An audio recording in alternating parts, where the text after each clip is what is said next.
Hello, everyone, and welcome to another edition of Mormon Stories Podcast. I'm your host, John DeLynn. It's March 3rd, 2025, and we're so super excited for today's episode. A new documentary has come out on Hulu. It's a 3-part documentary on Ruby Franke, 8 passengers, Kevin Franke, Shari, Franke, the whole 8 passengers sort of story, and also Jodi Hildebrant. It is entitled Devil in the Family, The Fall of Ruby Franke.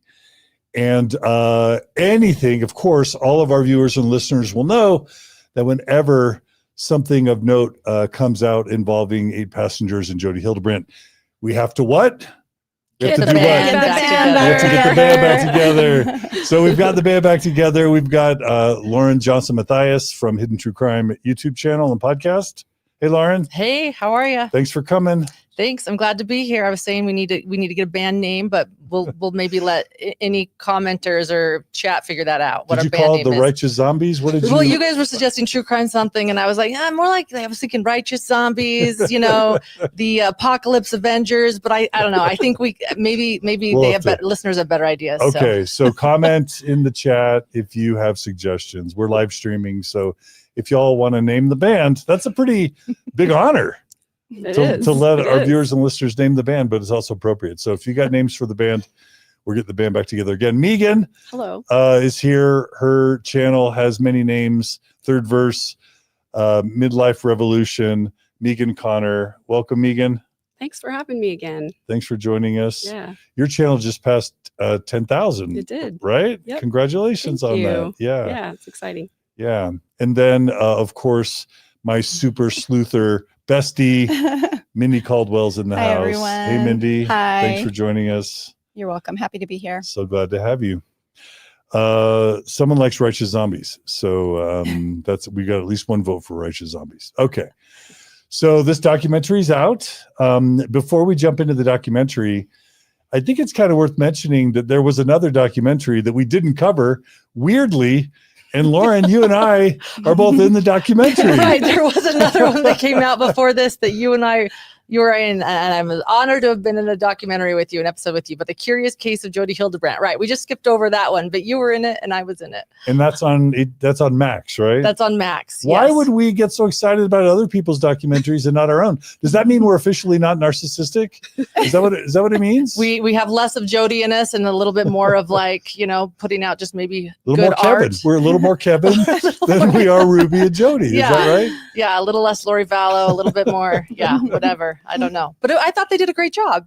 It was wonderful. Yeah. It's a short, it's like 50 minutes, it's like less than an hour, right? And Adam Paul Steed was in it and he did an excellent job telling his story. Yeah. And yeah, it was wild. I remember I told my family to watch it because that's how I'm going to brag. I'm like, hey, by the way, Mom and Dad, I'm going to be on Max. And they're like, are we going to get too scared? Is it too scary? I'm like, well, it says it's about Mormon men who masturbate and then go to a LDS therapist, and then a Mormon mommy vlogger comes in.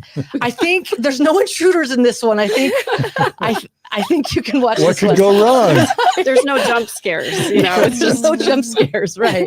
So they watched it. Yeah. No, I was proud of it. Yeah. And also there's at least, we are aware of at least 2 more documentaries coming out on Big passengers. Yeah, big streaming networks, 8 passengers. Yeah. Yeah. So this, this is not the end. No. This is only the middle. This is the beginning, I would say. This is the groundwork, as you said earlier, Lauren. Yeah. This is setting the stage, I think. I'm so glad that the Frankes came forward. I think this is setting the stage to help us understand everything that was happening. And yes, at least two more documentaries that I know of are in the works. Yeah. Yeah. Okay. So for today, we're going to be covering all 3 episodes. We're going to kind of go in a chronological order. We've all taken copious notes. Megan, you made a prediction about length, which is? My prediction is that this episode will last longer than the actual documentary content, which was about 2 hours and 30 minutes. But that's fair, right? If we're going to be commenting on this show. Fair. That's fair. I gave a bit of a deadline. I'm like, I've got a plane to catch, so we'll see. Lauren may peace out a little early. Yeah. Which I'm grumpy about, but I also understand. I do just want to say, for me personally, this was a hard watch. And I think I'm glad we're doing this episode because I think this can be we watched it so you don't have to if it's too dark for you and you don't want to watch the full thing, but you can still get all the information. And there's a lot of new content in this documentary that we haven't seen before. There's a lot of, they released over 1,000 hours of footage, the family did, so that the documentarians could use that. So there will be stuff in the documentary here that you've not seen on the news or anywhere else, but it is a hard watch. It was for me anyway. I don't know about you guys.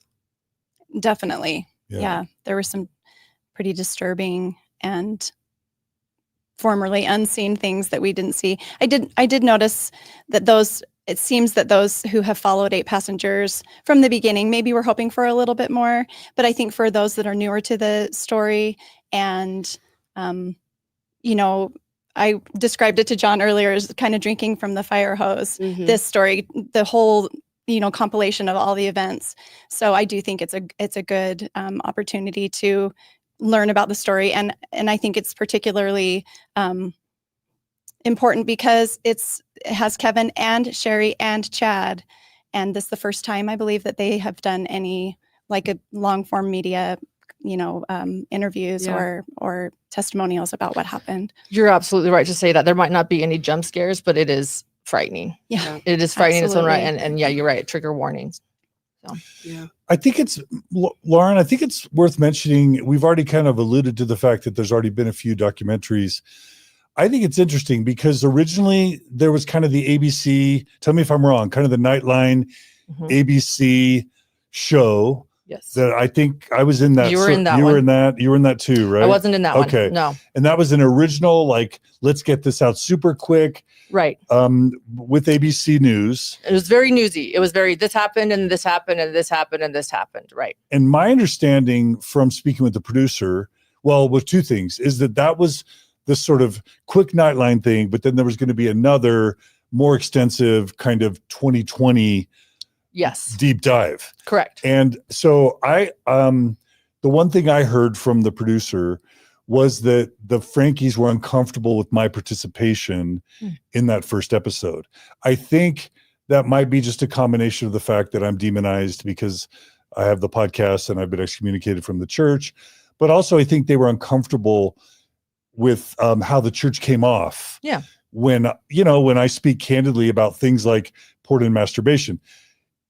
If I'm reflecting on that, and this ties to today's episode, I was speculating at the time that masturbation and pornography was in any way really related to any of this, because I don't think at that point we had a lot of that information. So I was speculating that some of the stuff with Chad and some of the stuff with Kevin was likely due to issues around porn and masturbation. And what I knew about how Jodi had dealt with people like Adam Paul Steed and others. And the therapy culture surrounding the LDS faith in men, I think, is fair. Yeah. You have a doctorate, a PhD in this, So yeah. And what the 2020 ABC producer told me also was that the Franke family potentially, if I remember right, were uncomfortable that I made the claim that Jodi Hildebrant was one of the most popular referred to therapists along the Wasatch Front. And what the producer told me was that I didn't have the evidence to back that up. And I'm like, yeah, I don't have stats of, what who Mormon bishops referred people to. What I do have is I've talked to a lot of people. I've been covering this stuff for 20 years. And Jodi Hildebrant was leading was it Lifestar? Yes. Franchise in like Utah County, one of the chains, I believe, which meant that she was in, and that was like the premier network for therapists going through porn and masturbation addiction. And so anyway, for all those reasons, my understanding was the Franke family said no more John DeLynn and things we're involved with. So when the 2020, was it a 2-part series in 2020 came out, I was cut from all that. And that's fine. I don't care. If I can help, that's great. If not, that's great. But I think it was interesting because it was in the Shari Franke book, correct, where she dished and kind of criticized the 2020 experience, right? Yes. Well, I think you're on the right track. Tell me if I'm wrong. Yeah, no, I think you're on the right track. And then let's also say we're speculating. We are completely speculating here, Yeah. but I do think you're on the right track, speculating with evidence. But you're on the right track because I noticed how things are edited in documentaries. And I did note that one thing they brought up right away as far as B-roll goes in this documentary we're talking about was that Jodi was punished, right? So Shari's Googling, she learns that Jodi, lost, or her license was suspended for a time. And they showed a headline on the B-roll that says that she was no longer part of the church's approved therapists. And I did think that was on purpose. Well, everything's on purpose in a documentary. These are filmmakers. These are artists. They don't put anything in there without reason.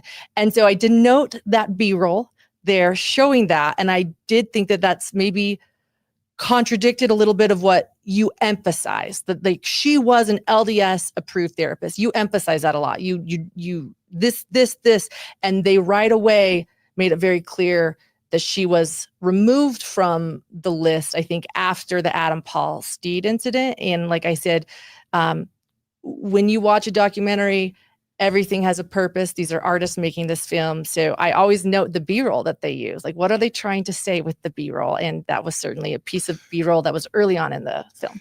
And I think the value add of this band, is that we've all been Mormon, but we have a particular focus on the Mormon angle.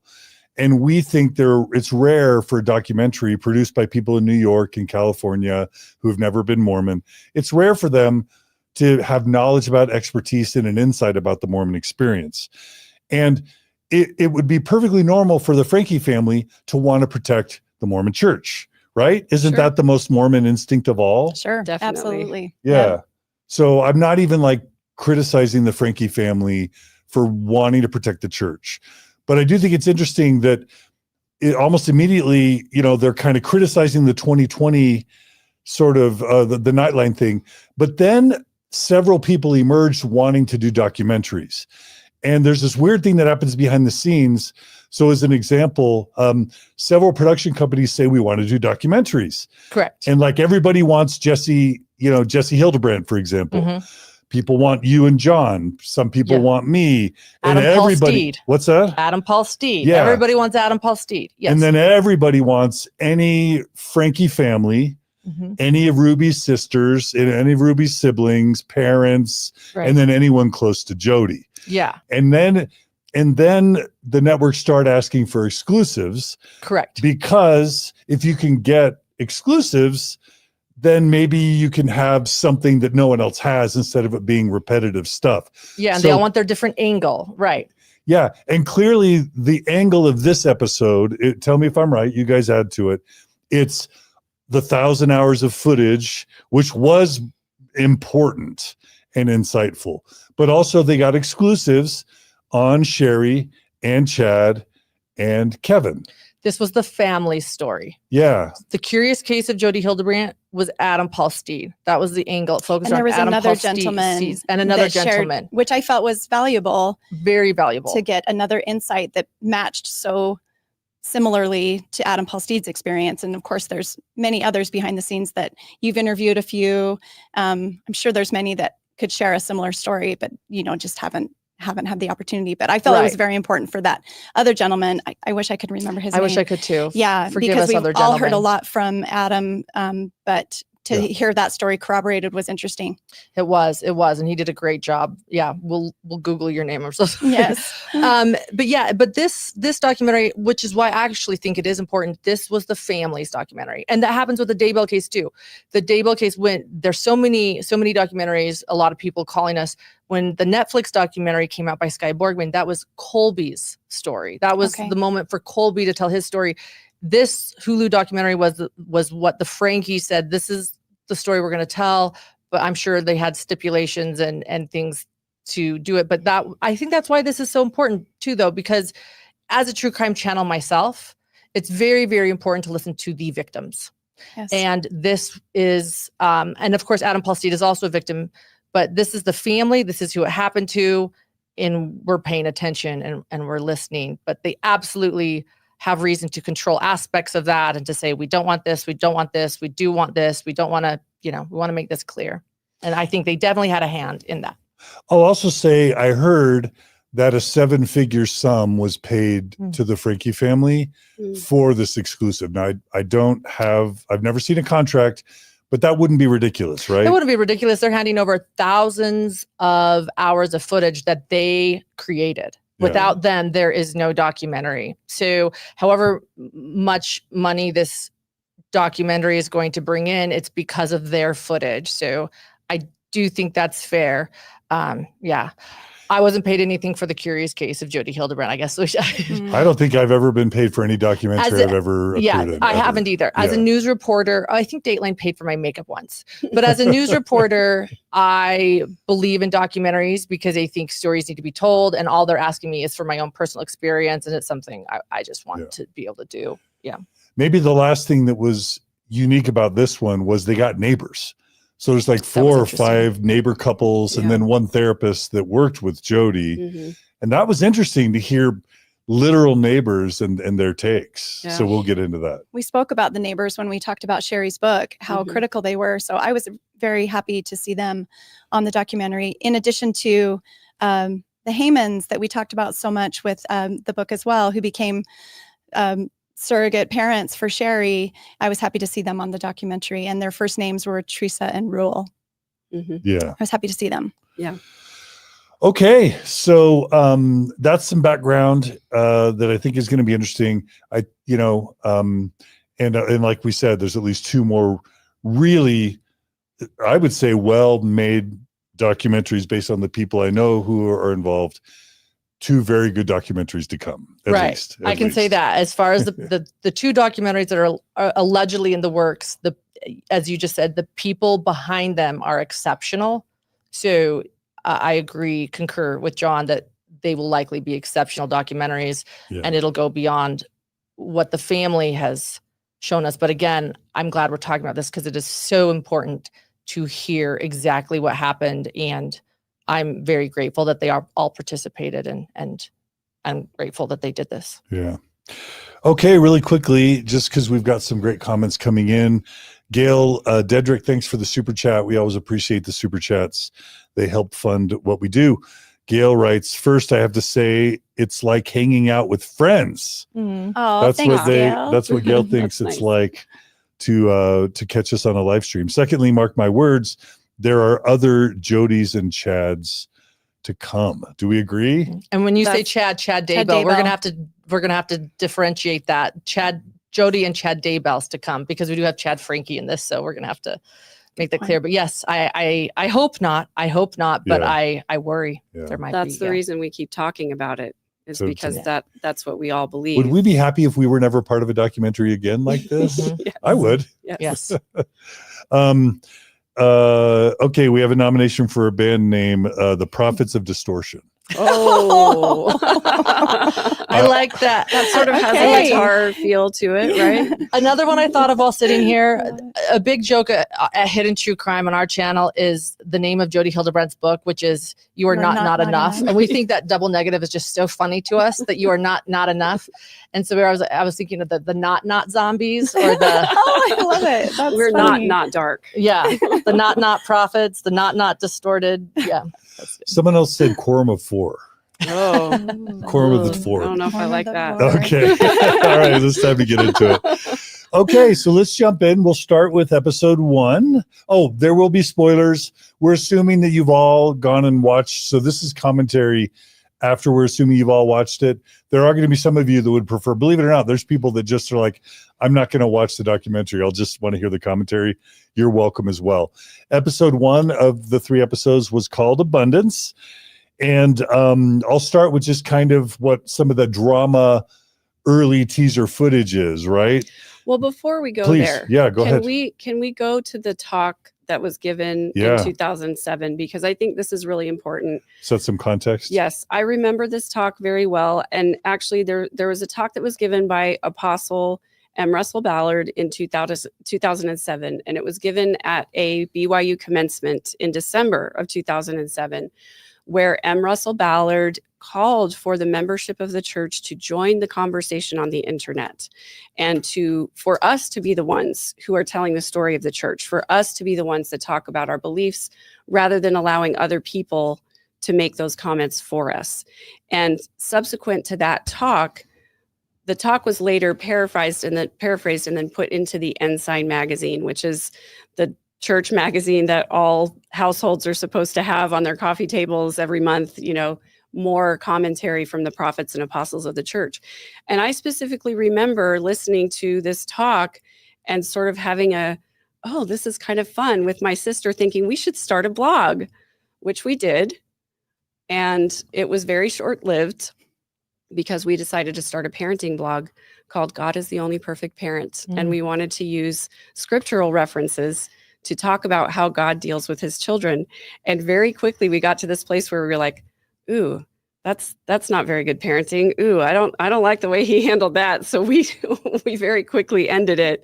But I just remember this being a moment where we were being given an admonition, I felt, from the leadership to get online and show how LDS people, faithful LDS people, lived their lives. And I don't know if either of you or any of you remember that same feeling around that time.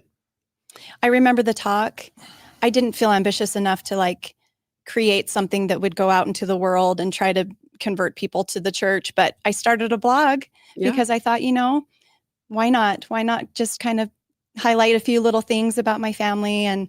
But I very quickly became aware of feeling like I was faking a little bit, I feeling like I was picking and choosing things I was posting on my blog that gave me a little bit of an icky feeling. Like, I just don't think this is a true representation of how our lived experience at home really is. I mean, nothing crazy, but it just felt a little bit weird. And so I switched my blog from public to private. And so then I just felt like I could be more real. But I started a blog after that talk too. It's interesting because it's sort of this overlap of the internet, social media, and real life. And I think what we see a lot now online is a curated image of people's lives. And certainly I think 8 Passengers represented that for the first little while. But then it started to get a little bit more real. So it's interesting the turn that it took from being sort of this perfect, loving, wonderful family to showing some of the scars. And what was interesting to me was that Ruby didn't seem to think that some of the more problematic things were problematic. She seemed to think it was a feature of her parenting and not a bug. I think it's just good to explain to the Gen Z, sit down. Before TikTok and before Instagram and before Snapchat, there were Mormon mommy bloggers. And I think that's the generation we grew up in. The World Wide Web was new. We were already all writing in journals and sharing family memories. I was not married at this time. I was single, but I certainly was a journal writer. And I remember participating in blogging. And that was what we all did. And we would follow blogs and share blogs. And that certainly evolved into, I think, the YouTube vloggers. That's where vloggers got its name, actually, is when blogs became videos. And I think that sets the stage for when Ruby jumped on. I don't even blame her. I think this makes sense. This was the start of Mormon mommy vlogging. And back then our cameras only had 1 pixel. Yeah. And I'll just say, because Mormon Story started in 2005, and the Mormon podcast world was quickly dominated by podcasters questioning or challenging Mormon history, Mormon doctrine, Mormon theology, Mormon culture. I think part of Ballard's response here is saying there's so much challenging our doctrine, theology, history, and culture. We need to flood the Mormon space with more faithful stuff. And I think that was also part of it as well. Yep. So let's go ahead and roll that first clip. And as you graduate from this wonderful university, may I ask you to join the conversation by participating on the internet. particularly the new media, to share the gospel and explain in simple, clear terms the message of the restoration. Most of you already know that if you have access to the internet, you can start a blog in minutes and begin sharing what you know to be true. Yeah. And I can also just add that the church would reach out to influencers and bring them, especially mommy, and Margie doesn't like it when I say mommy. Why does Margie not like it when I say mommy? I don't like it either. Yeah. Is it They demeaning? were Mormon mommy blogs. I think that is the term, but I am so with Margie. You know what makes me angrier than anything? Driving past those billboards in Utah County that say mommy makeover. Okay. I'm like, shut the up. That is a medical procedure that could kill you. And you are so patronizing by Yeah. claiming Okay. to get mommy. So I'm with her. But Thank you. in this case, that is what they were called. And so I don't want to also diminish the fact that maybe it was patronizing. Maybe this was, but they were called mommy. They Mormon. Yeah, I mean, blogs. there's a bit of a connotation to that, you know, the whole idea of I'm just a stay-at-home mom and that's my only value. And it's also not as valuable as a career or a real job, you know, so the mommy blogger, it's like, I'm not an intelligent woman teaching about parenting. I'm just a mommy vlogger. There's like you an know? innocence to the word mommy. Yeah, sort of. And And it's maybe a little bit of diminutive. Patronizing. and it's creepy. It's too. patronizing. Yeah. It's a patronizing Okay, I'm term. sorry. Yeah. But yeah, You're okay, but John. that is what they were called. And Okay. It's Yeah. not like you came up with the term. No, Right, It's what they were right, called. But I right. like yeah. I try to check myself. So Mhm. So they would reach out to these influencers, bring them to downtown Salt Lake City, and like, I don't know if wine and dine them is the right term, but definitely say, you help us, we'll help you. Diet Coke Right? and dine 'em, I think is the Mormon term. Diet Coke and Diet Coke and dine, not okay, wine and got dine. it, yeah. And also there was a time when the LDS Church loved the term Mormon and was embracing it. And this was all during that Meet the Mormons time, Yep. or I'm a Mormon campaign. I Yeah. still like the term Mormon. I don't even mean that negatively. I think it's a great term me that too. it describes a lot. And I loved when they embraced it. But yeah, here we are. Yeah. And all Yeah. four of us still identify as Mormon, even though we have maybe different relationships with the church. We're Yeah, on the we all have Mormon different spectrum. Yeah, Yes. we're all in the Mormon spectrum. We all have different relationships with the church. Yeah. Yep. Okay, so that was Ballard's clip, and so that kind of set the stage. In some ways, the church asked for this. If I were to describe kind of the intro to episode 1, so here's just some of the things I wrote down. That Shari talks about Satan being a person, which I was excited to see they were going to introduce that idea. They showed the one son and how abused and emaciated he was.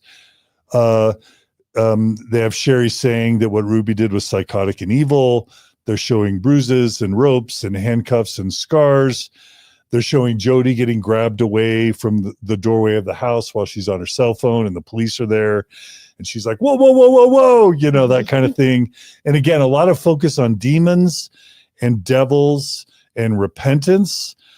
And then Kevin wanting to clear his name, saying we were the perfect family. And then I wrote, but the devil knocked and we opened the door. And in my mind, that was immediately a lot of blame on. Shifting Go ahead, Mindy, blame. yeah. I'm sorry to interrupt you, No, but please do. I just feel like that sets the stage for this entire documentary. In regard to Kevin, that was my perception. I just feel like he was laying the groundwork pretty early that in many ways we were the perfect family, but the devil knocked and we opened the door. I feel like it's just shifting the blame of the really dark things happening on Jodi, which I think is fair in some ways. And we'll get into why it's not so cut and dry, in my opinion.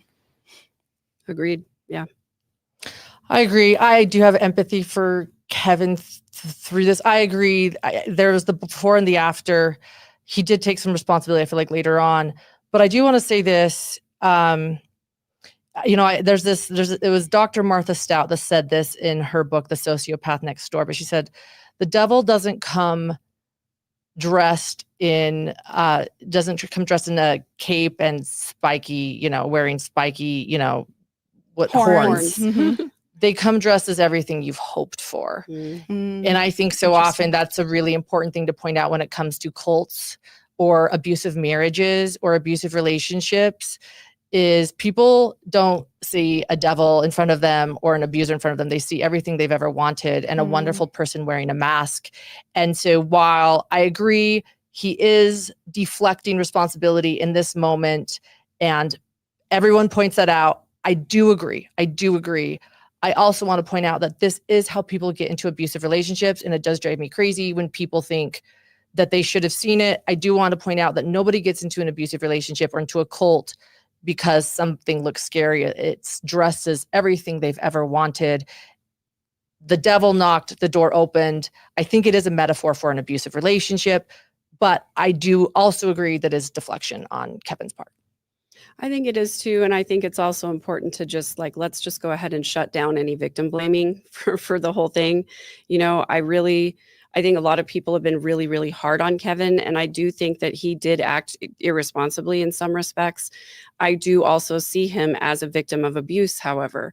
And so, as a survivor myself, there were things that I did that I wasn't proud of when I was in survival mode, and one of the first things that they told me in therapy was that you have to forgive yourself for what you did when you were in survival mode. You did what you had to do to survive that time. So I am critical of some of the things that Kevin did, because as a parent, your kids come first. But at the end of the day, he was a part of the victimization as well. And I think we have to keep that in mind as we talk about anything that he said or did during that time. Yeah. And then just to say what you're saying, Mindy, going back to your point, there was clearly abuse happening in this family before she showed up. And that's your point. Yes, yeah. That is my point. So thanks to Vala when she says my favorite YouTube together. She's loving the band, and so thanks for that comment. We have a comment from Lee. Important topic to cover, not for the entertainment of it, but I shiver for victims still out there. Thanks all. And I have to always remind myself that I get so wrapped up in these stories that I sometimes don't check my affect, right? So that's thank you for that reminder. Jenny just makes the comment, did everyone else laugh at the combination for the safe being 1, 2, 3, 4, 5, 6? That's obviously later on in part 3, but I wanted to that mention safe wasn't now. intended for, there wasn't a fear for somebody to get in the safe. It was just to keep someone inside the safe, not so much cracking it from the outside. Yeah. It was just shows how predictable Jodi Hildebrand is. Yep. Snooze fest, 1, 2, 3. Yeah. Well, she probably just left it on the default of that's how it came, right? Yeah. And she probably just never reset it. Yeah, we'll get to that. And then finally, Marta writes, the Mormon church was not cast in a good light. Do we know if Ruby was ever paid by the church? And I would be speculating. Yeah. I don't know. I mean, I've of course heard the same rumors that you guys have heard about, different arms of different media branches of the church, supplementing people's podcasts out there if they're friendly to the church and things like that. But all I have is, rumors and speculation. I don't have receipts on any of that. So what I can say is there's soft payment in addition to hard payment. That's what I've heard too. Just like any advertiser, the church is interested in, advertising. They'll give you access to their well, and what I'm also saying, go ahead. No, I was gonna say advertising, promoting, however you want to call it. Go ahead. No, you go ahead. You know more about this than I do. The church will pay people. Like if, I don't know, David Archuleta sings with the Mormon Tabernacle Choir in the Christmas concert, he'll likely get paid for it. Correct. But there are things the church can do that's kind of soft currency, whether it's meetings with general authorities or apostles, meet the prophet, exclusive invites to screenings of movies or of entertainment media kind of things, links, opportunities with Deseret Book for book deals, and even behind the scenes favors. Like obviously the Mormon church currently, for those who don't know, in 2025 is worth close to $300 billion. That's billion with a B.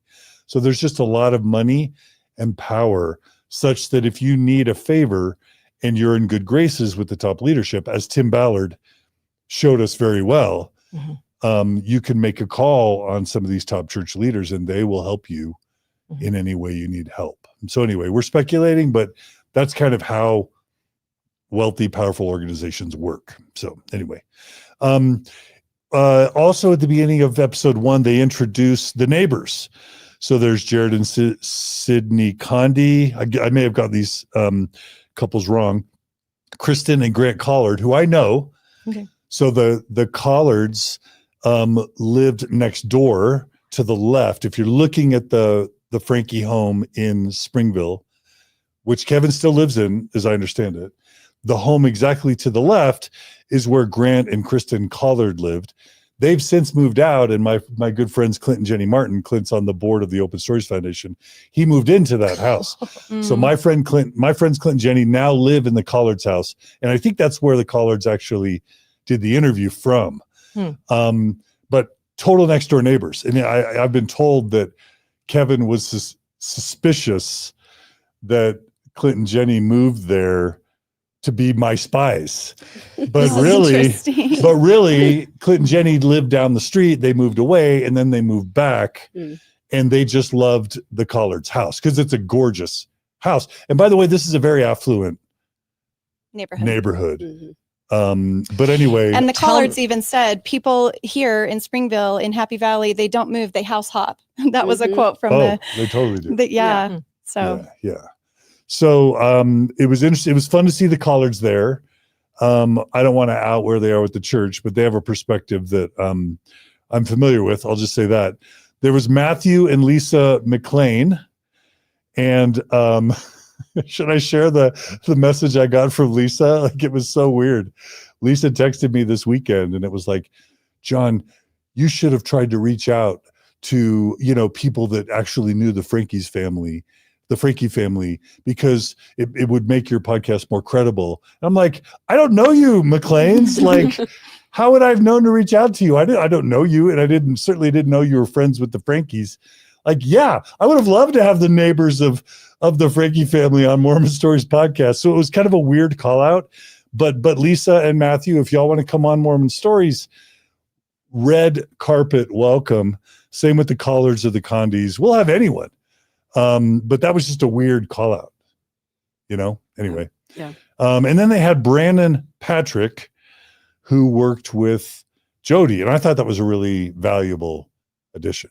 I liked hearing from him. I'm grateful they had him as a voice to work with her, to be a therapist, to see what he sees in the community. He was a great addition to narrate. I agree. On the professional end of things, the professional side of things, I thought he provided some great insight. Yeah. And you just pointed out, these are all people we haven't heard from. As you just pointed out, John, like, we don't know about these people. We did not know about these people. They were new to all of us. They're new to all of us. And I thought it was so valuable to have all of their voices. Like I said, this is why we're talking about this documentary. And not the other was like, this is new territory. This is fascinating. Thank you for speaking out, neighbors. Yeah, I was super grateful to have Brandon Patrick's commentary, because he actually was shadowing Jodi Hildebrant, and he sort of saw this part of her evolution. Granted, he didn't know her early on in her career prior to her license suspension or anything, but it was really interesting to have his perspective as a therapist who could recognize some of the things that were going awry as they were happening. Yeah. So the next thing that I have in my notes, and y'all jump in, and this is in some ways out of the timeline because they go back in history, but let's just hit it because I don't want to miss it, is this behind the scene footage of Ruby doing multiple takes for her videos. Wow. And right at the very beginning, they mentioned the 1,000 hours of unseen footage, which all of us would love to see. We wonder what they left on the cutting room floor. Right. Mm-hmm. But this idea of like Ruby just, on the one hand, let me just start with humility and grace.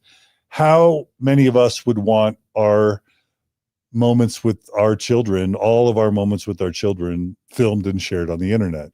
Is there any of us here who have not had moments that we would be embarrassed to have shared on the internet? I'm good. I am like, I definitely, no, just kidding. Yeah, Yes. especially my early parenting years, I definitely would not have wanted, but Ruby chose to do it. I mean, she was the one putting it out there. So there was a moment actually when we had just started Hidden True Crime where it's hard to do a podcast with your spouse and a young child because you're trying to like get babysitters or get your child to be comfortable. You're both in there. We had a young child. And there was a moment where we put him in front of the TV with some popcorn. And I said, do not come in unless there's an emergency. Do not. And he was like 4. And we go from separate rooms and I'm in my room and John's in his room. And I get a knock on the door and someone coming in and I turn around and I thought I put it on mute. And I looked at him, but I put my husband's microphone on mute, not mine. And I looked at him, I was like, you said you would only come in here if there was an emergency. And he's like, the popcorn spilled, and there was this moment and everyone was mortified for me. But to make your point, no, we want real life, but not real life. I mean, you didn't answer whether you would want all your family. Oh, heavens no. Heavens no. Yeah. So grace. Yeah. So some grace for Ruby. I don't know. Some grace. Some grace. I guess, I don't know. It's hard for me to get there, honestly, because she's the one who chose to do it. Yeah. Right.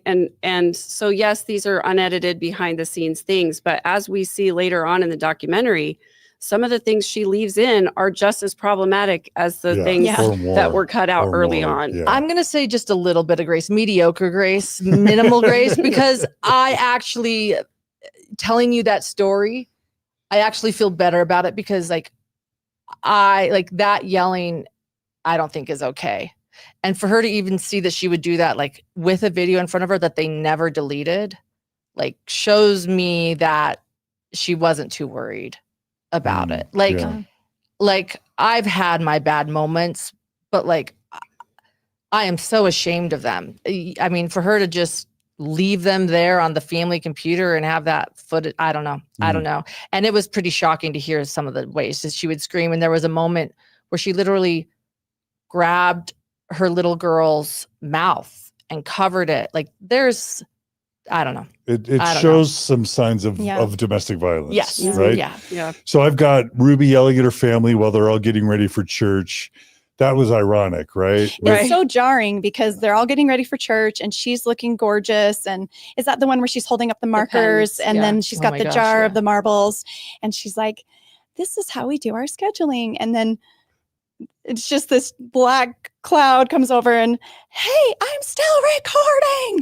Why am I hearing all this noise? And then Kevin points, he shouts back, because we're trying to get ready for church. And so she's in that mode. And then she goes straight back to, and it was just like jarring to see that shift, that metamorphosis, like so quickly. For me, her playing with the pens and spreading them out, it was almost like a Joker face. Yeah, I would say her face was creepy AF. I'm sorry, but it was like such a moment to start with.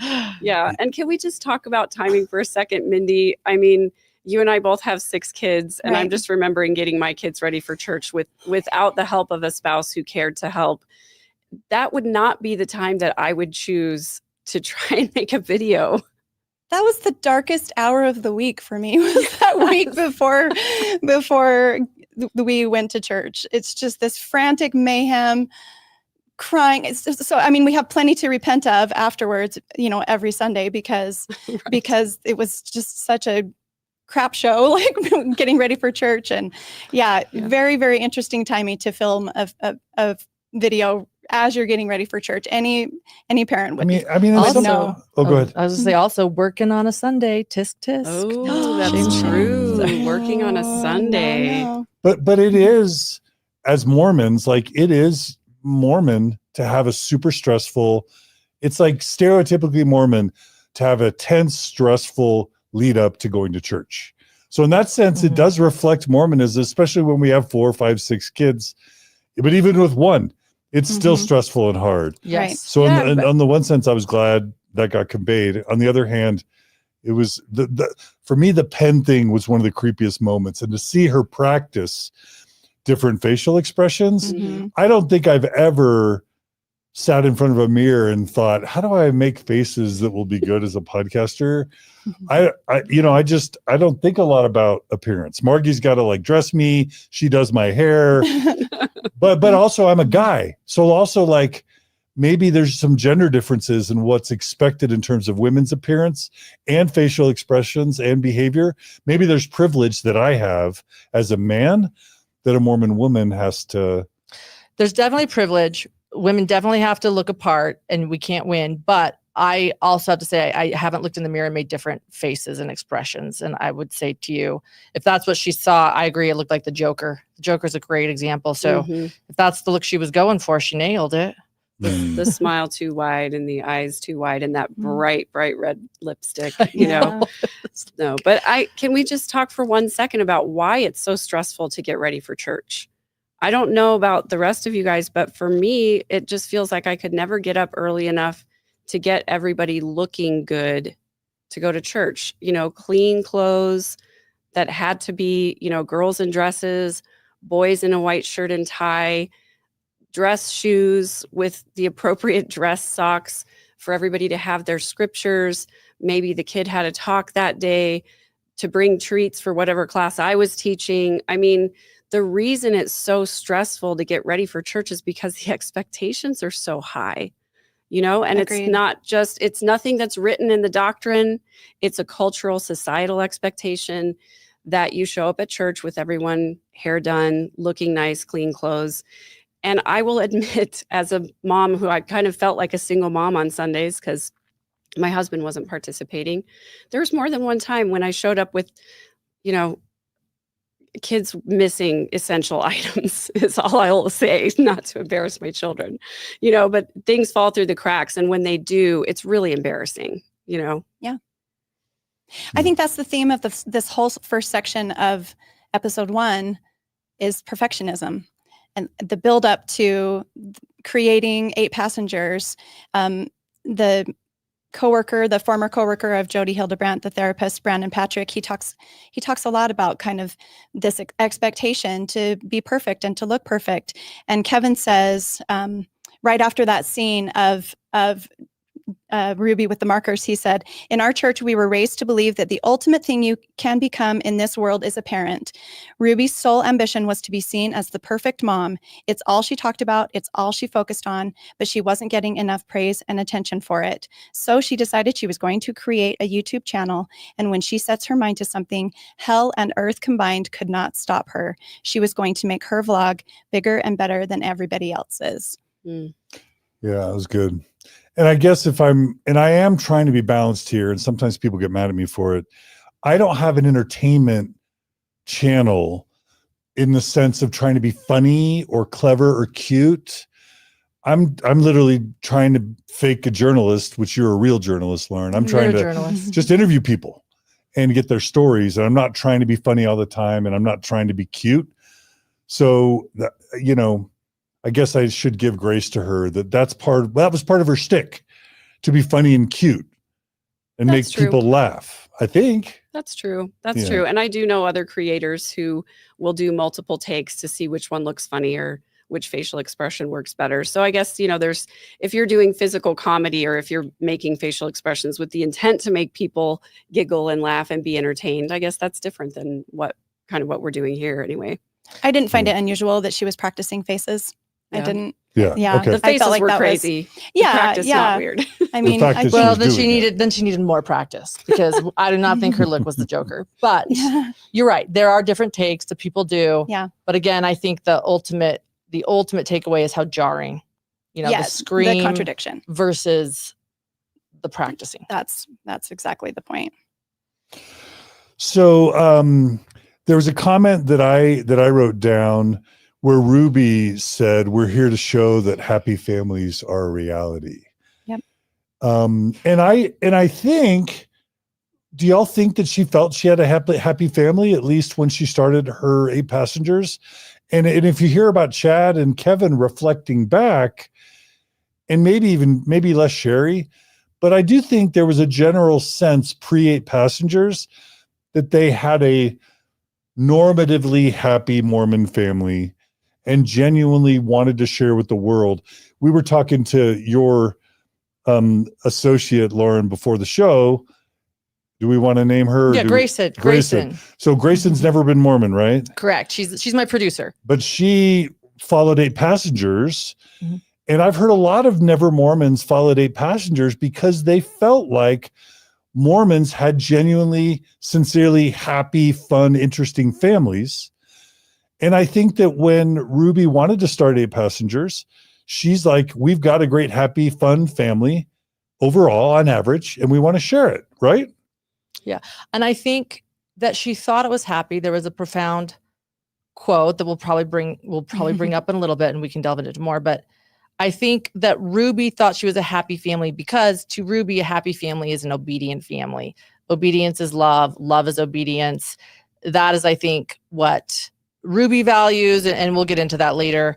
But so I can certainly think she thought she had a happy family because everyone was in line and she was in control.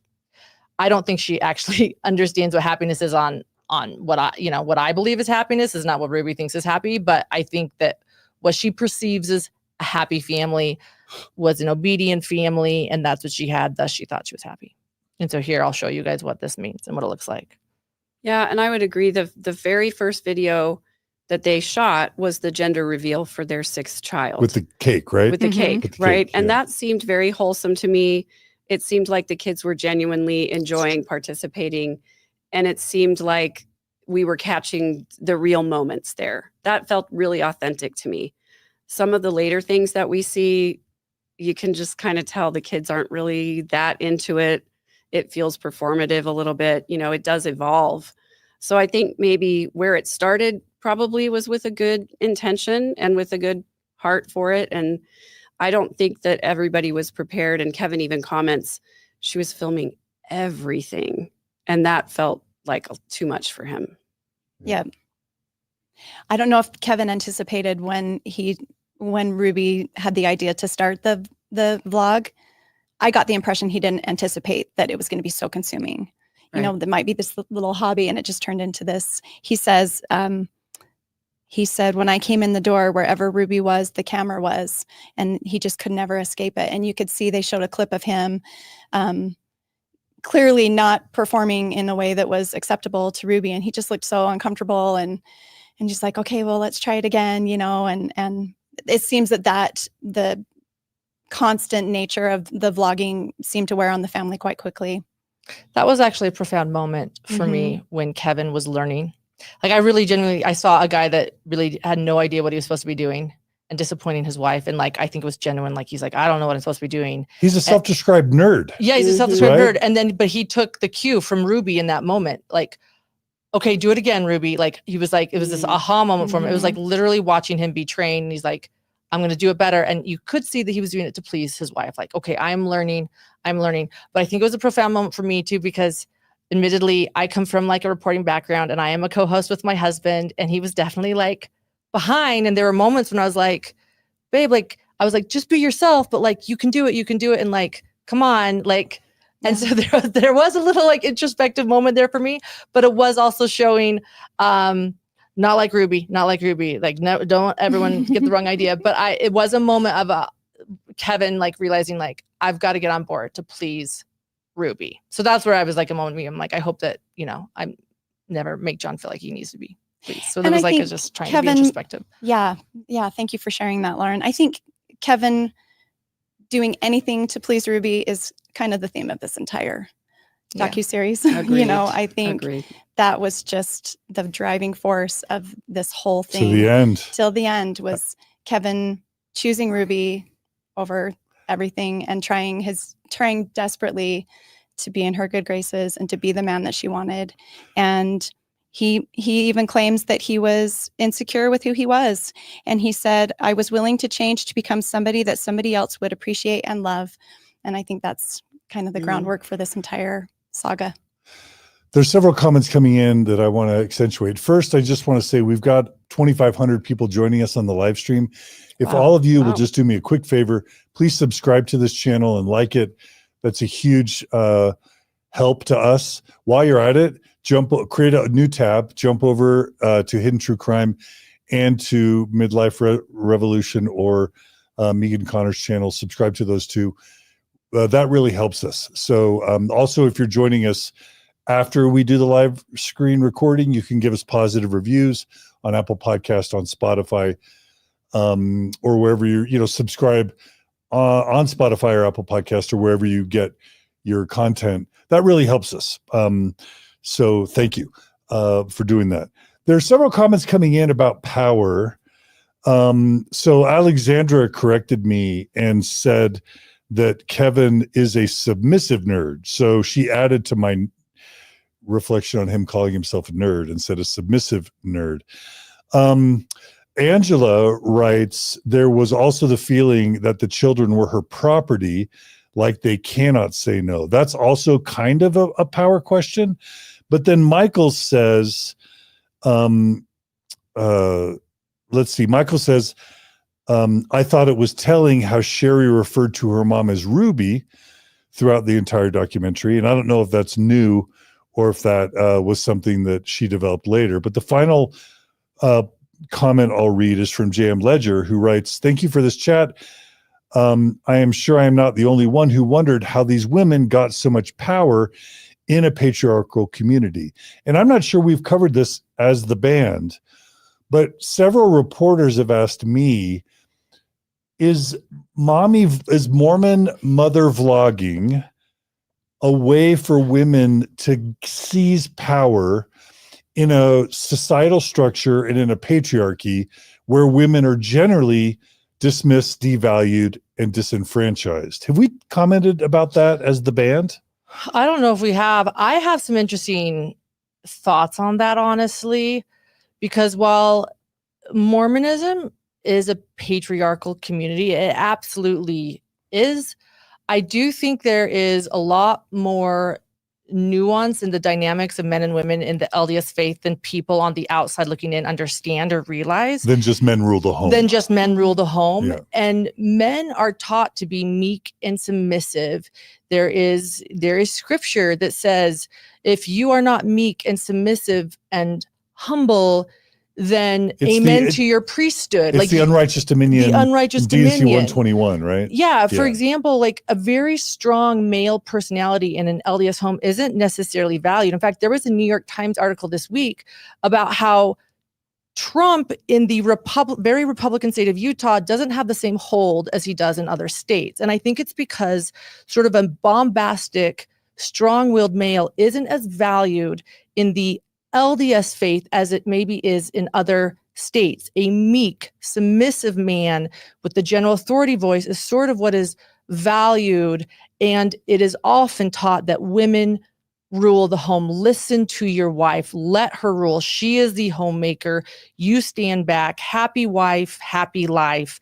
That is a very strong point of the Mormon family dynamic. And while there is abuse in many LDS homes, I think that it is common that a humble male man can also be emotionally abused by an overbearing wife inside the home.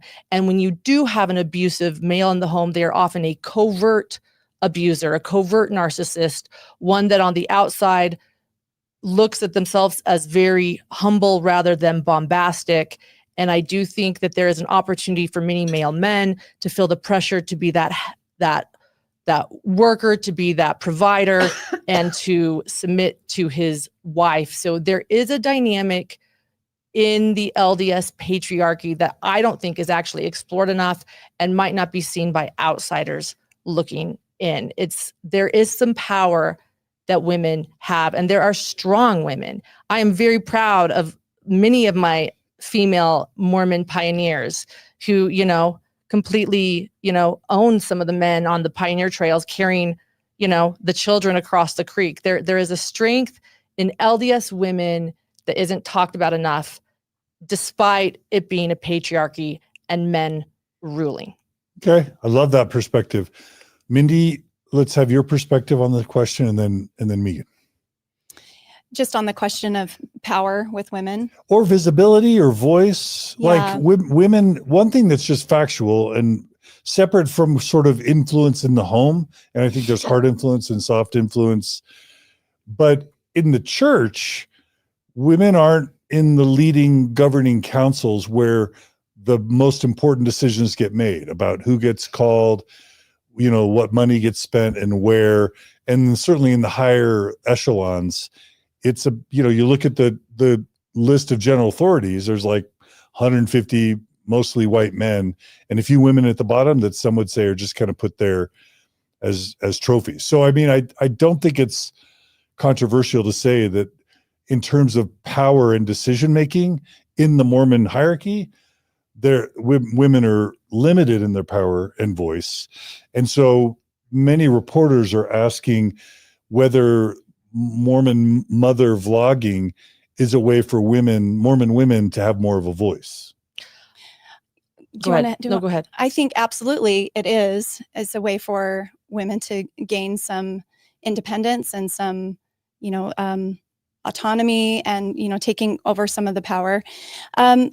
For me personally, I don't think I recognized the power imbalance. I don't think it was as recognizable to me until after I stepped away from the church. I feel like when I was in the church, I do feel very lucky that I have a very loving partner, husband who has always been equitable, and although we have had to face some of our own inner power dynamics that we weren't really aware of, that we've had lots of deep discussions about that over the past several years as we've deconstructed our Mormonism. But it's an interesting question because it became way more clear to me once I had kind of stepped away from the model of the church, the power imbalance, and it didn't bother me as much when I was in the church. I think I didn't internalize it as much.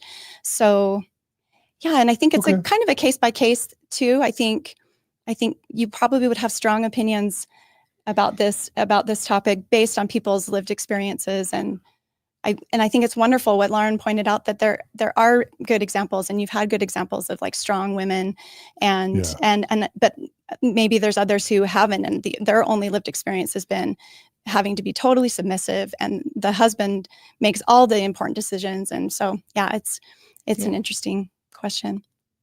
And I've been in that relationship. I want to say I've been in, an emotionally abusive relationship. So I hope that that's clear. What I'm saying is that happens. It's just maybe not your classic, like there's a lot more, it's, that covert sort of abuse going on. And everyone's going to have different experiences. Yeah, everyone here. I don't want to discount anyone's. Totally. I just think it's just an interesting. Because Annie writes, I don't agree with Lauren, and that's fine. I respect she writes, that. Mormon men are the authority and the last word. They'll play the priesthood card. And again, I think that's Annie's experience, and I don't think Annie would be alone either. Yeah. So I respect that. But there's going to be different experiences. Megan, did you want to share your thoughts? Yeah. So in my experience, in a patriarchal system where women know that they don't have the power to actually affect change, and they don't have the power to make their own rules, where their rules are dictated to them by the men, I think a lot of women view that as an opportunity to become powerful among women. And that's certainly a good point, Megan. Blogging, vlogging, setting yourself up in social media to get a lot of recognition and likes and clicks definitely puts you on a pedestal above other women who don't do those things. And it actually is you setting yourself up as an example. And this is what Ruby was doing, I believe, setting herself up as an example of what a good Mormon wife and mother should look like. And that is a way to grab power in that system where women are not afforded power. You can be seen as powerful among women. Yeah, that's great. To piggyback what you said, I thought that was a great point. Another thing I want to point out about LDS women is there's always this joke about gossip in the Relief Society, the Mormon women gossiping and knowing about every kid's name and who's to blame and what's going on in every family. And I do want to point out that there have been studies that have shown that that in a patriarchal society, when women don't have as much power, as you just point out, that is how women gain power, by like sort of understanding the dynamics of every family, of the village, of the community. And thus that is how they're gaining their own power, by sort of integrating into this community and knowing what's going on and using that skill, which actually I just want to say, like, gives me empathy for women. Every time I see a woman that gossips a lot, I think, you know what, like she's probably trying to figure out a way to gain some power in her world. But so I have empathy for that, but I just think that goes along with what you said, is that's sort of a part of this dynamic too. Yeah. You know. And I think there are a few things more violent for women to engage in than reputation destruction. And that certainly happens in the culture of the church, as you're saying, you're pointing out, in Relief Society circles among the women, you know, who didn't go on a mission, or who didn't get married in the temple, or whose kid, you know, messed up at school, or who was getting a scholarship or not. You know, the idea of, rather than empowering each other as women and supporting each other in our struggles as mothers, oftentimes people were catty and gossipy about what was or was not being accomplished by the children, you know, and in the families. And I think that we don't give enough credence to how violent that is among women. Interesting. This is great. These perspectives are great. I'm so glad we're talking about it. Right. And I didn't mean to start a frenzy in the chat if I did. No. But I just think it's a lot more complex than people realize. It's true. And Mormonism is unique in the power dynamics. To say that women are weak, Mormon women are weak, feeble, powerless little flowers is totally inaccurate. Yeah. But to say that it's not a patriarchy is also inaccurate. Yeah. And to say that women are equally powered as men, totally not true. Not true either. I mean? Right. Good comment from Wild Notes of Sage. She writes, the priesthood card. You know how they say patriarchy also hurts men? You've probably heard that too. Yes, exactly. And I think Kevin ends up being an illustration of that. Yes. Wild Notes of Sage writes, the priesthood card is also used to blame men in her experience for their wife's failings too, though. She is abusive. What is wrong with his spiritual purity and strength? I saw that with my parents. She wrote, dad equals zero support. So those are some interesting themes about how sometimes men, so much pressure can be put on men as presiding and as being the priesthood leader. And I do think there were dynamics of Ruby, on the one hand, wanting to sort of have strong influence over the family, but on the other hand, wanting Kevin to step up and be that priesthood leader. And sometimes a Mormon man doesn't know, how much am I being a leader and being a priesthood leader versus how much am I deferring to the fact that you're the one who's home with the kids almost all day, and I should probably defer to you who's home with the kids all day on a lot of these decisions that get made, right? Because you're kind of the expert on the children in the home in many ways. Exactly. My son-in-law had a really funny comment about that, where he said to my daughter, I can't help you dismantle the patriarchy and also change your tire. You have to do both. I also want to clarify that I disagree with the stereotype that all of the women in the church are gossiping. I actually think that they really empower one another. My point is that stereotype stems from something.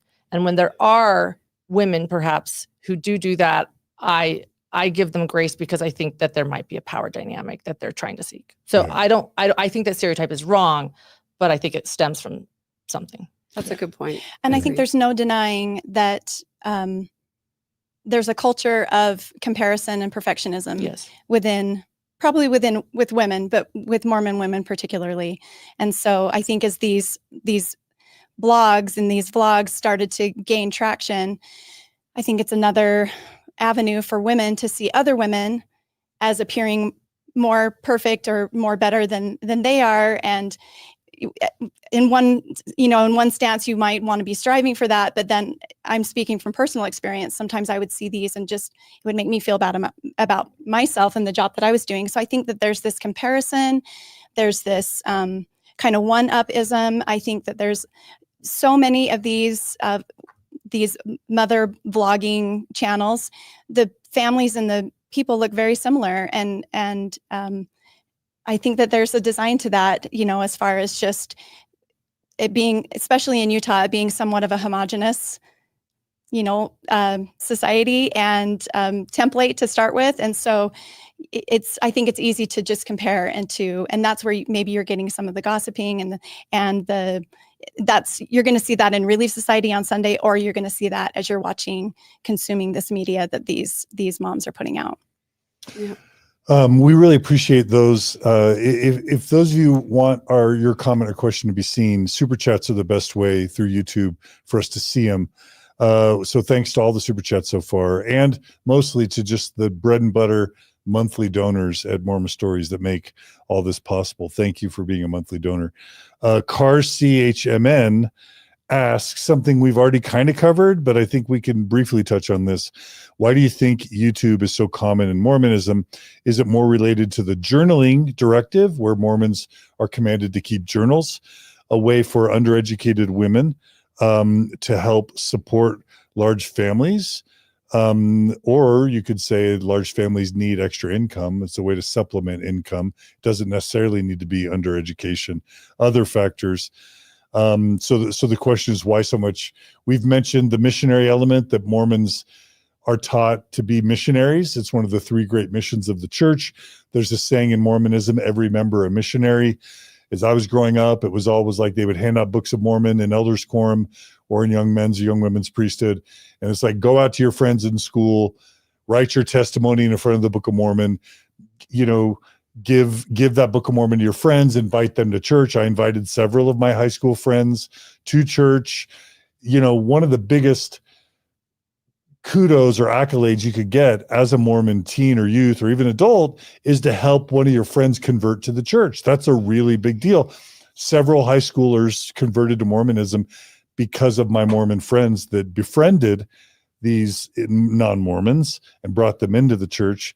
So I think that's part of it as well. So there's missionary work, but there's also just, advancing the image of the church with the Osmonds and with, professional athletes like Steve Young. There's always been sort of this memory of Mormons having a bad image with all the polygamy and the bearded pioneer polygamists. And once, our prophets, seers, and revelators shaved their beards, and we had to change our image from kind of frontier polygamists to something else, it became happy, smiley, dads dressed like IBM employees, mommies dressed like June Cleaver, moms dressed like June Cleaver, perfectly coiffed hair for the children, buttoned up, beaver cleaver kind of 50s appearance.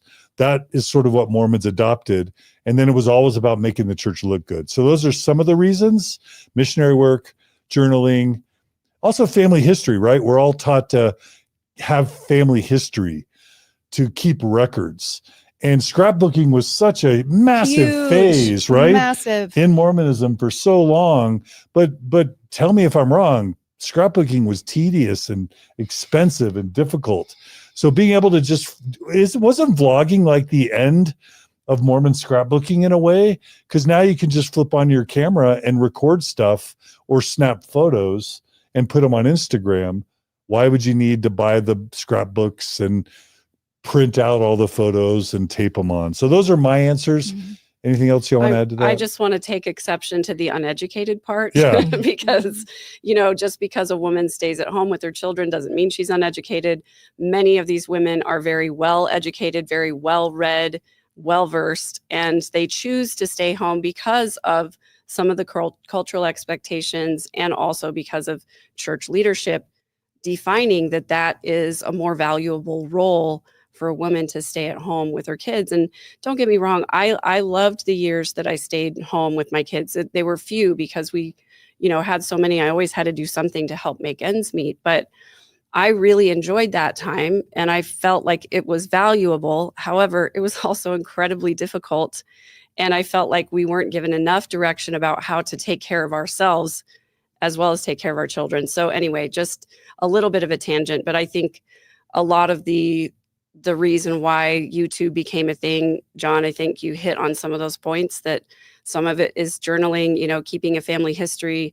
The other part, I really think the missionary work part of it was the main thing. And that's really what Elder Ballard was saying in that first clip, was that he wanted more examples of righteous LDS families telling their stories out there on the internet, rather than other people looking in to Mormon culture and telling those stories for us. I agree with you. Yeah, I actually think that's a misconception. Mormon women were actually highly educated. I don't know what it was like before my time, but growing up, it was get an education. Mm-hmm. And the majority of all of my friends that I grew up with that are LDS are educated. It's that they're not using their education necessarily beyond the home. they are in the home, but beyond it. And so it does give them something. I'm going to go even further. What did Mormonism help me with growing up? A fear of death. Really, what's in the next life? I don't know. But you know what? I know there's a God that loves me. I know the families are supposed to be together forever. And I am going to attach to that, to just like know that there's a purpose for me. And if families are forever, journalism is so important, and recording our lives here and recording every family memory, because this is all that matters. And it's just sort of, I remember a Sunday school lesson where it said, like, we know this about this Mormon pioneer because she kept a journal. And if you don't keep a journal, she didn't keep a journal, we would have never known this. And I was a scrapbooker, and I have 60 journals in my garage from growing up. And I think that it made me feel purposeful. It helped sort of, this deep fear of death and mortality. And what is this life even about? And I think that if families are together forever, then all that matters is sort of recording our family life. And then I also want to point out that Mormons are networkers. We are innate networkers. We have wards, and we have stakes, and we have, John DeLynne's friends just moved next door to the Frankes. I mean, we are telling me the Mormon world is small without telling me the Mormon world is small. And so we are going to YouTube, and we are going to do it well, because we're all going to collaborate, and we're going to pitch one another, and we're going to share. So I just think those are a few things that I point out when it comes to recording our family lives. I think it's important to note, let me find it. Kevin says at one point that he doesn't believe that Ruby's intention in starting 8 Passengers was to make a bunch of money. Her intent was to share their beautiful, happy family with the world, and testify of, this happiness that the gospel had brought to their family. Certainly, I think it becomes more about money later on with so many followers and brand deals, but he did say, right, that it wasn't, he didn't believe it was about money for Ruby at first. Sure. So I wonder if a lot of these women who start these vlogs aren't maybe looking at it as a way to make money. I do think that there's influencers now that maybe that's, a big impetus for them to start, but I wonder if just, the mission of just like putting yourself out there and sharing the gospel through your vlog was more of a, catalyst, or more of a, what's the word I'm thinking of? Anyway, you know what I'm trying to say. To share your gospel family and your gospel without regard to like making a ton of money off of it. Yeah, or when you do start to make money, as Kevin pointed out, it's an abundance and a blessing from God. And so we have to talk about the cosmic vending machine. Yeah, we'll get there. But it's you're still making a difference, and you don't have to feel too guilty about exploiting your family, because if you are making money, it's for this high purpose, the cause. Mm-hmm. And again, there's probably different motivations. Every YouTuber's got their own set of motivations. Yeah, right. There's also kind of that Silicon Valley effect, where once a few families in St. George or in Salt Lake get into YouTubing, other people get into it, and kind of the network. Yeah, the network comes in. That's part of it. We just got in it early. I thought it was interesting. Couple things going back to episode 1. I thought it was interesting with Chad and Shari. It shows them playing the piano and the violin together. And then it was said, but they only saw what we wanted to show them. Mm-hmm. So it's this acknowledgement from the kids again, that it was consciously curated. Yeah. We can't skip over the chart. Oh, I'm getting there. Okay. I'm getting there. Let's go to it. So we're all anxiously following our notes. Like, tell us about the chart. Next. Go and describe it. So Kevin talks about, how he started his relationship with Ruby, and he knew there was a lot of competition, and he happened to see in her closet that she had a chart hanging there.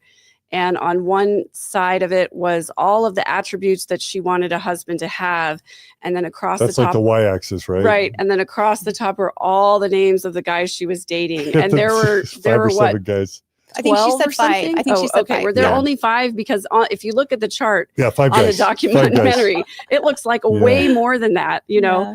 And the thing that I noticed the most is that one of the things that the filmmakers focused in on, the attribute that she had starred and highlighted, is crazy about me. That was what she valued the most. So Kevin decides. Can I read something that I wrote down? Yeah, go ahead. Has physical, sort of athletic, religious, has his Eagle Scout, taller than me, praise, good with her siblings, right? You said taller. Yeah. Yeah. Was it 5 inches taller than Yep. her or something? And Exactly. it was fun that he said, I decided to play dirty Mhm. because it sounds like he went and wrote down everything that was on there. And then he just eyes on the prize would try to fulfill every requirement that she He had. said, I studied that chart more than my schooling. Yes. Yeah. He was trying hard to check all those boxes because he wanted to win the prize. And I he have was a other good student. attributes Yeah, please that I keep going. Yeah. Positive attitude, easy to talk to, will help children with homework, shaves, pushes for family home evening, smells good, wants 6 children, liked yard work, prays daily, disciplinary, which I thought that was an interesting one. Mm, And then I highlighted is crazy about me Oh, as nice well. work, Mindy. yeah. Any thoughts on those, Mindy? Any reflections? I mean, Was it good that he played dirty? Is that kind of cute and endearing, or is that creepy? I think I actually feel sorry for him. I think this is more about Ruby than, well, it says something about both of them. First off, you know, my husband, who's a criminal psychologist, said if there's anything, this is all you need to know about Ruby Franke. Mhm. Whoa. Everything to Ruby Franke is a formula, and it's about obedience, and it's about a formula. Like to her, there's a formula to fix everything, and this is the formula for the perfect spouse. You know, as far as Kevin Franke playing dirty, I actually feel sorry for him. Like, I wish that someone had said to him that this was a giant red flag, Mhm. that this is a controlling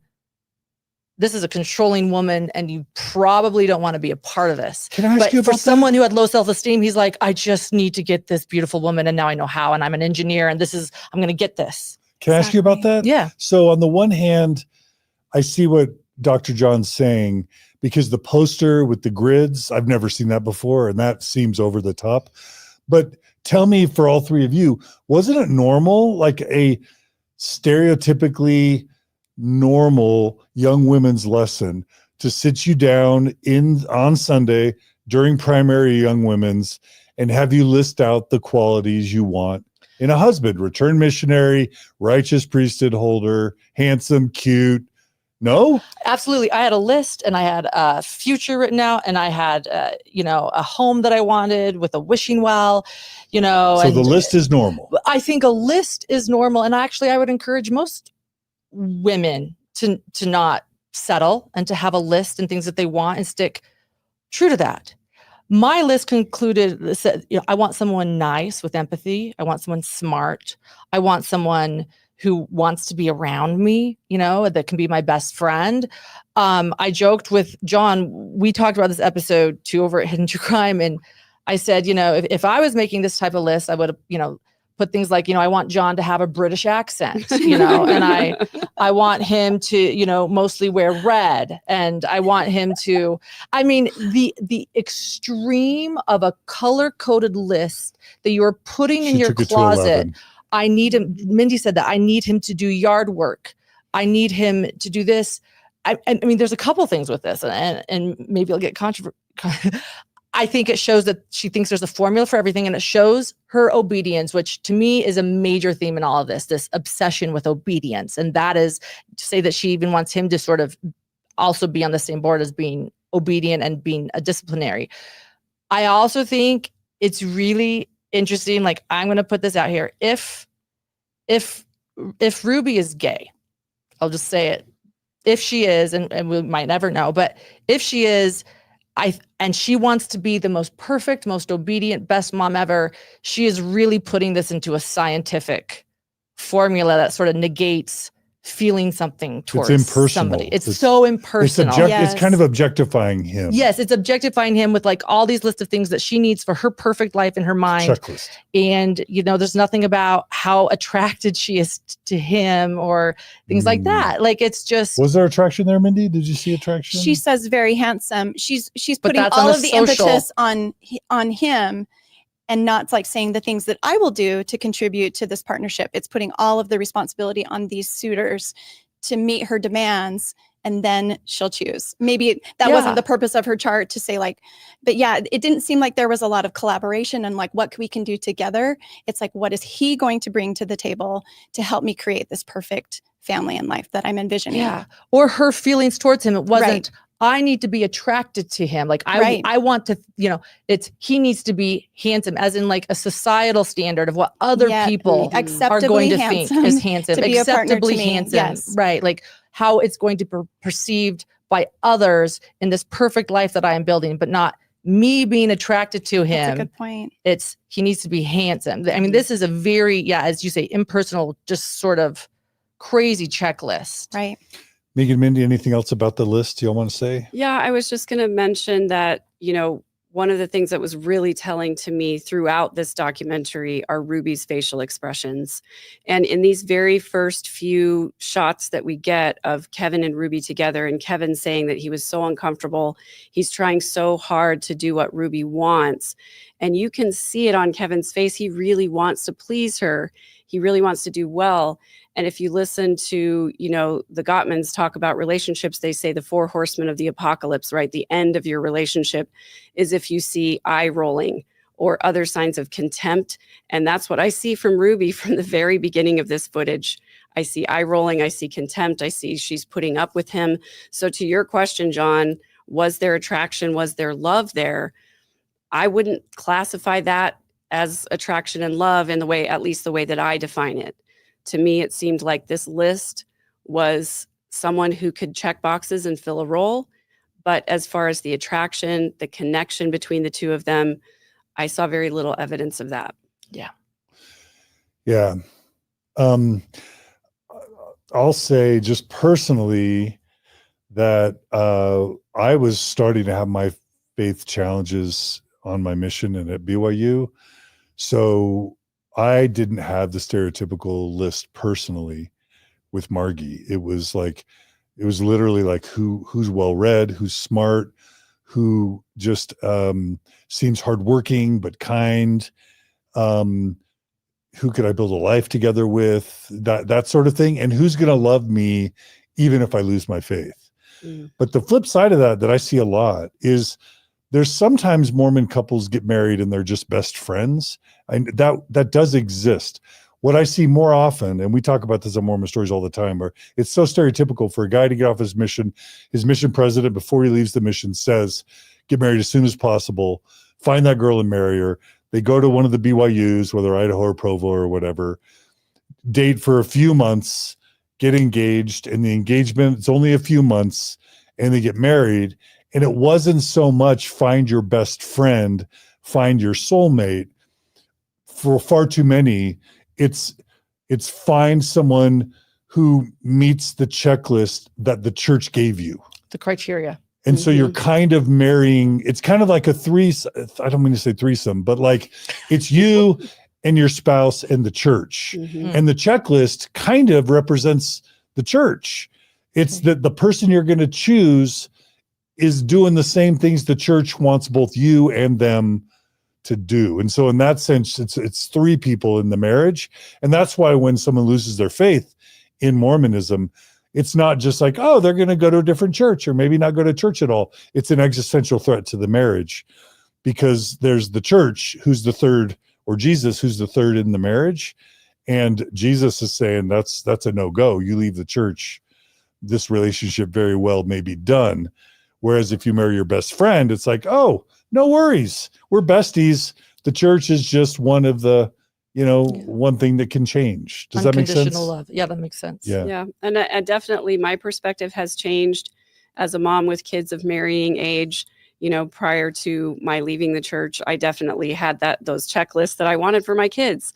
I want them to get married in the temple. I want them to marry a returned missionary. Now I say, do they treat you with kindness and respect? Do you communicate well? Can you repair after conflict? Do they have good relationships with their family members? All of those kinds of questions. And none of this performative, superficial, how tall are they? And, are they going to be a disciplinarian in the home? It's like more about the relationship between the two people and their ability to communicate and to handle things in a healthy way. Yeah, I think that all of the talk of lists, Mormons are a list-making people. We just are. And I don't recall a specific young women's lesson that I was encouraged to write down attributes for a husband. And it likely happened, but I do remember just taking that on myself and writing attributes, not anything as specific as what Ruby wrote as far as appearance and things like that, but definitely gospel-centered testimony, and probably some provider type, wanting. I struggled growing up with lovely, my parents were hardworking, but there were some periods of unemployment. And so financial insecurity was a hard thing for me. So that was definitely a goal for me. It was to try to find somebody who would be a good provider. I did get a degree, but I always intended to stay home with my children. And so, I had some of those patriarchal methods in my mind. But yeah, as far as the lists, I agree with what you've all said. And I think that it can set you up when you get too rigid in a list and setting or listing out criteria. It can get you into trouble.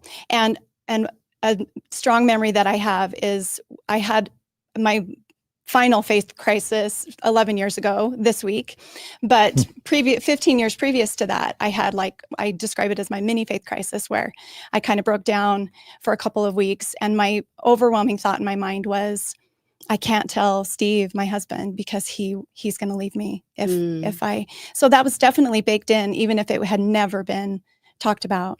And so I finally did confess to him that I was having these struggles, and he didn't leave me. And I think he just thought it would blow over, and it did. I put a little bit of a Band-Aid on it and returned to it later. But so I just think it's not uncommon at all to have these lists and these goals. And I agree with you that I wish there was more focus on a friend and soulmate, and that you're going to go through some crap together, and are you going to be okay? And I think there's a really unhealthy focus sometimes and advice that's given to newly Mormon married couples that if you have, if you're both strong in the gospel, any marriage can work. And that's not bull crap. I know. Totally. Right. Yeah. It's crap. And that's not talking at all about sexual compatibility and emotional styles and parenting styles. And so I don't think I'm out there when I think that advice is given to a lot of people, where if you have two people who are committed to the gospel, you can make your marriage work. And it's just not true. Yeah. Amen. Thank you just really quickly to Mrs. Lonely Hearts for the support. It means the world. Okay, so the next part of episode 1, they do kind of montage of the courtship. I identified the Old Rock reception house in Logan. Margie and I have been to a reception there. They get married. They start having kids. And they show the kid crawling out of the crib as kind of like the first 8 Passengers YouTube video that kind of goes viral. Yeah. And they start showing the ticker of the subscribers going from, and the paychecks are getting bigger from YouTube. Well, I don't want to skip over that first paycheck. Oh yes, because please $85. do. Please do. That Yes. was pivotal. Yes. Yeah. That Kevin said when he saw that first paycheck, and his reluctance changed completely, and he did a 180 for $85. Completely changed his perspective. I wanted more, is what he wanted said. more. Yeah. That's right. Exactly. Yep. Can we talk about the cosmic vending machine? Yes. Yeah. Go the ahead. prosperity gospel. You had this in your notes. I noticed, in big bold letters, because I noticed this too. Yeah. Okay. Yeah. So as they start making more money, the kids become employees basically to the podcast. It's got Paige Hannah in there, who's another. Yeah, that's the first important time that we figure. see Paige Hannah, is when she doesn't really recognize, I don't think, how popular 8 Passengers has become and how recognizable the Frankies are. They go to see Hamilton, yeah. and she's at the concession stand, and somebody's like, "Are you here with Ruby Franke?" Are you with Ruby? And she's like, I was kind of blown away by, Paige does say, I was always blown away by Ruby's business sense. I think that's shortly before they reached 1 million subscribers. Yeah. And they talked about the money going from $20,000 a month. Well, I mean, from a paycheck of a couple $100 to $20,000 a month to at the peak, $100,000 a month. Mm-hmm. So that's, over $1 million a year, which is great money. And then, Kevin talks about a cosmic vending machine where he basically feels like he was bargaining with God, that if they are sharing Mormonism, let me just make the point. This, I feel, was an edit for the world, because Kevin says, as long as we're sharing Christianity with the whole world, in return, God would bless them. And Yes. I think that is absolutely false and inaccurate. There's no possible way, in my opinion, that in Kevin's mind, he was thinking, we're sharing Christianity with the world. What do Mormons think when they share their version of religiosity with the world? What do they think?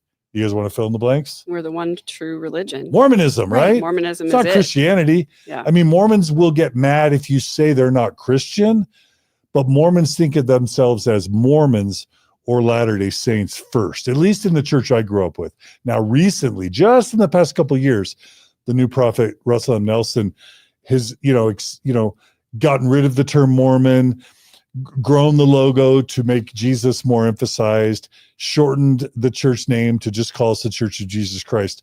But back when Kevin and Ruby were running 8 Passengers at its peak, they were Mormons first and Christians 10th or 20th. Now, that's my opinion. That's how I have internalized Mormonism. Any disagreement there? Well, I just, I think that the reason that the prophet Russell Nelson started talking about using the full name of the church, obviously we have our speculations about his beef about that and everything, but it does contain the name of Jesus Christ, right? And he was wanting to reemphasize that, yes, we are Christian. We do believe in Jesus Christ. And so I just think, that, yeah, we want to be seen as Christian, but also both and, right, have our cake and eat it too, be the one true religion that, everybody else just has a little piece of the gospel. We have the fullness of the gospel. Yeah, all other churches are false in Mormonism. Any other Christian baptism does not count in heaven. Any other Christian baptism, any other Christian marriage does not count in the afterlife. I don't know. I've made my point. What do you think? This was a big moment for me. Well, I mean, do you have anything to say to that? Because actually, that's not. I actually didn't. It didn't even occur to me to think of like the Christian versus. So, if you have something to say? No, it's an interesting edit. It's interesting that he pointed out Christianity. We believe that we were sharing goodness, Christianity, with the whole world, and that's not the framework of the church that I grew up in. We didn't really talk a lot about being Christian. I just think it's changed. I mean, of course, we believed that we were Christian, but the more pressing present face was Mormon, was LDS. Mm-hmm. So I do think there's been a shift, and I think that it's just an effort to be more mainstream and to be more palatable to mainstream Christians. Growing up in the LDS faith for me was about Christianity. In fact, it was about Christ to me, but I know that's not for everyone. But for me, it was, so I didn't even catch that edit. Like that word didn't even, Can I ask you about that? Yeah, you can ask me. Okay, so I didn't even catch that. I mean, this was a moment that was big for me, but what you guys are saying is so interesting because like this wasn't even like a thing. It was a big for another reason, but yeah, ask me. I should clarify. I'm not saying that Mormons don't believe in Jesus and don't consider Jesus to be central to their faith. I do. I'm just saying identity-wise, if you ask the average Mormon 5 years ago or before, they're much more likely to say LDS or Mormon than Christian. That's the only point I'm making. Not that Christianity or Christ isn't central to our religious worship. Okay, sorry, only to clarify, but keep going, Lauren. No, that's it. That's interesting to me. Like for me, I thought Gordon B. Hinckley did a lot with us being Christian. Of course, that was really the first. I remember the first prophet I remember was Ezra Taft Benson, but I don't really remember him per se and his teachings. I was a primary kid. So my first prophet memory was really Gordon B. Hinckley. And I thought it was a lot about Christianity. I remember being a child and somebody coming up to me, I even think younger than 8, and saying, so you're not Christian? And knowing exactly what that was and going, no, I believe in Christ. Like I'm absolutely Christian. I remember the first time someone accused me of not being Christian, I was like 6 or 7. But if and being like, no, you, I'm Christian. But if somebody said to you, what's your faith? Would you say Christian or would you say Mormon or LDS? I say Christian. I actually always said, even on my mission, I would say, I believe in Christ, and the vehicle for the way I worship Christ is the LDS faith. Okay. Yeah. So Interesting. that's how I perceived it. I didn't say when I went on a mission that I knew the church was true. I didn't. I believe in Christ. I studied in Jerusalem, like Christ was the center, and I like worship. And my family's culture is being Mormon or LDS. Thus, that's how we worship, and that's how I sing my hymns about Christ. Yeah. That's the vehicle to worshiping Christ. That's awesome. But Well, that's for me. Yeah. different experiences. Yeah, different Yeah. experiences. Yeah. And I'm not saying that's right, just different experiences, and I validate everybody else's. What did strike you learned. about this? What was the thing that you The thing that struck me about this moment was this a lot of money, I think, can often be that is a moment, I think, where a lot of families or a lot of people start to feel conflicted, right? Like, is what they're doing, it's guilt. It's we are making so much money off this. We are exploiting our children. We are, doing all these things, and we are making so much money, and we're going on these crazy great vacations. And trust me, I don't think anyone should feel guilty for making money. But to me, I think a lot of the LDS culture is about guilt, and it's about community, and it's about taking care of everyone. And oftentimes in wards, like, you do see the people that are blessed with a lot of money and those that aren't, and giving. And I think that Mormons and LDS culture, you want whatever you do to have purpose and meaning. And then I also think that there was a guilt aspect there, and like, oh my gosh, we're making so much money. We're doing all these things. Some things don't feel right, but it's for a greater purpose, and we are being blessed, and we are, an abundance is, coming our way. And I think it's to like erase and put blinders on from all of the other things that aren't okay about this. Love it. Yeah, Good. that money can blur some lines. And I think what struck me the most was the line where Kevin said he felt like he was doing business with God. Yeah, it's got to feel good. It's got to feel good to do business with God. So I think he was saying, and I think that was maybe his moment of like, hi. And I think this plays a theme throughout the next half of this documentary, which is why I think this point is so important. He thought that he was being blessed for his righteousness in what his family was doing. This made them special. And I think this is a pivotal point of what happens next, how they get involved with Jodi Hildebrant. They had a higher meaning and a higher purpose, and they were being blessed with all of this money. And so it was proof that what they were doing was right. Like, Prosperity this is like gospel. this Yeah. moment Yep. of foreshadowing, I think, Yeah. and really setting the stage of like, and then. So. I have a good quote Yeah, from please. Kevin about that. So this is timeline wise, they're getting really popular. They've hit the million. They're making a lot of money. We're talking about the cosmic vending machine. She gets pointed out. She gets highlighted by YouTube on Mother's Day. Ruby does.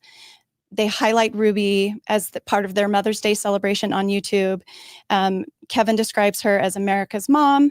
They're getting a flood of positive comments on YouTube, and it's just feeling so good for the Frankies at this point. And Kevin says, Ruby would confide to me that she was meant to be some sort of instrument in the hand of God, that she was meant for something bigger than herself. So I think that speaks exactly to what you're saying, Lauren. It's just this foreshadowing of all of that success. Certainly there were financial benefits, but I think it was feeding Ruby's ego and her sense that she was special and important, and that God had a higher mission for her moving forward. Pretty clear Yeah. that she felt that. Can Yeah. we talk really quickly about Kevin saying he was living vicariously through Chad? I Yeah. found that part interesting. Yeah. So Chad talks about how Shari says if Chad or myself were on the thumbnail of the video, it would always get more views. And so I think Ruby would put Shari and Chad on. And I think especially Chad, it seemed, was the most popular. And he said, Didn't you just flat out say, yeah? yeah, he said, I think I knew early on that people liked seeing me the most. It's a little selfish of me to say, but it was also true. I brought a lot of character into the channel. I was good at being lighthearted and fun. The audience was girls my age at the time. I think they found me fun and attractive, and I'm not complaining. But then this part by Kevin, I just thought was so interesting. He said, I was living vicariously through Chad. He was everything that I wished I was when I was a kid. Confident, handsome, great at sports, the heartthrob, and the comedic relief.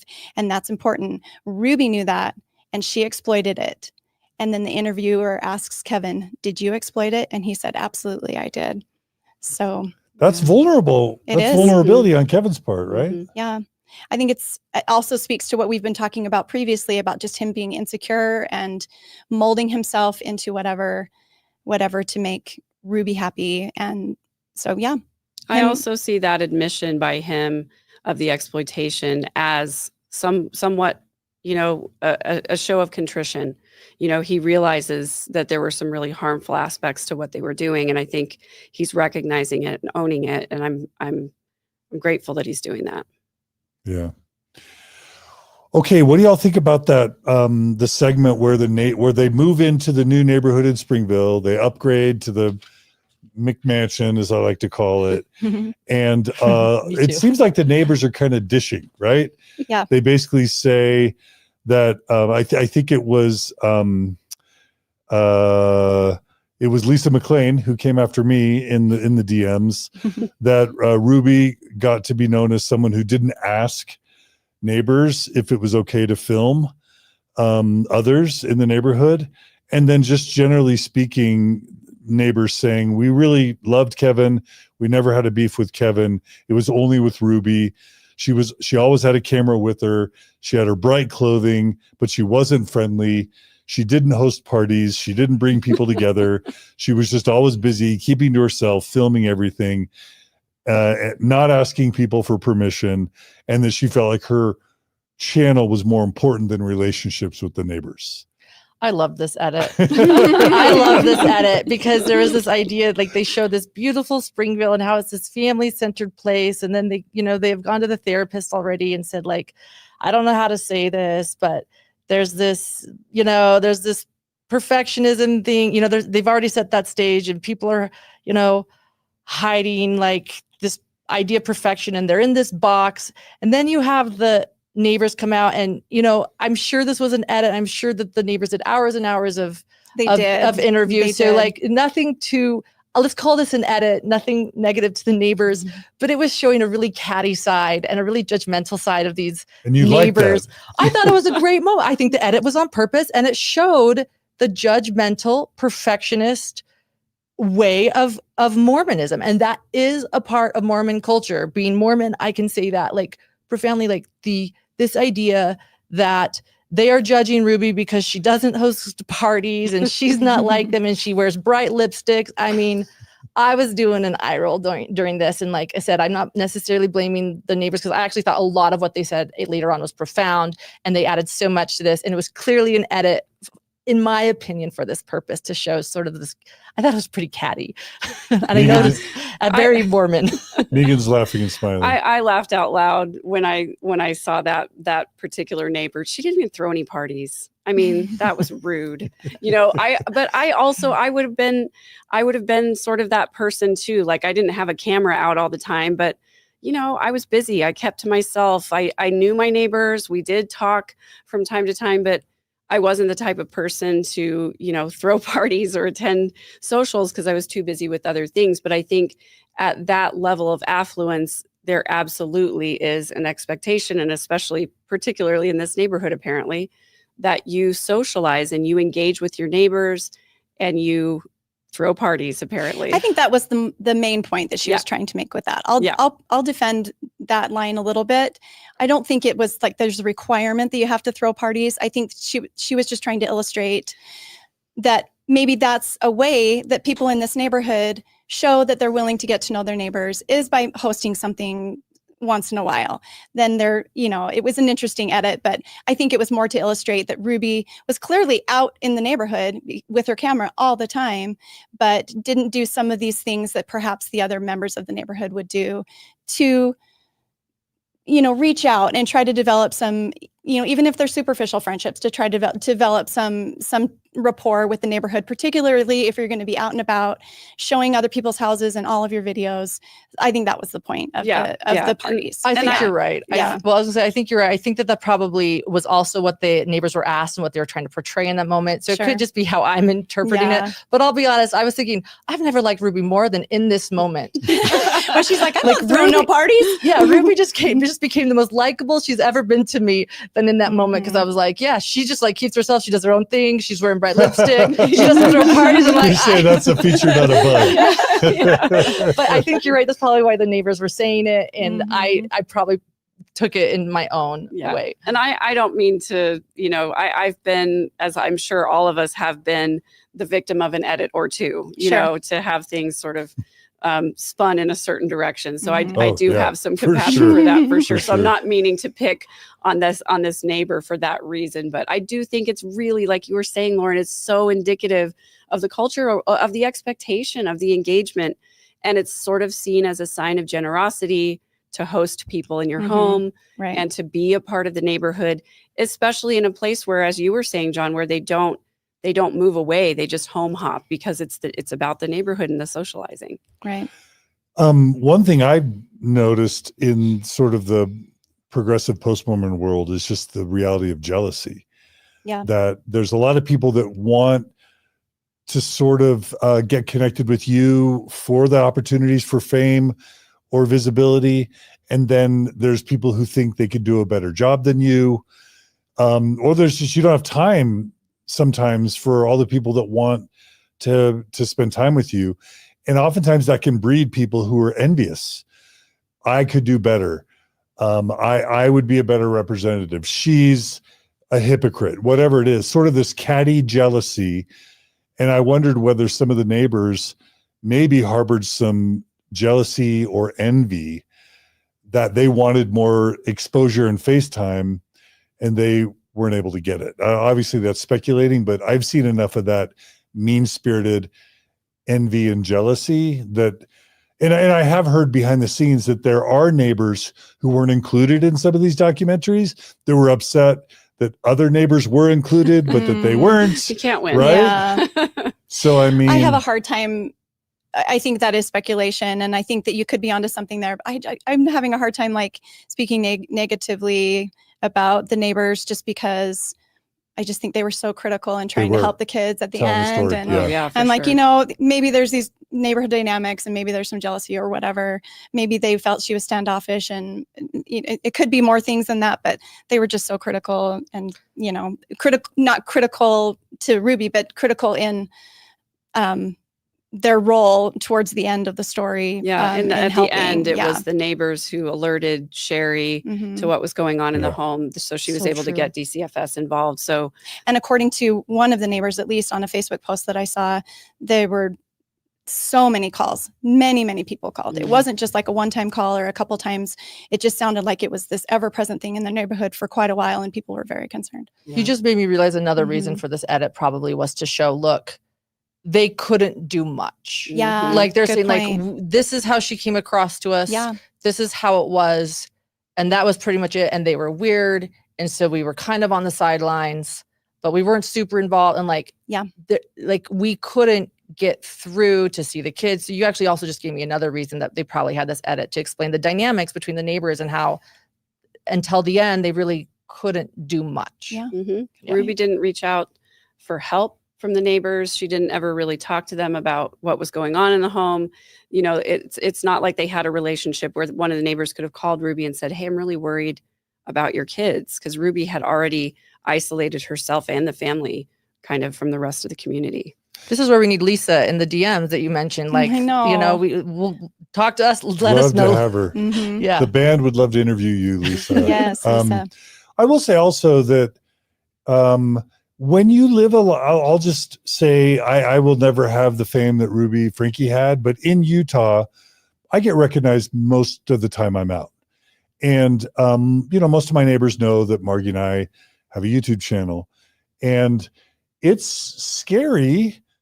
It can change your mind about when you meet people, because number one, you have to be careful, because if your reputation, your persona is whatever it is, you're always vulnerable to people you meet saying, I worked for John and he was a jerk, or I knew John's kids. And then they're talking about your kids on social media in ways that are not healthy for your kids, or people spreading lies. And so you can you can tend to want to insulate Yes. and keep to yourself just as a matter of protection and survival.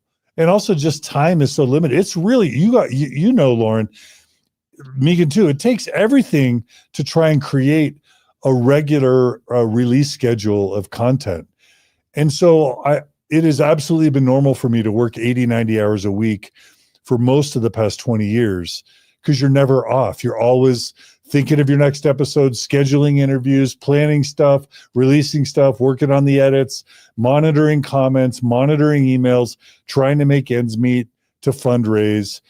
And so I guess in Ruby's defense now, it's really, really hard. And then on top of that, you're trying to be a parent and to try to keep your marriage afloat. And you probably have callings in the church. So maybe she just didn't have time to hang out with the coffee clutch, as it's called in other cultures, you know, in the neighborhood. Yeah, no, I agree with that. I think, like I said, like maybe that was it too. Like I never liked her more than that. I was like, dude, girl, I get you. I feel I'm there. Yeah. And then once you do achieve a level of success, there's a lot of pressure to maintain it, you know, to continue to put out more, better content, to continue to maintain the same number of views, or to grow your channel. It's just the pressure becomes really, really big. Yeah, like I've never done an endorsement deal ever, and I don't know that I ever will. I don't want that pressure of having to sell the vibrators or whatever. Like, will they? You know, whatever. It seems like ex-Mormon influencers are all selling John's vibrators. First endorsement offer was for a vibrator, and he turned it down. Alert. Blue Chew? I don't know. Like, what should I pick? Like, the point is, I don't want to be hawking. I don't want the pressure of having to sell volume. Plus, I don't like to taint the programming. You know what I mean? Yeah. So anyway, it's just a lot of pressure. And the more money you make, the more you feel the pressure to grow. And it's a treadmill. Yeah. Do you feel that, Lauren, that it's ever a treadmill? Yeah, absolutely. Yeah. Megan, do you ever feel it's a treadmill? Yeah. I mean, now that this is my full-time thing, you know, it's a learning curve. I was unprepared for a lot of it, and I'm still figuring it out. And I do feel a pressure to at least maintain the number of videos and the quality of videos as I've done in the past. And then, of course, the goal is always to grow, to reach more people. For me, because I think the message is important, right? But also it's now my livelihood. So now I have to walk that line between content, balancing family, being a single mom, all of that. It's a lot. People are joking with me in the comments that there's some Freudian slip that I said vibrators. It's not. When Cara Burrell, you know, started doing brand deals, her first brand deal was with vibrators.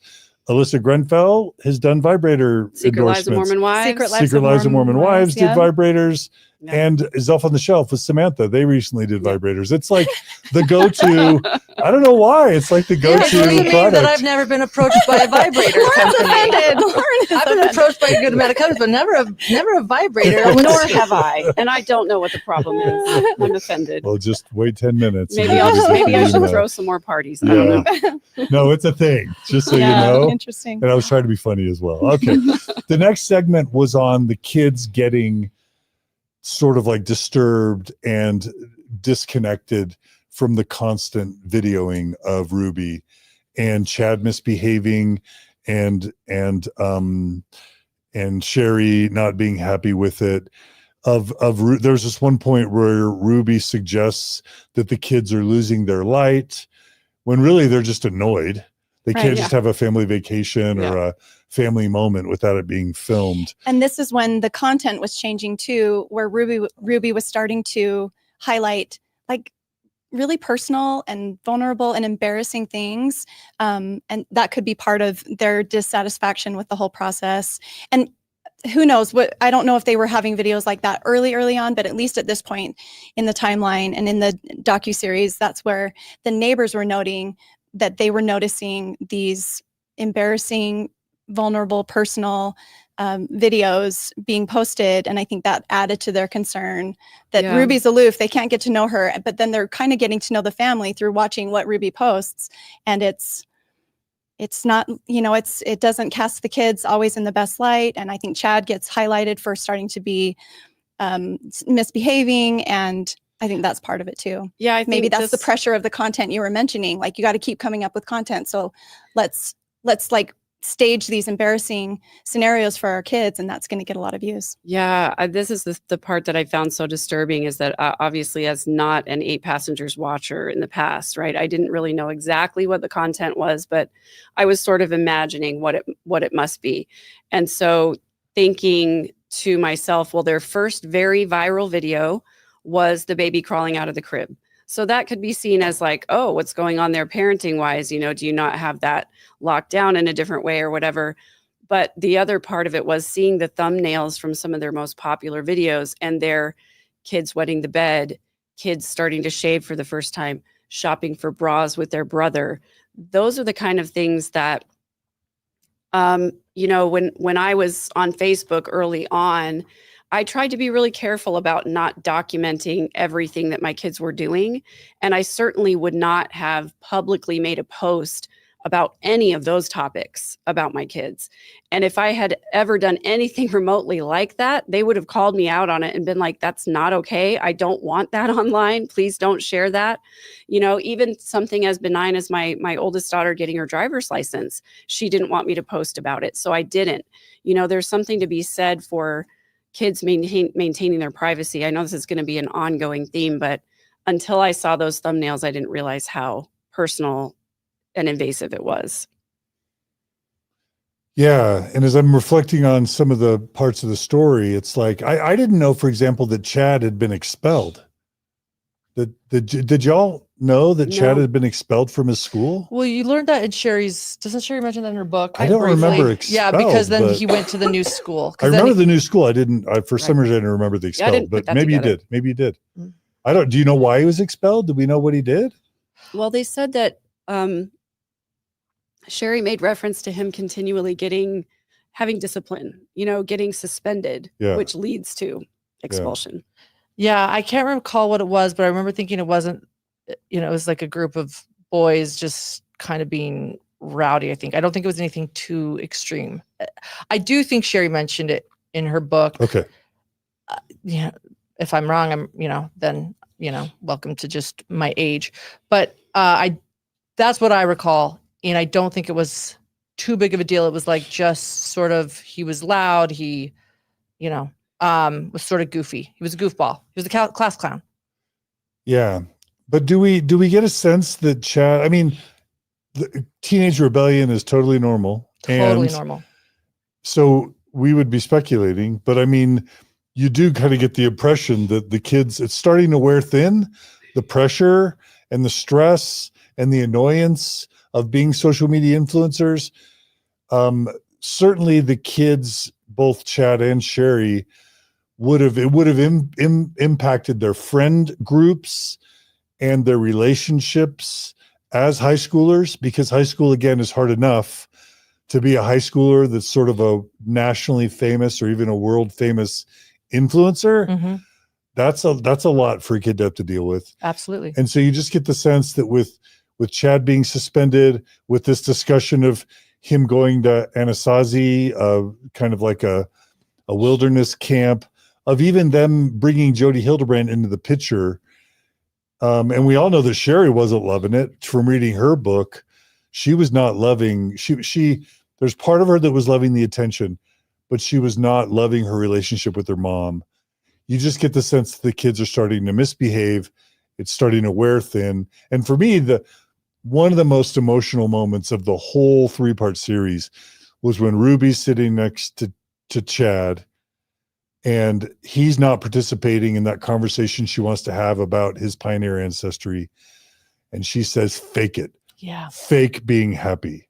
And then he kind of stares off into the distance and says, I just don't know if I can. Mm-hmm. That was so sad and so authentic.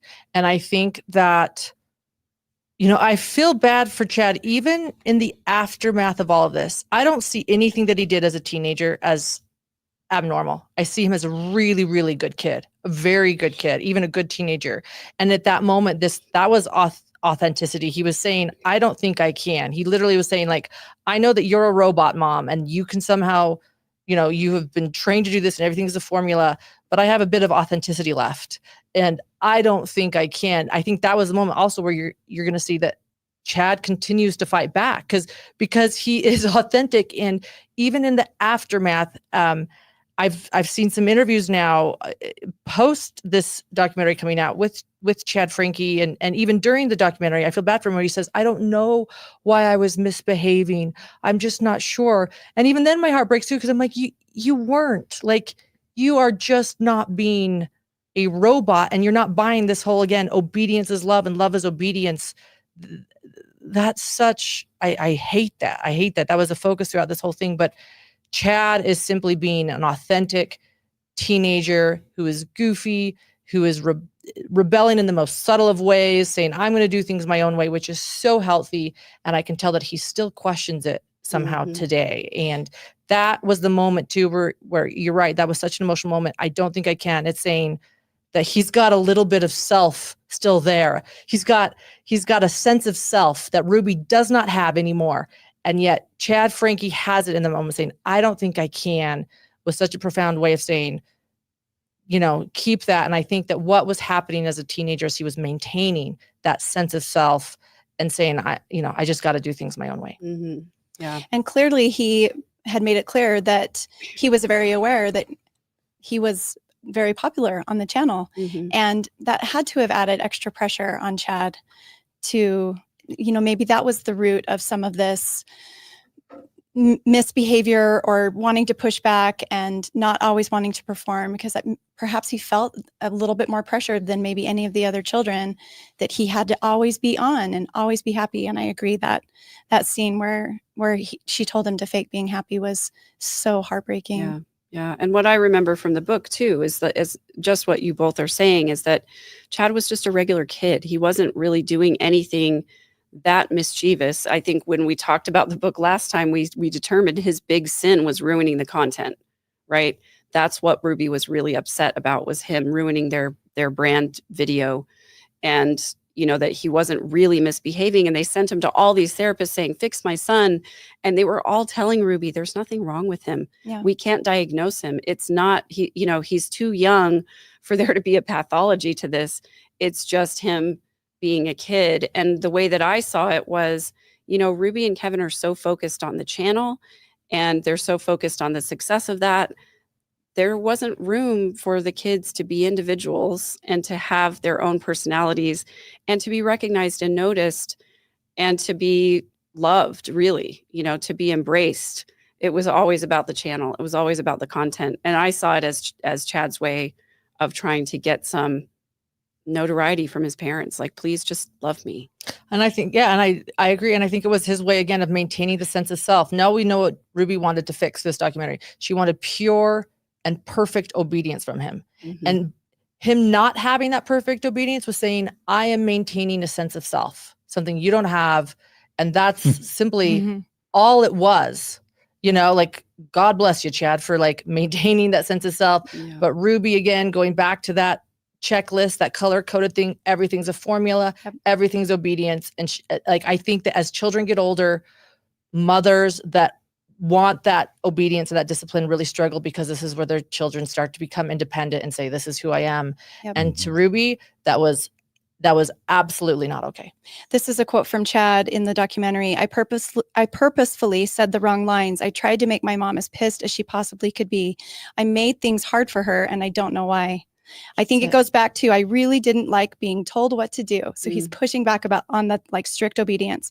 I wasn't even doing anything bad. I just wouldn't listen to adults, especially my teachers.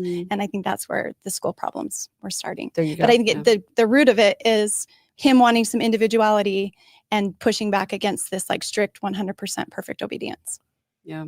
I also saw in that video, that clip of Chad, just a complete lack of compassion from Ruby whatsoever. When he says, I don't think I can. She says, well, you know what? And then it cuts off, as in, like, I'm going to take a break. I'm going to move away. Whereas I'm thinking about one of my own children saying, I just don't think I can do this. Oh my gosh, my heart would be breaking. There would be a hug. It's okay. You don't have to do this right now. You don't have to do it ever. Just take a break. Let's figure this out.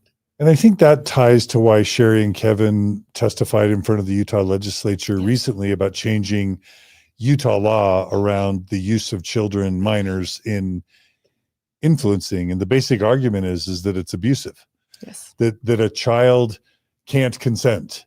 Just like in matters of sexuality, there's no such thing as child consent to sex because of power differentials and immaturity and the lack of development of a brain. And similarly, a child can't consent to being a child influencer. We're all aware of the cliche of the child actor in Hollywood, how being a child actor can ruin your life forever. Correct. Why would it be different for YouTube influencers? Right. Possibly. Right. And even in Hollywood, children are given breaks, and there are some guidelines, but not in the homes of child it's influencers. worse.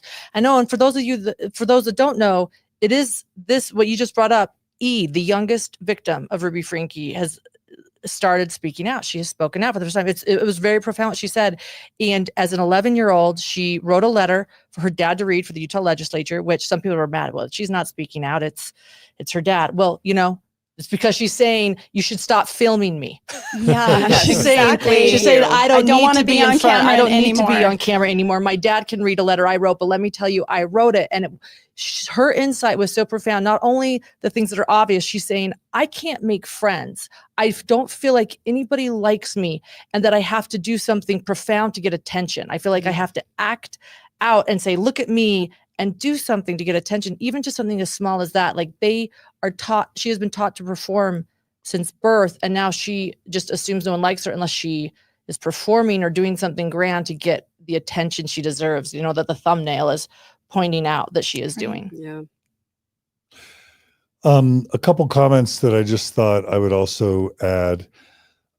Carrie Ann, I think this is a quote from the documentary, y'all remind me, where Ruby says to one of the kids, just be yourself. And then the kid says, this is myself. Mm-hmm. And then Ruby says, well, then change it. Yes. Is that right? Yeah. Was that Boom. from? I think that's one of the middle daughters. Mm-hmm. Yeah. Thank you, Yeah. Carrie Ann, for that. Cindy validates you, Lauren. She says it was in Shari's book. I think Chad's being expelled. Yeah. And it was because he did some clowning around stuff, like throwing something at a buddy, and then it hits a teacher. That's what, That's right. In the Cindy says. cafeteria or something, Yeah, I think. He that's tried to throw Okay. something, hits a teacher. not Yeah. like selling drugs or something. Right. Mhm. Right. And then this is interesting. We may or may not have thoughts on it. Analytical One says, personally, I would have liked more focus on Shari in the doc and a lot less on Kevin. And I noticed that Shari was maybe the least prominent, Yeah. but we had just finished her entire biography. Right. So there's a part of me that felt like I already knew her story. So I was interested in hearing the other people's perspective. Did y'all I have noticed thoughts that. about that? I noticed that, and I thought the same thing. She has her biography, and she had her own voice. Because I'm totally speculating here, but I'm going to suggest that there was some different filming moments too. Because as we know from Shari's book, she refers to Kevin as Kevin and Ruby as Ruby, and that there were definitely issues that she had with her father, Kevin, and how he treated her even in the aftermath. And I have, and I know that I believe that Chad Franke has moved home. The children are now home because Kevin talks about that in a recent Good Morning America interview. I don't believe that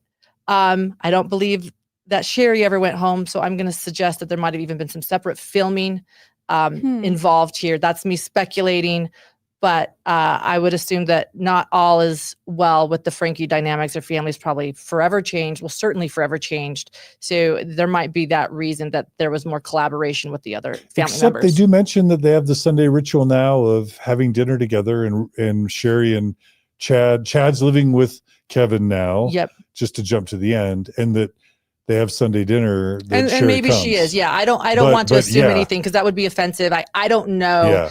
Yeah, I just wonder from reading Shari's book. sure. Really quickly, there's another comment. Speaking of the child star connection, I'd love to get the band's perspective on Jeanette McCurdy's memoir, Mm. I'm Glad My Mom Died.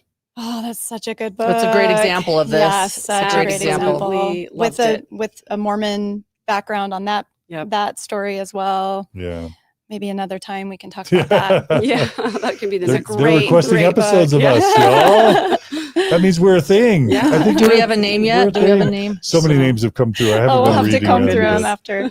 Lots of names are coming through. I'm just trying not to derail our conversation too much, but great Yeah, names 'cause are we could coming be here through. for a really Yay. long time. Thanks, friends. I switched Um, my flight, by the way. Oh yeah, Oh, yay! We're not thank gonna you, lose Lauren. Lauren. Thank Yeah. you. Well, I'm buying you all dinner. Aw. Okay, Multitasking over here.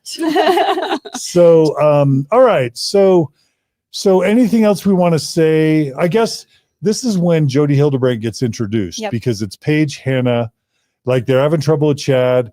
They send him off to a wilderness camp. Frankly, I've talked about this before. This is when I, John DeLynn, started getting notices from my viewers and listeners. Hey, John, do you follow 8 Passengers? Did you know that they sent their son Chad to a wilderness camp?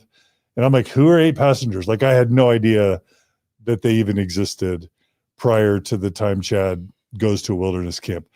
And anyway, that's when Jodi Hildebrant gets introduced to the family by Paige Hannah.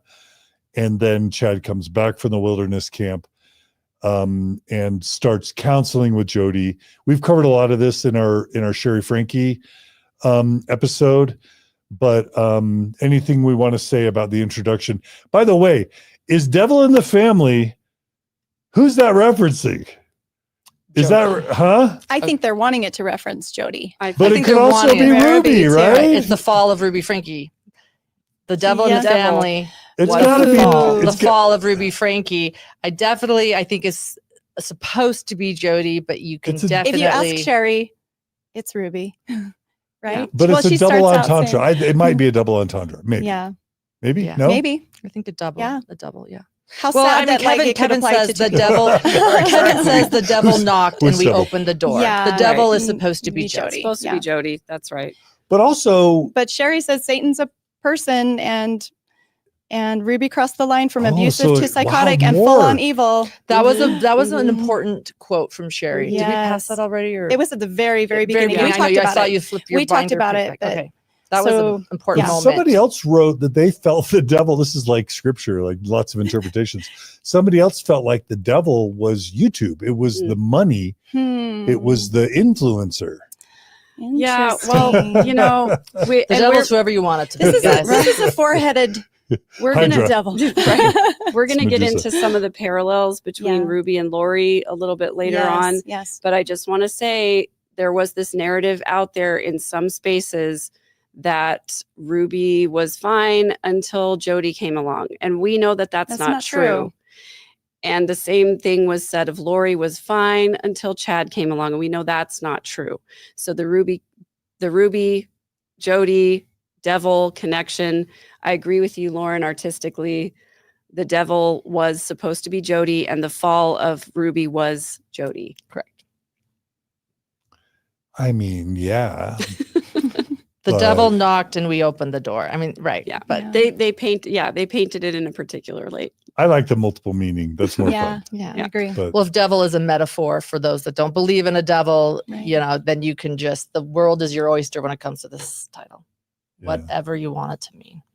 I also think when you said the devil is YouTube, I was like, oh, that's something I hadn't even really thought of, because I think there's a tendency to vilify social media, to vilify the internet, to vilify vlogging.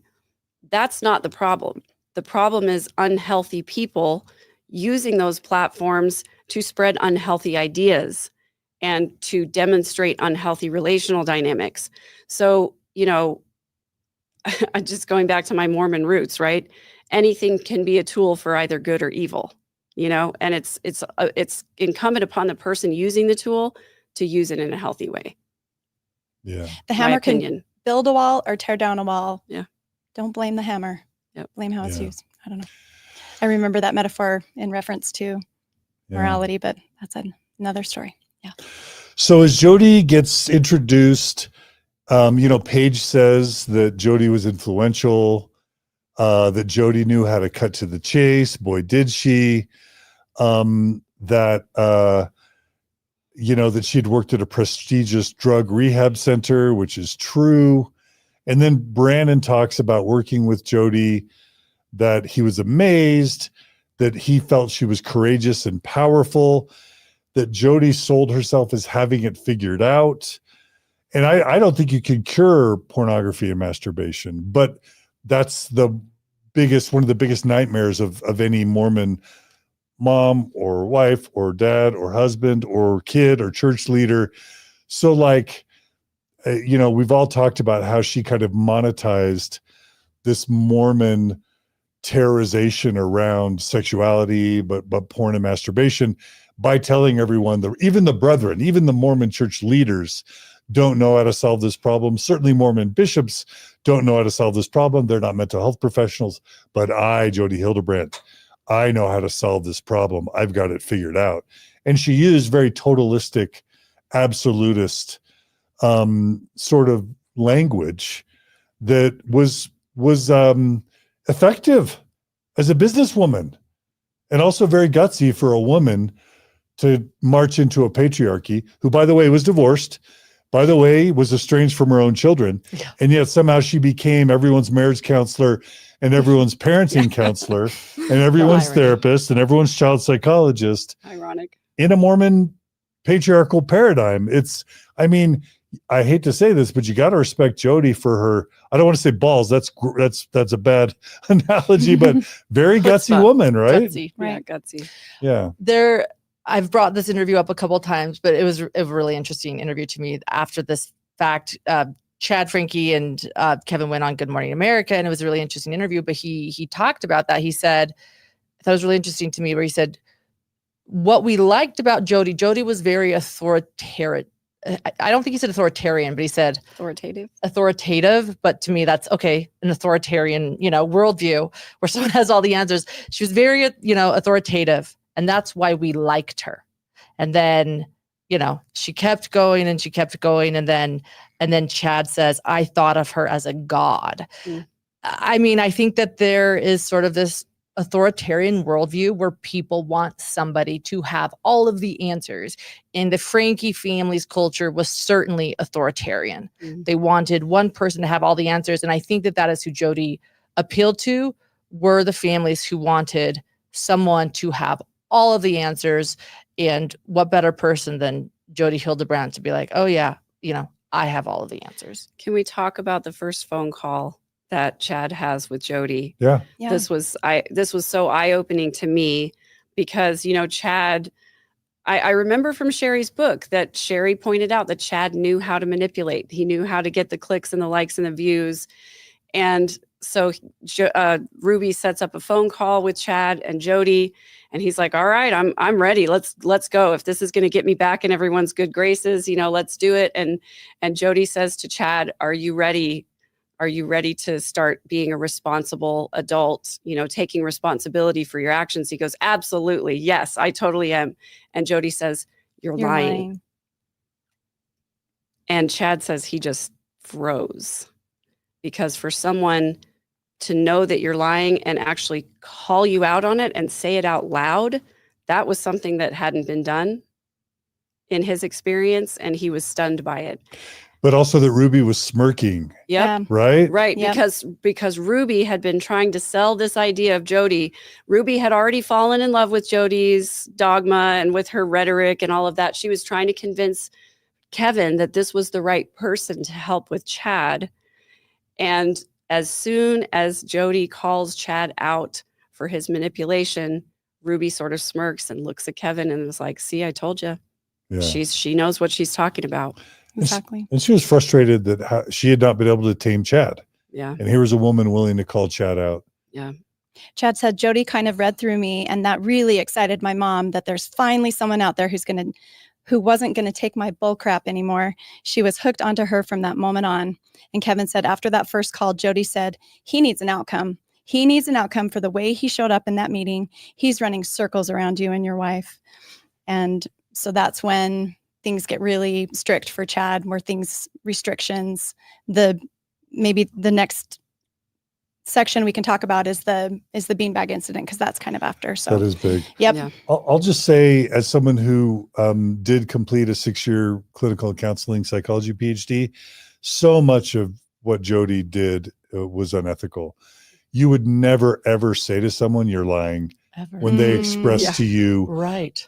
anything. Right. you would say, tell me more about that, or what makes you say that, or Mhm. let's explore that more, but you would never that's like Dr. Phil, kind of Correct. pop cultural Yes. psychology, Yes. tough person, Yes. but you would never be trained to ethically respond to a client that way, let alone a freaking teenager. Correct. Lauren, Right? can you imagine Dr. John ever calling out one of his people he's A teen? reviewing and just saying you're lying? No, nor me, nor our son. Yeah. Yeah. Yeah. Yeah. And again, the mixed relationships of upselling as a therapist, Oh my from gosh. Chad to Ruby to Kevin to Ruby and Kevin Seeing whole to the families, groups, seeing whole Mhm. families, and not have that be a conflict of interest. Mhm. and then the groups. And I mean, it was just a huge upsell. It was, Making your patients mental fitness trainers, so they're also working for you and your client. and you're monetizing Yeah. your patients to Oh make my more gosh, money this is so that it like, scales. I want to bang my head against the wall Yeah. sometimes just thinking about it, like how did this happen? But yeah. This is skipping ahead just a little bit, but at the beginning of the second episode, the therapist, what was his name, Brandon Patrick, thank you. He comments that ConneXtions was a way for Jodi to scale her business, not her therapy practice, her business, and so it's just as you're saying, she would treat one family member, and then all of a sudden all the family members needed to be treated, and then there was group, and there was always something more, thousands and thousands of dollars. And a lot of the men who have come forward to comment on Jodi's therapy practices have said they felt that their families were at stake. They felt if they didn't spend these thousands of dollars and engage in the group in the ways that Jodi wanted them to, that they were going to lose their children and their wives and their entire families. And so it was very high stakes, very high finance to make sure that they kept their families intact. Yeah. And jumping to the beanbag incident, I just thought it was interesting that it got to the point where Kevin and Ruby were threatening Chad that he was going to have to go to a military school back east.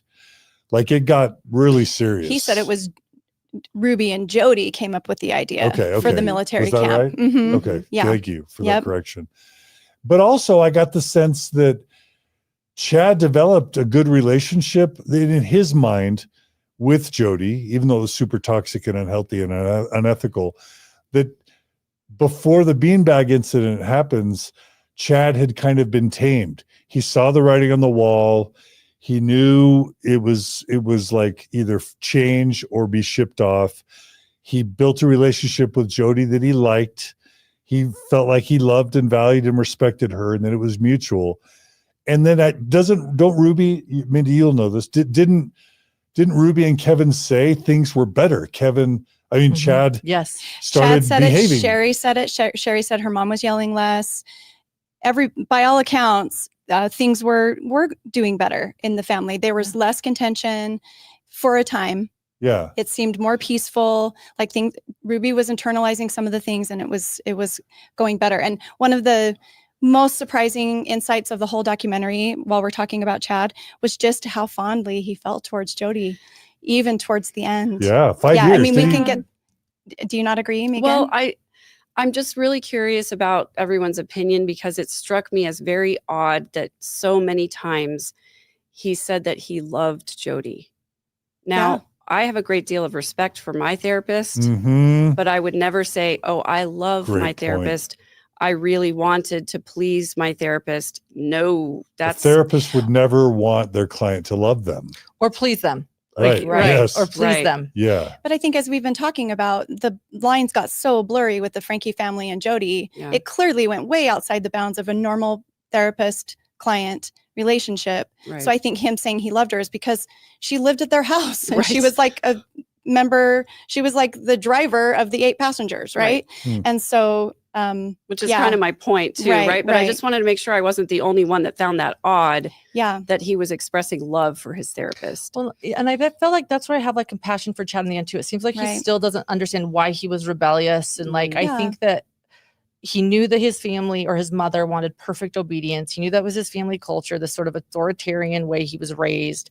In somehow he couldn't please his parents, but he could maybe communicate with Jodi like yeah, you're right. That is interesting. Like she was probably some parentification and like, oh, okay, I love Jodi. Like she's the one that can like help me figure out how to please my real parents. Yeah. Going to the back to Kevin saying it was a lot better with Jodi. I want to say that I have talked to a lot of other clients. Do you see patients or clients of Jodi? Do you see clients? Is that the so right term? patients are for medical doctors. And So then a psychiatrist would say patient, a psychologist or Would a say marriage and family client. therapist or a social worker would say client. Thank you. I've gone to Yeah. both words trying to remember. Yeah. So I have a brother that's a psychiatrist and a husband Yeah. that's a psychologist. Okay, so a client. So I've talked to many other ex-clients of Jodi or people that knew ex-clients of Jodi, and a lot of them have said that their lives got better in many ways. And a lot of them don't want to talk publicly. You've probably had the same experience, John, talking to people, but I do find that interesting. And I think that's one really important aspect, again, of an abusive relationship I want to bring up. Again, the devil doesn't come, dressed in a red cape. It comes with everything you've ever wanted, and abusive relationships don't happen because it's not good and there aren't good things that happen. So it's a really important point, again, I want to make is good things can happen with an abusive person, which sort of muddies the waters and makes the victim and the person being abused very confused because there's a mix of good and bad. They aren't the only ones that said that certain aspects of their life improved. But the irony of Jodi is because certain aspects of their life improved, then she becomes a god and she is the end all be all. And then once things get bad, because she'll turn it bad, she turned it bad for Kevin by saying, you know what, Kevin, you're failing now. So once things got good, just like a classic abuser, that's where the masks comes off. And then they start saying, but now you're misbehaving and now you're bad. And then the victim, or in this place, the client is jumping through hoops to try to get back to what was good. I'm jumping ahead, but I just think this is really important that like, it was good for a moment. Mm-hmm. It was good for a moment. Other clients of Jodi Hildebrant have said the same. And that doesn't mean that she wasn't an abuser and that she had bigger plans in stake. Great points, Lauren. Yeah. Okay, so someone's asking who hasn't seen any of this. Well, what was the beanbag incident? So, Mindy, do you want to? Or sure. Let me just see what they said about it. So, Chad had been counseling with Jodi for some time, several months, and referring to the previous part where she's like, he's running circles around you. He needs some consequences. And one of those consequences was at the time that he lost a lot of privileges. He lost electronics. And one of the main privileges he lost was to have his own bedroom. And so that's when he moved to the basement and was forced to sleep on a beanbag for 7 or 8 months. And so Kevin says, he was not complaining anymore about his sessions with Jodi. I remember just thinking, he's fixed. He's polite. He's grateful. This is great. Ruby and I both were like, okay, I think you're ready to have the privilege back of a bedroom. That was the spark that blew the powder keg. And so then it shows the video that started all of this where it's Ruby and Chad sitting up next against a wall and Chad kind of, Chad says, I know my bedroom was taken away for 7 months and you gave it back just a couple weeks ago. And you can see Ruby's face. She just kind of has this realization, like it's an eek moment for sure. And she says, I don't think our viewers know that. And Shari says, or somebody off camera says, you've been sleeping on a beanbag. And Chad said, I've been sleeping on a beanbag and they gave me my room back like 2 weeks ago. And so when they released that video, Ruby still released the video even after that kind of awkward moment where she realized she's going to be exposed for this thing that she did with Chad.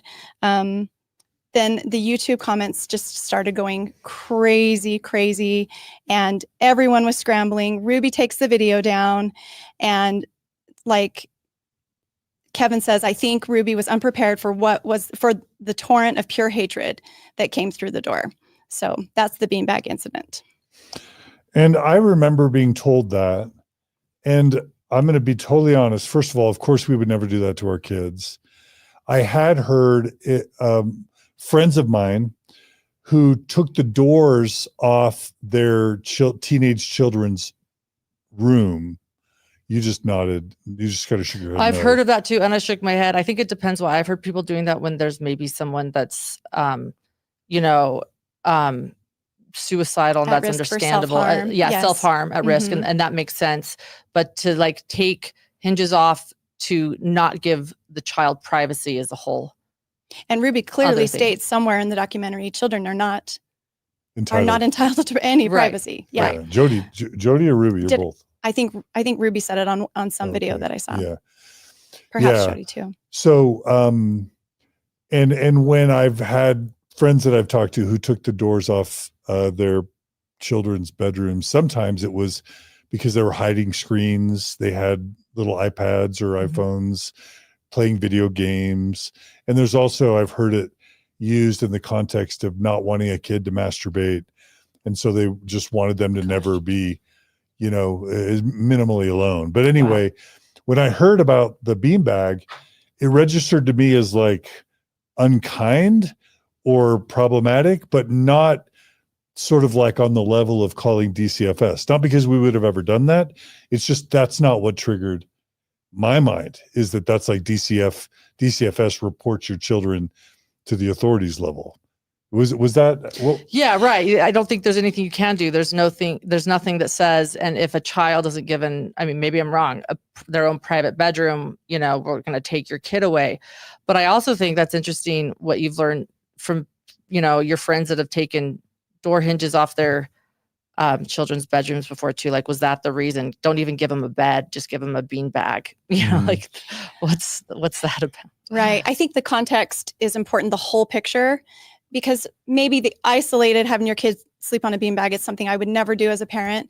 But that was one of many things that had become problematic for 8 Passengers viewers. We'd had the incident where the youngest daughter forgot to take her lunch to school, and Ruby proudly proclaims that her child needs to learn accountability and responsibility, and that she will not be taking a lunch to her child, like her first grader, and told the teacher, please do not give my child any food. I mean, that's just one. There were several instances, I think, leading up to the beanbag video. This did not come out of the blue, where Ruby was displaying some, problematic, abusive, unkind traits on her videos that she was releasing.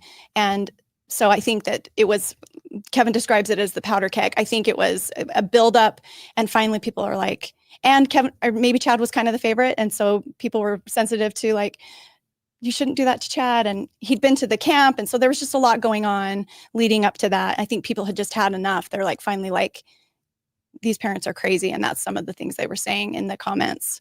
But Kevin blamed the algorithm. He said the algorithm began to recognize, ooh, this is a hot topic, and everyone scrambles. And that's when Ruby took the video down. So perhaps people were seeing that video for the first time who didn't have any context to the 8 Passengers family.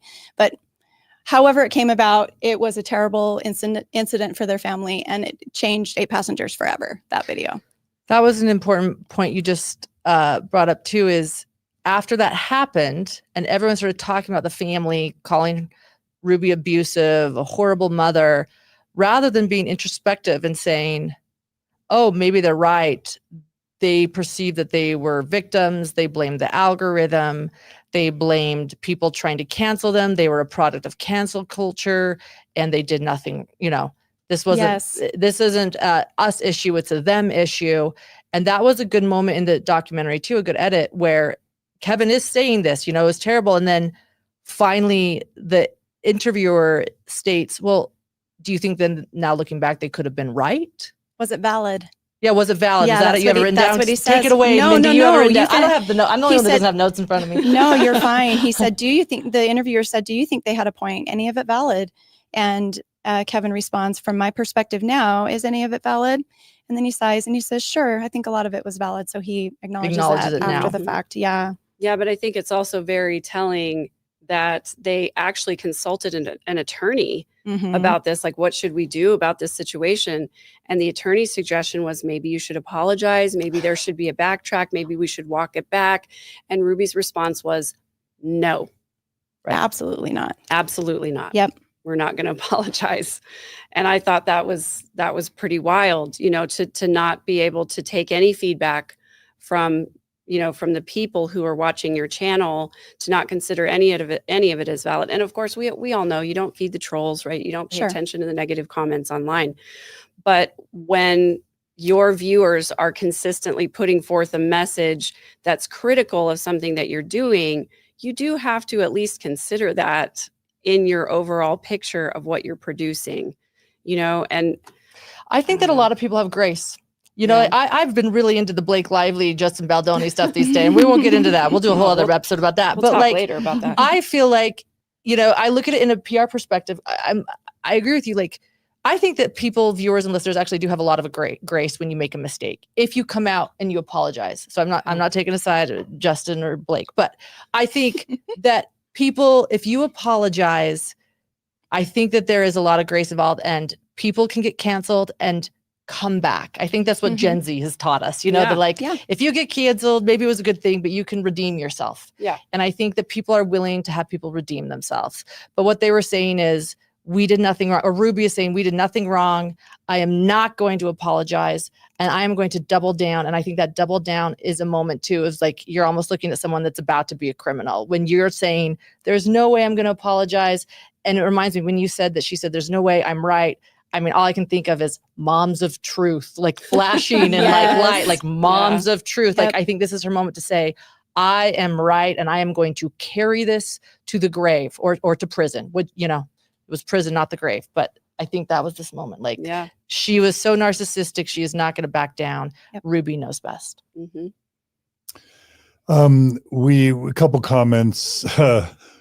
Ruth Heath reminds us that even prisoners get beds.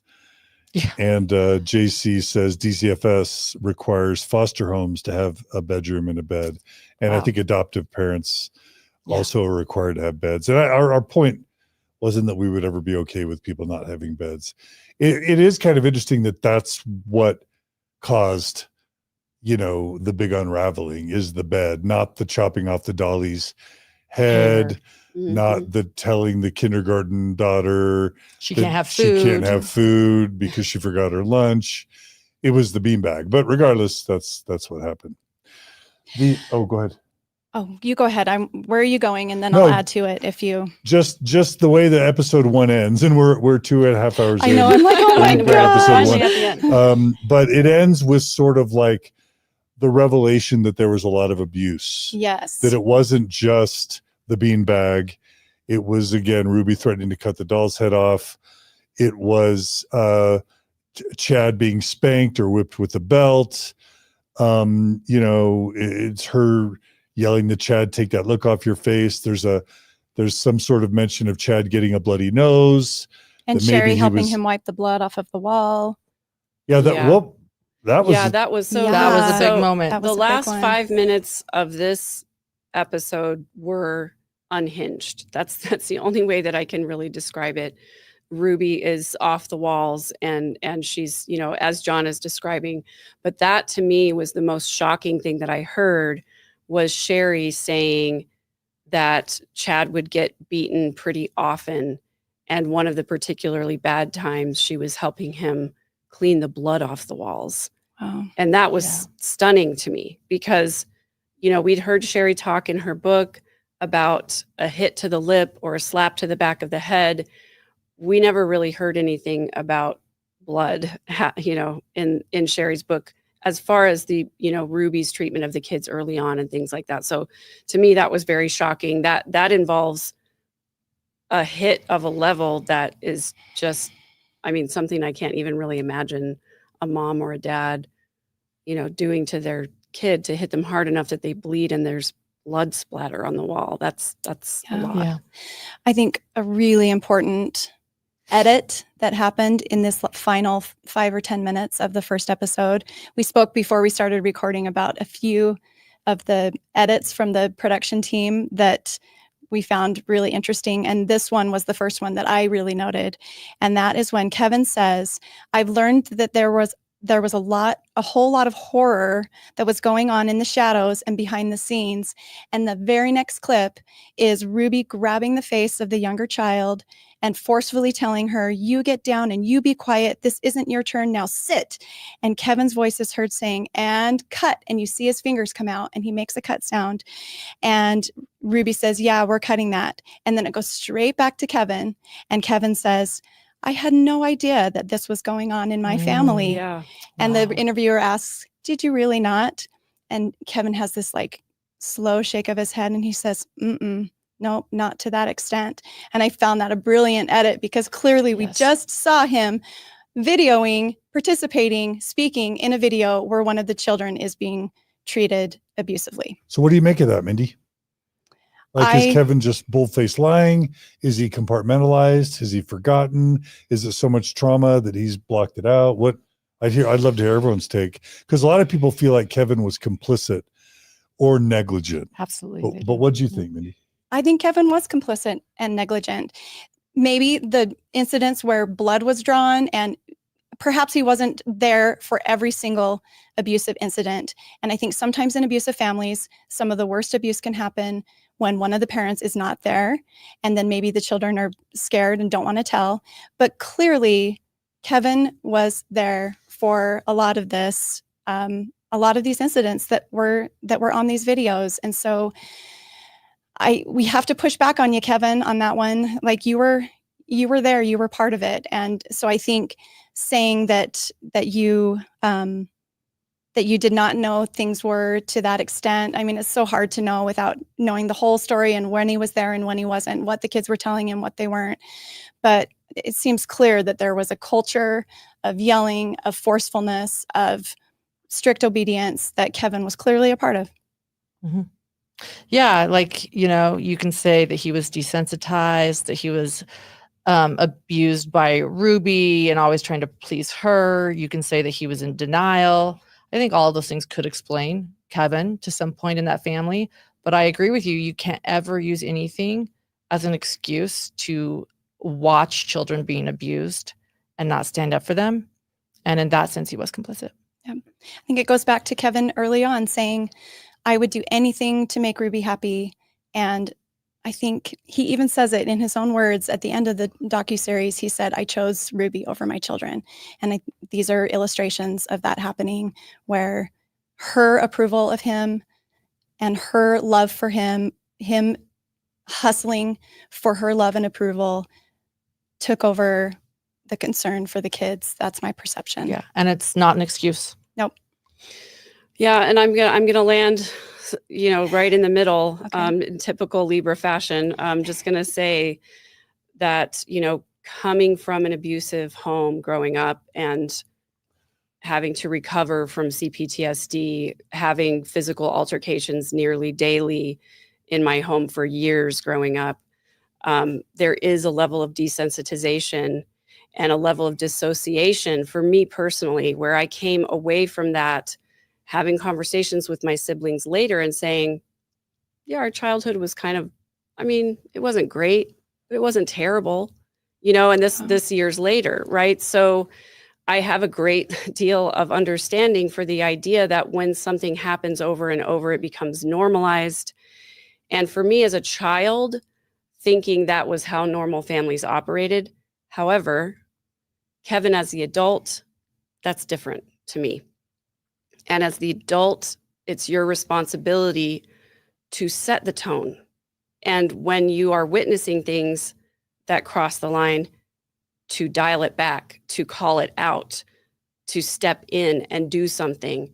And one of the things that I struggled with the most in my recovery was coming to terms with the adults who could have done something and they could have said something and they chose not to because the consequences for them were too great at the expense of the children. And that I will always condemn. I think we're all in agreement. Powerful, Megan. Powerful, yeah.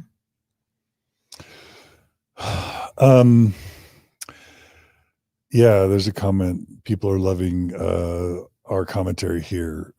So thanks to everyone for those signs of support. Somebody wrote, why did the documentary give Kevin a pass? But then she goes on to say, and not show how he asked for Shari to be arrested when she entered the home legally. So they're jumping ahead in the timeline. Yeah. But to me, the last comment I have for this episode is where Shari says, and I'm paraphrasing, I wouldn't blame how far Ruby went on Jodi. Jodi set off things in Ruby that were already in her heart. Mm-hmm. Yes. I thought that was a pretty powerful way to end part one. Yep. Yeah. Yep. Well Agreed. said. Agree. All right. So a lot of frustration with Kevin. Weirdly, I mean, Ruby was clearly the main perpetrator of abuse, but I saw a lot of negative comments about Kevin as an enabler, almost more anger at Kevin than Ruby. Did y'all notice that at all or not? Are you talking after the documentary? Yeah, people's response to the documentary. Kevin's getting crucified. Yeah, why Kevin more than Ruby? I think Ruby is serving time, right? She's received her punishment. And it's kind of like what I'm speaking to, like what was harder for me to get over as an abused child? Was it the person who abused me, or was it the person who stood by and didn't do anything? You know, for me, actually, it was the latter that was harder for me to get over. Yeah. It's interesting, Megan. So episode 2, called Distortion, which is a reference to Jodi Hildebrant and her doctrines, begins with the acknowledgement that they lost 90% of their income. They were canceled. They got an expensive lawyer involved, suggested, like you guys mentioned, that Ruby make an apology. Ruby says, over my dead body, I'm not going to make an apology. She says, I'm saving my family. We'll show the world what real parenting looks like. That's scary. Mm-hmm. That like she was bought into this harsh parenting model, which isn't just a Jodi thing. Orthodox or fundamentalist Christianity, as illustrated in Shiny Happy People, there's that whole blanket parenting. Yeah. Right? Actually, I'm glad you're bringing this up, because I see a lot of what is happening in the Franke home as not just a LDS issue, but as you say, there's a lot of it going on. There's parallels in very strict religious homes. And and you see this in Shiny Happy People. The blanket training was a part of the Franke upbringing, which is supposed to bring strict obedience. It's also in Shiny Happy People, which is about the Ducker family. And there are some interesting crossovers in just the sort of, what did you call it, the parenting style? Just this sort of very strict, obedience-centered parenting style. Yeah. Yeah. Yeah. Troublemaker Baker is saying, regardless of one's opinion, I'm so saddened that some people think Kevin shouldn't have custody of his children. My understanding is he does now. He does, yeah. So that came out. Yeah, that's what she's from saying. this She has a hard documentary. time understanding why people aren't okay with that. What else did she say there? She said, a loving parent in a now stable home is the best placement. Unburden the DCFS system whenever possible. So. I think following this tsunami of criticism towards Kevin that I've seen since the docuseries was released and previously as well, the thing that I keep going back to is, I think in these instances, it's important to trust the kids who have more insight into this whole thing. Maybe let's talk about the adult kids, Shari and Chad. They seem to be okay with having a relationship with Kevin. It's complicated. I have concerns, of course, but default to the kids, and if they're okay with it, maybe Troublemaker is right, and having the children with the parent, if he's proven to be, caring for them adequately. I don't know. The negligence is a big problem. Yeah, DCSF's job is to bring a family back together. Sure. And they're not going to do that without resources for Kevin and without keeping a watchful eye on Kevin. Sure. He actually even said that at the Utah State Legislature when he introduced E's letter that he was going to read. He said, I want to make it very clear that this was done through the juvenile system. Like that E wrote this through that system, not me. That implies to me that there's a lot of resources and a lot of supervision over the reuniting of him and his children, which is healthy. That's the way it should be. And that letter was approved by them for her to read it. And it seemed like a letter that was really the efforts of a lot of people. With Kevin reading the letter shows that he's trying to understand where E is coming from through the system. I think that's a good sign. And that he is supporting E by reading the letter saying that vlogging was bad. He put his children through that, and he's standing up saying this was bad. I made a mistake. Listen to my daughter. That's a victim. Both daughters. I want to point out that Jay also read a letter. She, saying that vlogging was abuse. And so he also read Jay's letter. She's 16 now, I believe. And so these are all signs pointing in the right direction for reunification. And I also want to point out that in that interview that he recently did in Good Morning America, there was this moment at the end where he said, he's asked Ruby to stop writing. He doesn't communicate with Ruby. He said that they have a ton of animals in the house and the animals are ripping up the floorboards, and he realizes Ruby would be so angry at this. She never would have allowed that. She would have never allowed this yet. I am happy without her, and this is a happy home, meaning he's clearly making some changes without Ruby. He has some resources. I have no idea how it's going to go. I don't want to imply that I know, but I do want to point out some evidence I've seen that there are some things happening in the right direction for the family. Yeah, I think that's what I see too. In the aftermath of this airing and the other interviews that I've seen, is that Kevin seems to have a very genuine desire to repair and to change and to grow and to do better. And I like you, Mindy, I think it's telling that Chad and Shari do want to have contact with him at all. Yeah. Because as we know, Jodi's kids don't have any contact with her at all. So I think, and I'd love to see the conversation change around this when kids go no contact with their parents, rather than shaming the kids for being ungrateful. Maybe we need to take a look at the relationship and say, maybe there's a reason they're no contact, but when they've been through what they've been through and they are willing to have contact with one of the parents who was there during all of these incidences over the years, I think that's a really positive sign.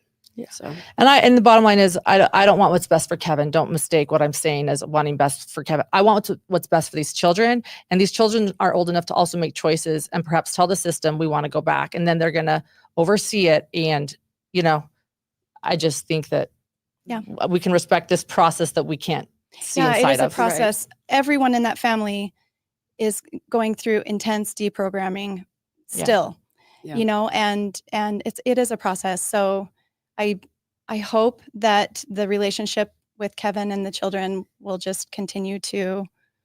I'm not in the camp where I think that Kevin shouldn't have any contact with his kids, and I'm so frustrated with so many things about Kevin in this documentary. But yeah, I'm relieved to hear that it sounds like the organizations that are involved are hopefully are helping to facilitate healthier relationships and having some good oversight on the family.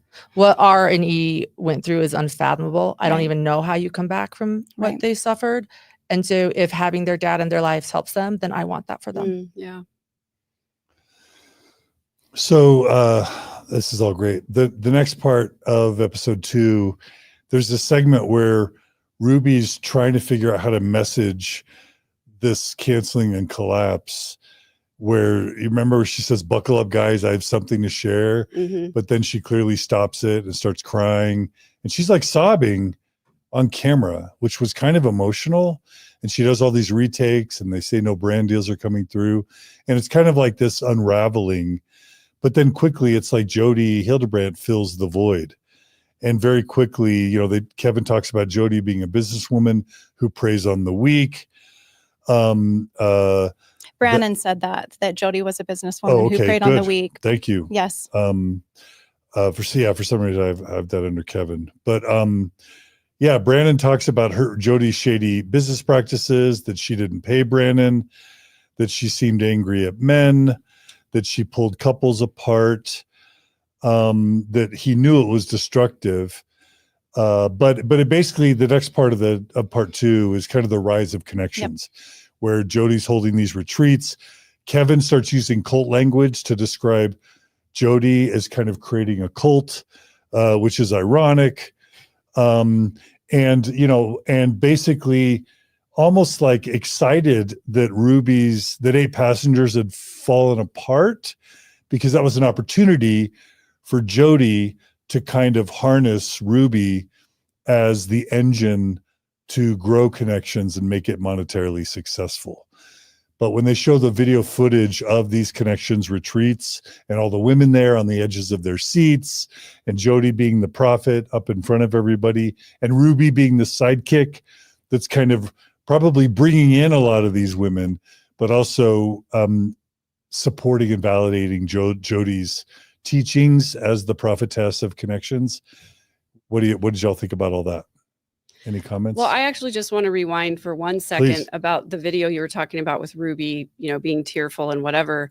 One little manipulative thing that I pointed out is when she's there with Jodi, they're presenting this they're going to be doing these changes on the channel, and Ruby says, very tearfully, I gave up millions so that I could change my message to save my family. And I was like, you didn't give it up. Yeah. You had it taken away from You you got because canceled. you Yeah, got canceled. I totally agree. So she twists that narrative, right, to gain the sympathy of like, I was making millions of dollars with a successful channel, and I made the choice to change the content from mommy vlogging to strict parenting and righteous parenting and showing the right way. So there's that. But just to answer your question about the change in content and the ConneXtions, the rise of ConneXtions, and Kevin now participating. I think what stuck out to me was the idea that you presented earlier, John, where you said Jodi was taking her patients, or her clients, I should say, and making them facilitators, and making them, the ones in charge of leading these groups. And one of the people commented, and I think it might have been Paige Hannah who commented, that Ruby and Kevin had no experience with this yet. They were brand new. And yet Jodi immediately promoted them to leadership positions because she was collecting their influence, was how she put it. That's good.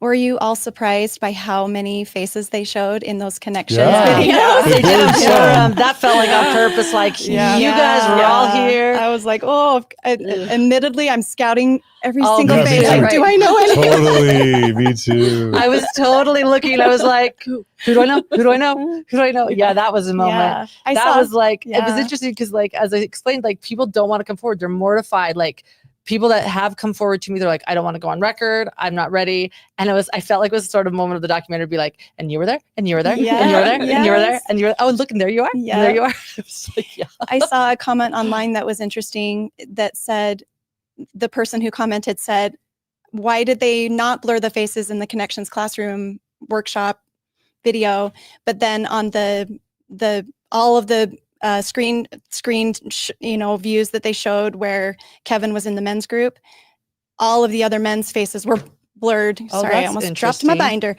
Were blurred besides Kevin. And I was thinking, is that because that would technically be considered like a therapy session? That would be, so that's the confidentiality. And then the ConneXtions classroom, that's was the a commercial conclusion that I came to. Every person that probably entered that moment, whether they know it or not, probably signed some disclaimer that said that they were willing to be filmed for ConneXtions. So they probably signed that away where, Kevin on the Zoom therapy call was confidential. Right.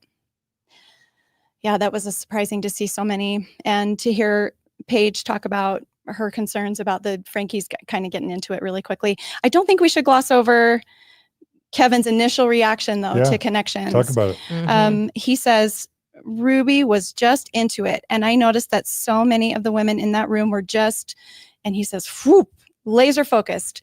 They were intent. They were on the edge of their chairs. And I remember turning to Ruby and whispering, this feels like a man-hating club.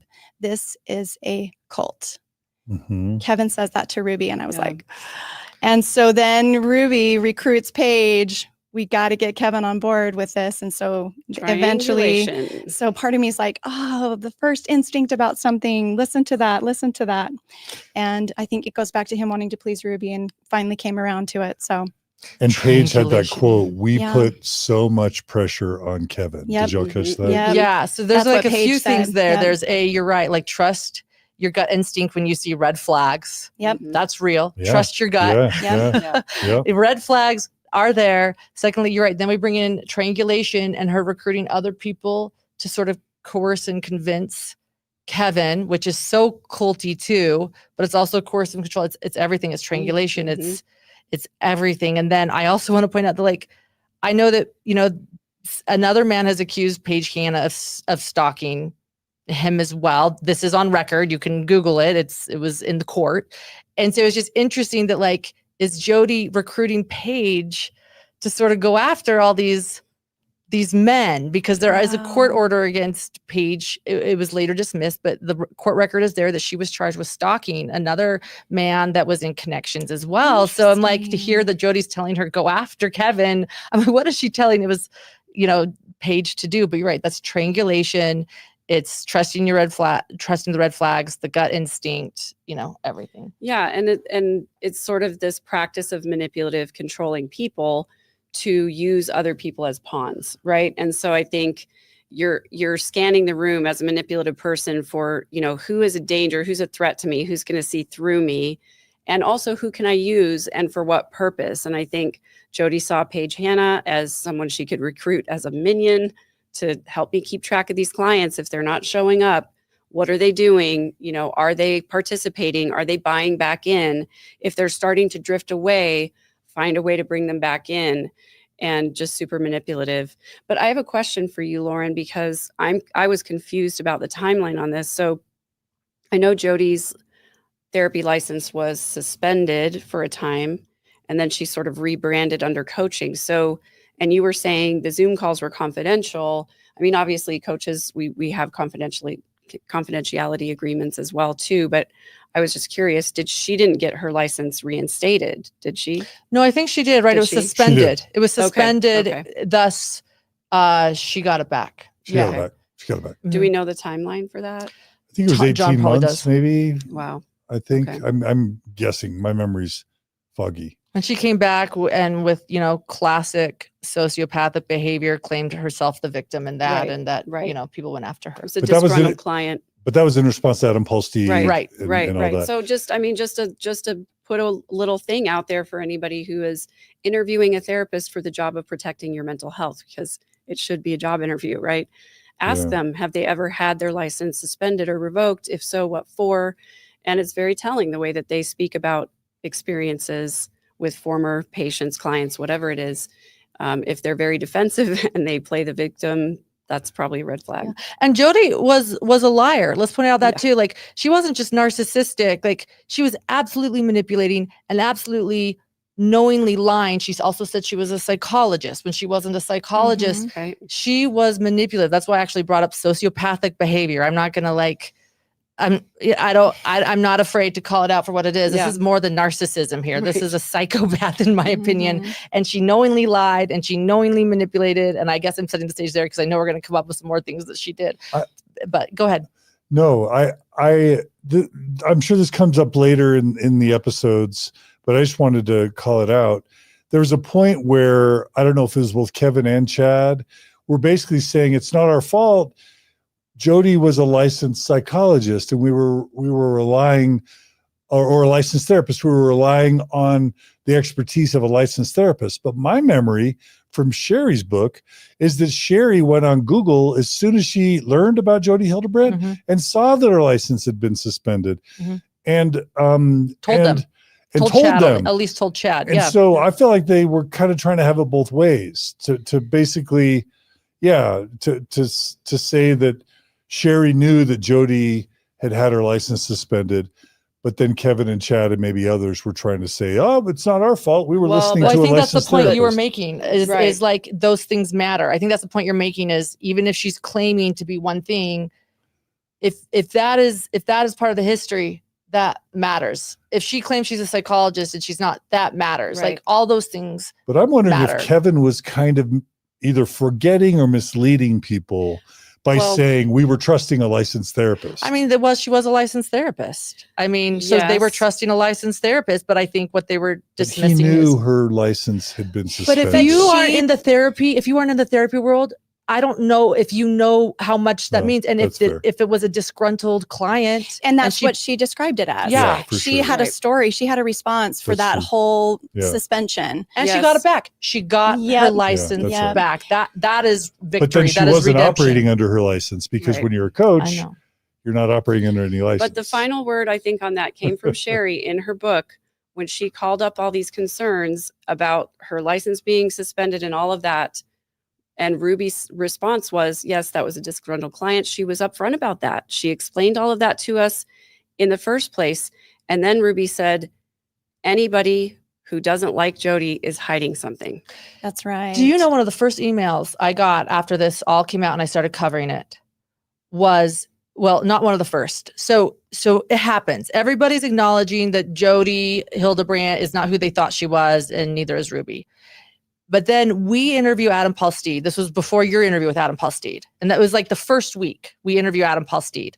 And we got an email that said, from someone that said, I've been listening to you for a long time, and you need to check Adam Paul Steed.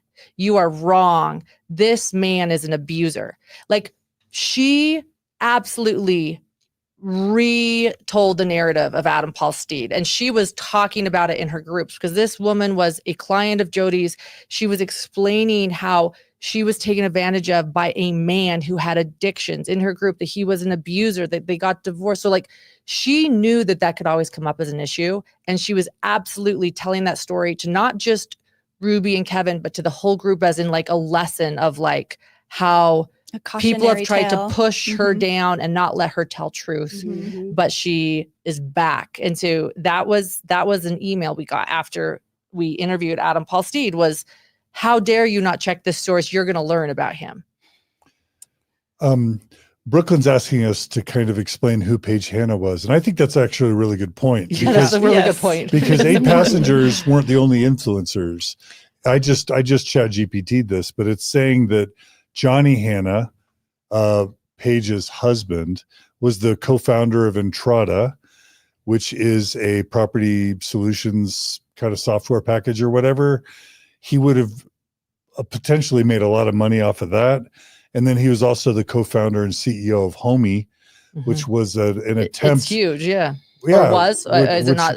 I don't know if it ever really made it past COVID, but it was certainly trying to compete with the MLS and become sort of an app for buying and selling homes. But regardless, you could always drive down to kind of the I-15 Utah County Boulevard and see Homey billboards up. And it would be almost certain that the Hannas were worth at least tens of millions of dollars, if not, I don't know, hundreds of millions. And that, you know, it wouldn't have just been the 8 passengers as influencers that Jodi was taking advantage of. The Hannas would be important influencers too. Right. If you haven't been following this case from the beginning, you're right. You don't know who the Hannas are. The Hannas, you're right. They were influential. They were wealthy. And it shows a pattern of deception by Jodi, because she tried with the Hannas what she then did to the Frankies.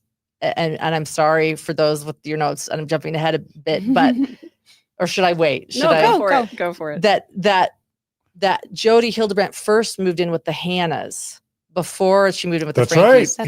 That's right. That was not part of the documentary. It wasn't. But it's really important. It's really important. Doing Very the exact important. same thing to the Hannas that she did to the Frankies, going into trances, claiming she was sick, claiming there was something wrong with her, showing a system of deception. Wasn't there a question about hitting on Johnny Hanna instead of hitting on? I think she wanted Paige in the bedroom with her, which didn't work, and that's when she left. Like, there is a pattern of absolute lying and deception and manipulation by Jodi Hildebrant that she is doing, and she tried it with the Hannas and then moved on to the Frankies. And like I said, and then she used Paige clearly as a influential collector of people, a collector of people. Go after Kevin. Let's get him. You know? Yeah. And again, yeah. Do we know how long Jodi lived with the Hannas? I don't off the top of my head. I can't remember. But it was a substantial months, I would period, say. Right? Paige did her own YouTube videos where I think she gives the whole timeline, and I don't remember. I had reviewed those. Yes, I watched those. It's when been they a long out. time since I've seen those. Yeah, but we sort of veered away from the discussion of how Kevin reacted to being a ConneXtions facilitator at first. He said that Jodi was really complimentary of him, really validating, setting him up as an example in the group, saying, you know, everybody should be like Kevin. He's a man. He's taking responsibility. Yeah. You know, that was going so well until it wasn't. And this is interesting. He said, it felt so good. And I began to look forward to it working with the ConneXtions in the men's groups because all I wanted was praise. Do you want to know what felt the most good? It was seeing the way my wife was looking at me. And the interviewer asks, how was she looking at you? And Kevin replies, the way I'd always wanted her to look at me. Yeah. Interestingly, tell me if y'all noticed this, but like there's this montage where, you know, Kevin clearly submits to ConneXtions, starts being a poster child for ConneXtions. That must have made Paige super happy, along with Ruby, clearly made Ruby happy. Where all of a sudden, it seems like Kevin's biceps like triple. Kevin has a bit of a glow up there. And all of a sudden, all of a sudden, ConneXtions era. he's wearing a tank top. I wonder if he's taking testosterone or something or working out a lot. But all of a sudden, he seems to have a glow up. And they've got that montage of like him and Ruby in the kitchen, where he sneaks up behind her and he's kissing her neck. Yeah. But also they're sailing together and the wind's blowing through their He hair. definitely had a glow up. Yeah, it was like Kevin in his glow up era. And it's like this idea that because of Jodi, their marriage got revitalized. The ConneXtions brought happiness to the marriage and to the family, and that everything was really going smoothly. Did y'all get that sense? Yeah, absolutely. Okay. And then enter Moms of Truth, the Facebook group. Yeah. And I just want to point out again, because I actually brought this up. I think this is the beginning of coercive control. You improve somebody's life. Yes. You make them dependent on you. And then you pull the rug from them. And that's what's about to happen. 100%, and that's coercive control. Lauren. Yep. Classic. Yep. Thank you for pointing that out. That's so important. Yep. Because I think when you're in that phase where things are starting to get better and improve, you're like so relieved, right? To have something changing and things are getting better. This is working. And that experience, exactly. And then that experience, when things start to go bad, you keep recalling that experience. And you don't give enough credence to the things that are bad because you keep going, it was so good for such a long time. And you have hope that maybe we're in a rough spot, but we're going to get back to that spot. We'll get back to that initial phase, that euphoria. And the abuser keeps changing the goalposts too. I just want to point this out because I can't believe that we are sitting here nitpicking a family that was public. Can you imagine being this family and know that we're doing 5-hour podcasts on them? But so I think the most important thing about us, and they were public and they now have a documentary, so it's fair. It's fair that we're doing this. They're public figures. But I think the most important thing to talk about is like what happened and to point out to so many people were pulled into ConneXtions. Like this is coercive control to all the people that were in this, and to like moving forward with manipulators and criminals and, sociopaths. Like this happens and this is how they do it. And this is the formula. And it is done again and again and again throughout history. And if you recognize it in people, that is what this is. This isn't a one and done scenario. This is done over and over and over again. It's like, here we are again. They make your life better. And then they pull the rug from you and they then change the goalposts. And you are hustling forever to try to please them. Yeah. This is a cult. This is coercive control. Yeah. Thank you for lining that out so beautifully. Because for me personally, when people ask me, well, why would you want to keep talking about this? This is the reason why. Yes. Because we have a real world example that this played out right in front of everybody. And we have, dare I say, anthropological evidence here, of these patterns that played out. And people saw it and didn't recognize it. Right. And for me personally, my personal vendetta is pointing out manipulative and controlling behaviors and teaching people how to defend against it so that more people don't get re-victimized. And I think it's the lesson of true crime. It is the lesson of true crime. That's why I'm true crime. Yeah, exactly. Spotting the patterns, pointing them out, posting the red flags in the ground so that people don't trip over the same hole. Like let's help people recognize this so that when something happens in their own life, they go, oh, light bulb. I remember this being talked about on a podcast. I remember hearing about this case. This seems familiar. Maybe I should pay more attention. That's all. Love it. Thank you for that analysis. Comment comes in. Kevin said in a second police interview that Jodi was hitting on the husband, Johnny Hanna. Okay. but maybe Kevin made a hetero assumption about what he heard. That's Prixie Burning Purple writing. Let's see. And then C. Charles agrees. It's too bad they didn't mention that Jodi moved in with Paige and Johnny in the documentary. So that was interesting. Because that establishes a pattern. Right. Yeah. And then PJ Mack, sorry. So Laura Branson has a band name, Pot Stirs of Distortion. That's Laura Branson. Shout out to Heather Daybell. Pot Stirs of Distortion. I didn't even make the Heather connection until you just said that. That's great. She was She's the accused of classic Chad pot Daybell stir. of being a pot stirrer. She's like, I was always the pot Oh, stirrer. I love it. Pot Stirs of Keep Distortion. coming with the band names. If you're out there, Everybody. Heather, we love you. Thank you, I Heather. know. Yeah. Hi, Heather. I was actually thinking of Heather yesterday. I miss you, Heather. Yeah. And PJ Mack asked, can John explain the line from the therapist, Brandon, they were Brendan, but I It's think Brannon, it's Brannon. said the Brannon. therapists are trained to not care. I'm not, I've got it. okay. Brannon said Jodi was always enamored by money and fame. I saw her treat her clients differently according to their status. She said to me one time, a client came in who was well known and had money, and she said to me, we really got to take care of this one. And I thought, well, that's odd. Like, we're therapists, we're trained not to care.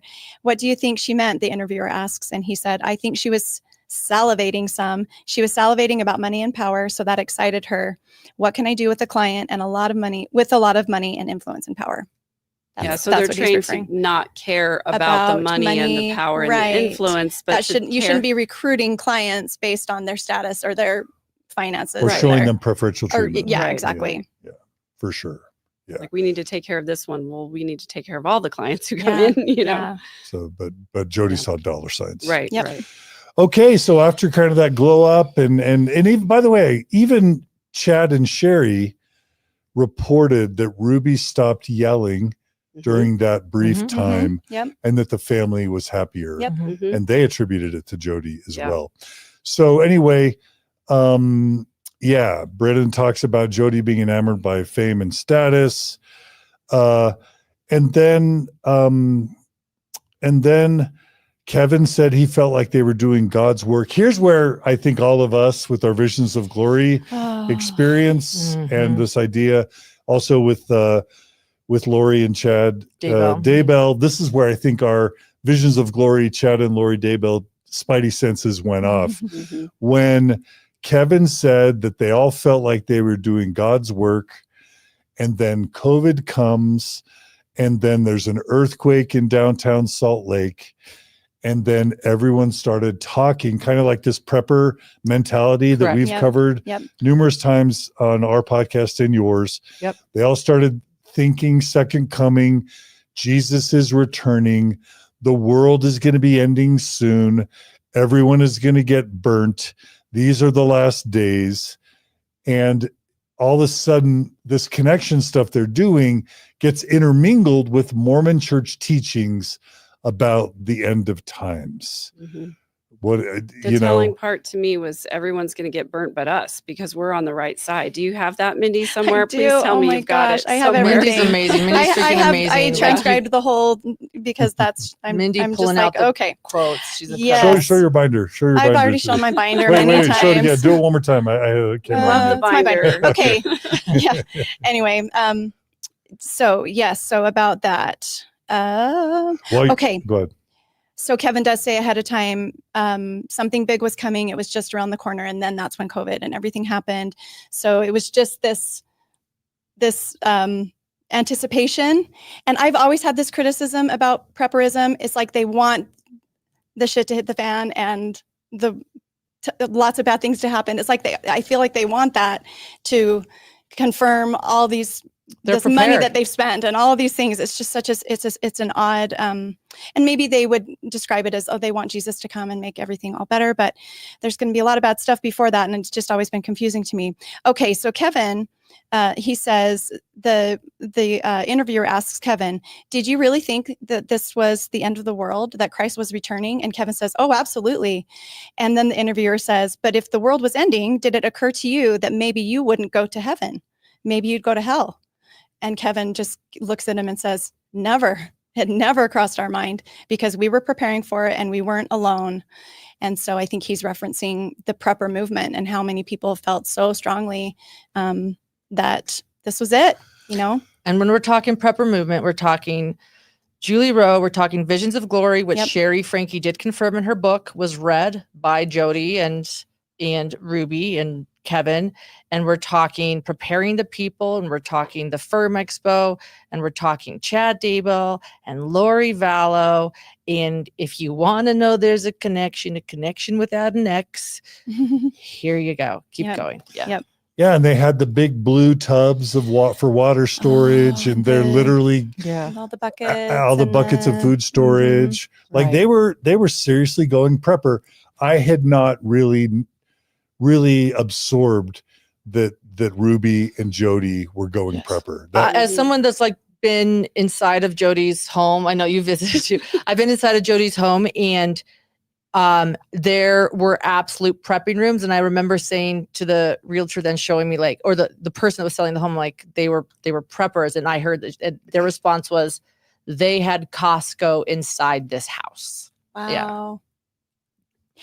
And I think compared to your standard extreme prepper, the difference with Ruby and Jodi is that they were preparing, but also they were internalizing that those two had a very special role in what was to come. That sounds very familiar to Wait, what do you the mean? Daybell case. What do you mean? Oh, Megan, what do you mean? And then back to Oh, well, they were saying just they had a very special role in preparing people for the end times, which is very Vallow, very Daybell. Yes. And y'all know that Megan who are is you Lori related Vallow. to? We didn't even mention that because I don't want you to be minimized or defined by that. You know, it's funny because it's just it's No, bound to happen. You know, I'm Lori Vallow, Daybell's first cousin. We spent summers together growing up. I lived with her in Austin, and for a short time, she was a bridesmaid at my wedding.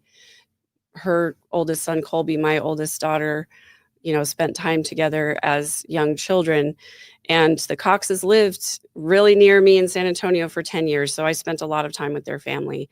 And yeah, so it's just, it's something that I just accept. You know, there was a time when I was like, oh, I'm so sick of being called Lori Vallow's cousin. But, you know, I chose to speak up about it. I chose to put myself out there to talk about her and how we got to where we got, because it was so important to me for people to understand that we all know a Lori, right? And so I don't mind being referred to as Lori Vallow Daybell's cousin, because it is a part of my life in a way that I never thought it would be, but I have embraced it as an opportunity to talk about some really important things that are very, very valuable to me. So yeah, well said. Very good. Okay, thank you, Megan. Yeah. Mindy. Oh, just continuing on the thought of Ruby and Jodi, particularly Jodi, it sounds like from Kevin's account, had some sort of divine special role in all of this end time things. And we're getting next into her claims of having demonic possession. But Kevin said, we genuinely believed that Jodi was inspired, called by God, representative of God, chosen by God. Satan had it out for her. And we believe it. We wanted to believe it. And the interviewer asks why. And he says, because we were in a state of mind where we were ready for something big to happen. So we're moving into the phase where Jodi is claiming that dark, shadowy figures are visiting her at night, and she's recruiting the Frankies to help her deal with this issue.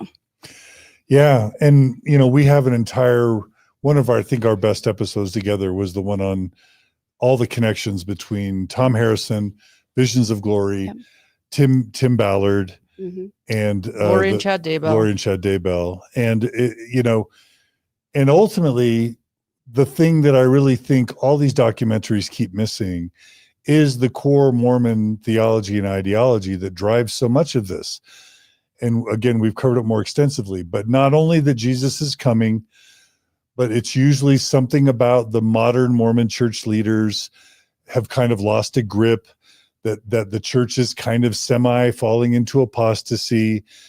And from all these quotes of Isaiah, that there's going to be this special subgroup of Mormons that are led by kind of a grassroots prophet, or what's called a Davidic servant, and that the Davidic servant's going to rise up and not the Mormon church leaders, but these special grassroots leaders are going to rise up and help prepare the Mormon people. That's where the prepare people name comes from. Prepare the Mormon people for the second coming of Jesus, which is what makes an Avram Gileadi or a Denver Snuffer or you mentioned her, Julie Rowe, or a Chad Daybell and a Lori Vallow, or a Jodi Hildebrant. It's what gives them power. So this is the type of doctrine and teaching that happens over decade after decade after decade within the Mormon church that Mormon church leaders could shut down. They teach against internet podcasters all day long. Don't listen to people that question the church or talk about its history. Don't read unapproved books. They could give lectures. Don't trust anyone who says that they're preparing the way for Jesus to come. Watch out for all these prepper people that are selling tarps and trailers and food storage because they're scammers. Anybody who says they're channeling revelations from angels or from spirits, watch out for them. Like the Mormon church could shut, I'll swear, all this shit down if they wanted to, but for some reason they don't want to. And this is just yet. And I didn't know this. Again, I didn't know about the prepper stuff. I did not know that everyone around Jodi was viewing her as like as a John the Baptist preparing the way for Jesus. Absolutely. Well, and she was in with Tom Harris. She was speaking at Tom Harrison's conferences with him. You know, like this is this crew. This is this special little crew, you know, of friends that, you know, prepare a lot of influence for the second on a lot coming. Of people. And a lot of influence on a lot of people, and they feel special. And we've speculated, why doesn't the church shut this down? Shut down prepperism, shut down millennialism, second coming rhetoric.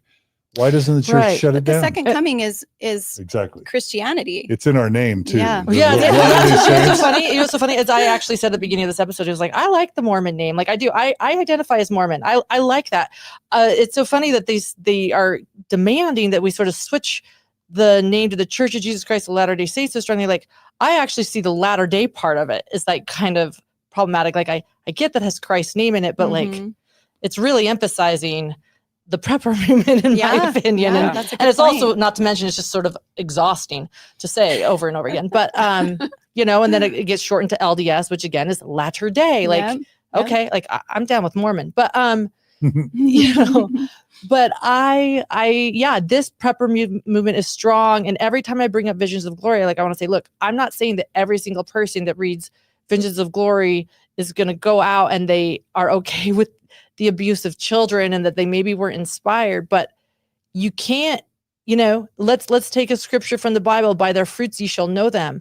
You can't disregard that this sort of community has produced criminal after criminal, and this isn't your average criminal. These are people harming children, causing abuse and death to children, calling them zombies. And if you didn't believe that the Daybell case had anything to do with faith, check out Jodi Hildebrant and Ruby Franke. And as I said in that Curious Case episode with John DeLynn, that Curious Case of Jodi Hildebrant on HBO Max, they had me saying, it makes you wonder what's going on in the LDS faith. And it does. And it should be stopped and it should be looked into. And we're bringing it up right now.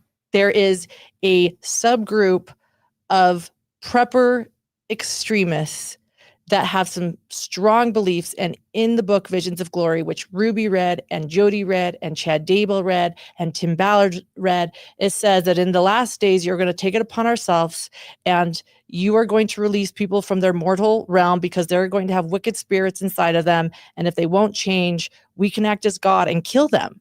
That's in this book. So whether you were inspired by this book or not, or you think it's metaphor or not, like these are some crazy beliefs. And I'm going to get off, you know, this is my thing. No, Sorry, I'll stop. It's important to talk about it. I did not realize, like you, John, I think I'd heard about the food storage in Jodi's Ivan's home, but I did not realize that not only was she prepping, but that she was internalizing a special role for It's herself. a Messiah. It's a Messiah Yeah. complex. It's a Messiah Yeah. complex. Yeah. That's where things can get really dangerous and scary, as we saw. I just didn't realize that was part of it, so that was new to me as well. Yeah. So there's the financial, fraud of getting people to sell their 401ks to buy all this prepper stuff. There's the claims of spiritual revelation that these people are communicating with angels or with the divine to know when the coming is coming. There's people claiming authority, that they are the one mighty and strong that's going to lead all these Mormon preppers into salvation. And then there's often sexual abuses that come with that accompany as well. So there's so much abuse that accompanies all this stuff. But the church can't get away from the millennial stuff because it's in the name and it's in our doctrine, and it can't get away from the angelic visitations, from the divine revelation, from the spiritual experiences, because that's Joseph Smith. That's the founding of our church, that God and angels visit humans and give them revelations. So the church is stuck with all this, but we keep seeing this true crime. Why do we have this band? This band gets together whenever Mormon true crime happens. Isn't it fair to say that all of this is why Mormon true crime keeps happening? This is the recipe. Yes, that's why we thought, let's just call ourselves all these names. Right. This is the recipe. This is why the band keeps getting back together. MTC, Mormon True Crime. Maybe that's the name of the band. I don't know if I like that. MTC. We talked about that earlier, but I don't mean to keep going. I can't wait to review all the name suggestions. That will be great. Okay, sorry, I didn't mean to take over. So Mindy, were you saying? Well, we were talking about the prepper, the movement that they were getting involved in this. And Kevin made some concerning comments that I want to make sure that we highlight and emphasize. Kevin was saying that they were so prepared for this end times to happen. They wanted it to happen. Do you happen to have that? Okay. I'm sure I do.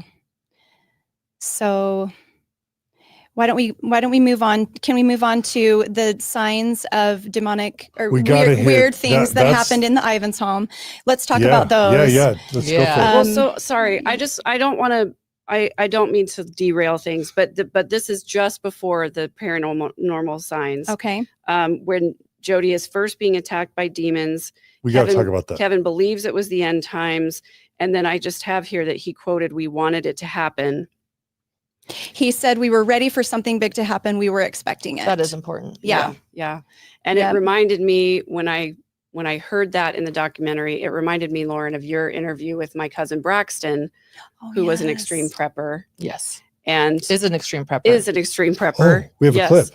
Yes. And Braxton talked about the same phenomenon, that when you spend so much time and money and effort and energy it's a sunk cost fallacy. Getting ready for something, you want to be tested. You want to see, did I prepare well enough? Did I do it well enough? I think they're almost excited. Don't even say I want to see. I think they want it to happen. They're excited. They're pumped. Yeah. They're like, let's do this. Their life sucks, and so they're looking to be rescued from a sucky life. Yeah. Not always. I've known lots of preppers that seem to have their lives together, but I think it's an obedience test, and it's a way that you can be special. You can just stand out and be special, but it's probably a variety of types of people who are drawn to that. Can we agree Lori's life was in the toilet?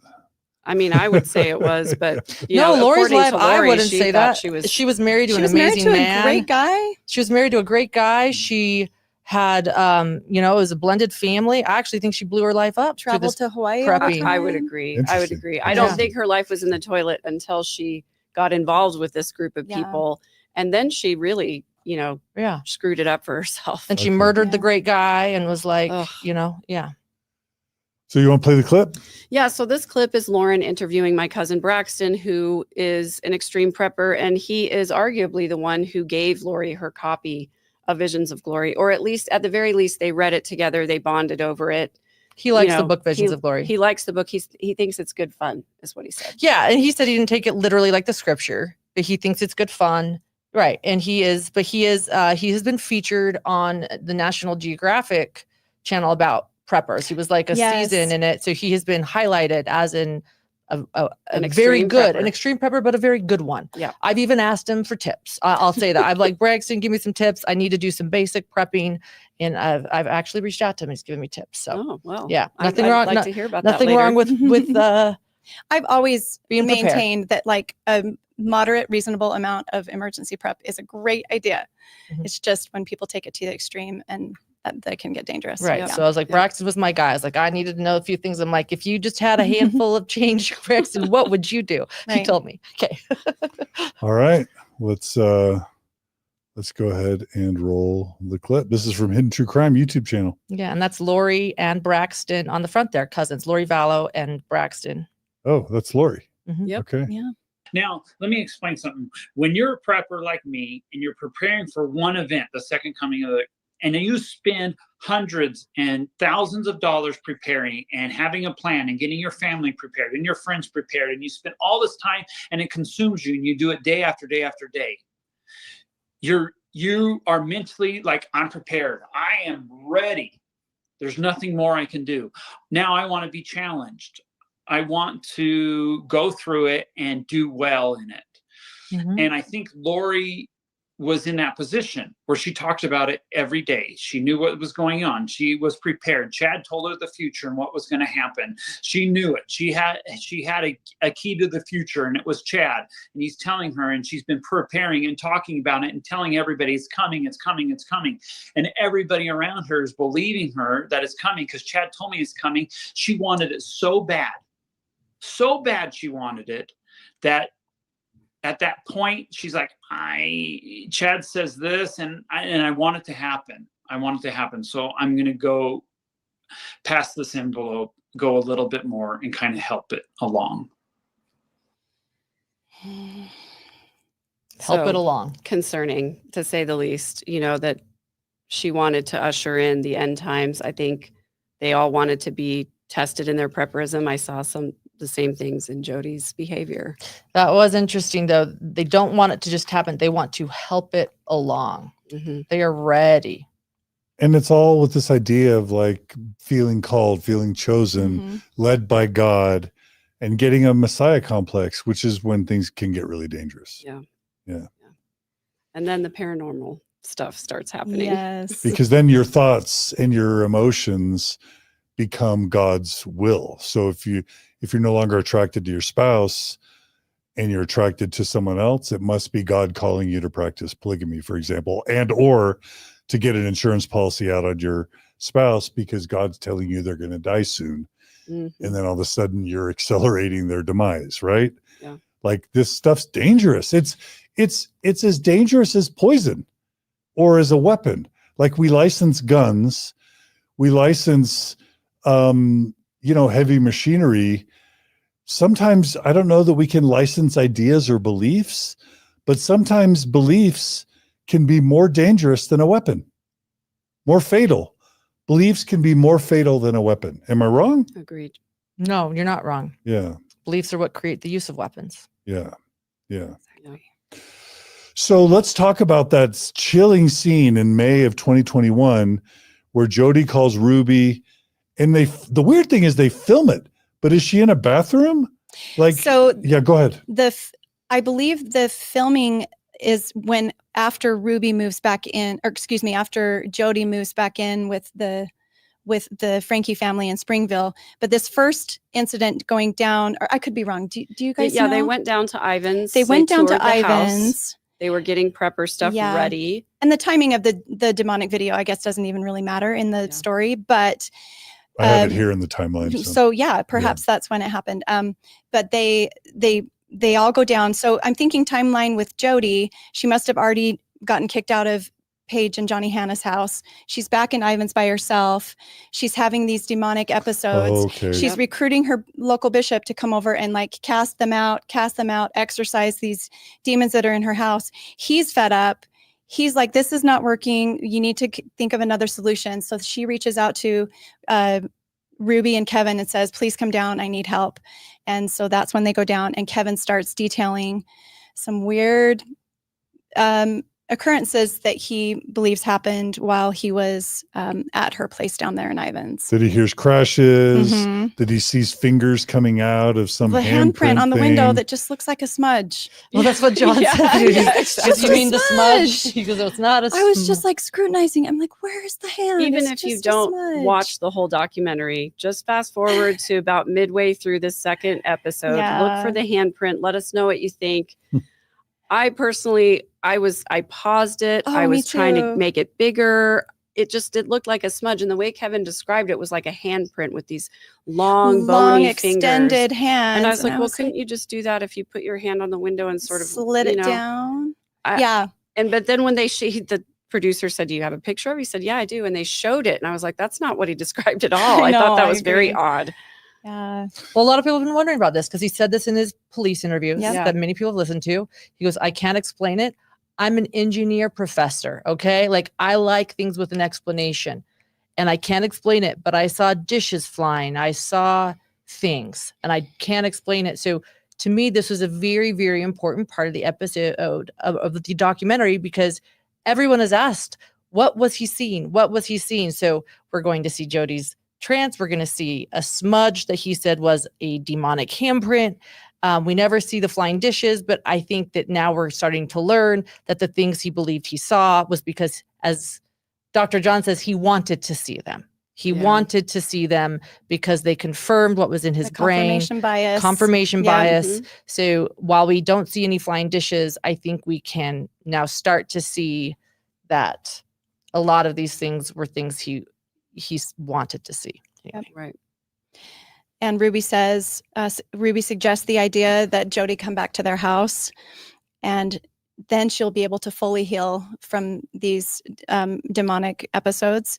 And Ruby says to Kevin, this is the second coming, Kevin. This is God's returning to the earth because Jodi is chosen by God. Jodi plays such an important part in it. So again, it's just what we've been talking about clearly they were believing that Jodi had a higher purpose and role in ushering in the second coming. I had a comment from a viewer and listener who's in the Pacific Islands, and she basically said that Kevin is a civil engineer who specializes in earthquake infrastructure That's and right. is hugely respected internationally. Hmm. And she says it's astonishing that someone can dedicate their work life to plate tectonics and geology and still be an Orthodox literal believer in the Book of Mormon or Rod Meldrum. And I would say, and believe in this kind of supernatural mumbo jumbo. And in the actual documentary itself, I believe that the person asking the questions asked Kevin while he was being interviewed for the documentary, did you believe you were under the influence of Satan? And he said, I did. And I would wonder, I got the sense that Kevin still believed he experienced paranormal experiences. I think he still believes it. Mhm. Yeah, still now, right? Yeah. So he As hasn't. far as the taping of the documentary, I got no indication that he was going back on any of that being real to him. Right. Yeah. So Kevin's still got some processing to do. Yeah. What was going on with Jodi though? Because I don't want to take the attention away from her. She's sobbing. She's wailing. She's in her hoodie. And she's claiming that Satan had it out for her. And she's basically convincing all the family members that the fact that she's acting like a borderline personality disordered person with demonic possessions, she's using that to convince the family that she's special and that they need to give her support. And I'm curious if y'all have opinions, this would be speculation. Was she faking all that? Or did she really believe it and that was all part of the delusion, was that she believed it? Okay, I'll go first. This was to me the moment I was waiting for because I heard we get to see Jodi's trances, and I was like, I've been waiting for this. Let me see this. And yeah, it created a self-importance for her too, because she's saying she's mine. She was saying that she was possessed. Yeah, because Satan was going, leave her alone. Yeah, she's mine. I She's own Jodi, her. right? So it not only I own her. right. Yeah. She's my. Not only does it create Maybe like make it short. it creates something frightening, but it creates a self-importance too. Like Satan wants her. I mean, that's kind of wild too. But like Lori Vallow is also quoted saying that in a speech. Satan has been after me my whole life. Believe it or not, Satan being after you is kind of a flattering thing in this, That's a big in this flex. crew. It's Yeah. a big It's a flex. flex. It's a flex. Weird Satan flex, but all wants right. me. Satan wants me is a flex in this community. But okay, my mind was blown. I was like, I could not believe that one person could believe her. To me, she did not. This is me. This is my perception. Not even my husband's, just me and me alone. I say not even my husband's because he's my co-host and we talk about it. That sounded like I was like relying on him, but that's not what I meant. But mine alone, 110% manipulation.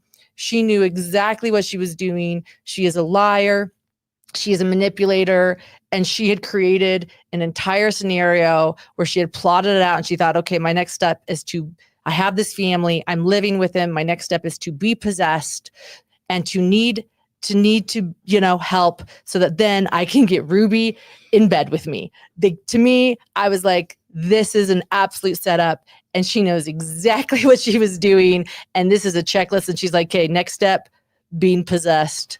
Hold my beer, watch this. So for you, it's premeditated manipulation. Absolutely. Totally fake. Totally premeditated. Premeditated is an important part of this too. She plotted and planned. I wouldn't even be surprised now after watching this documentary that she had gotten influence from Chad Daybell. Not only was it a copycat crime, I'm now thinking that Chad Daybell influenced her.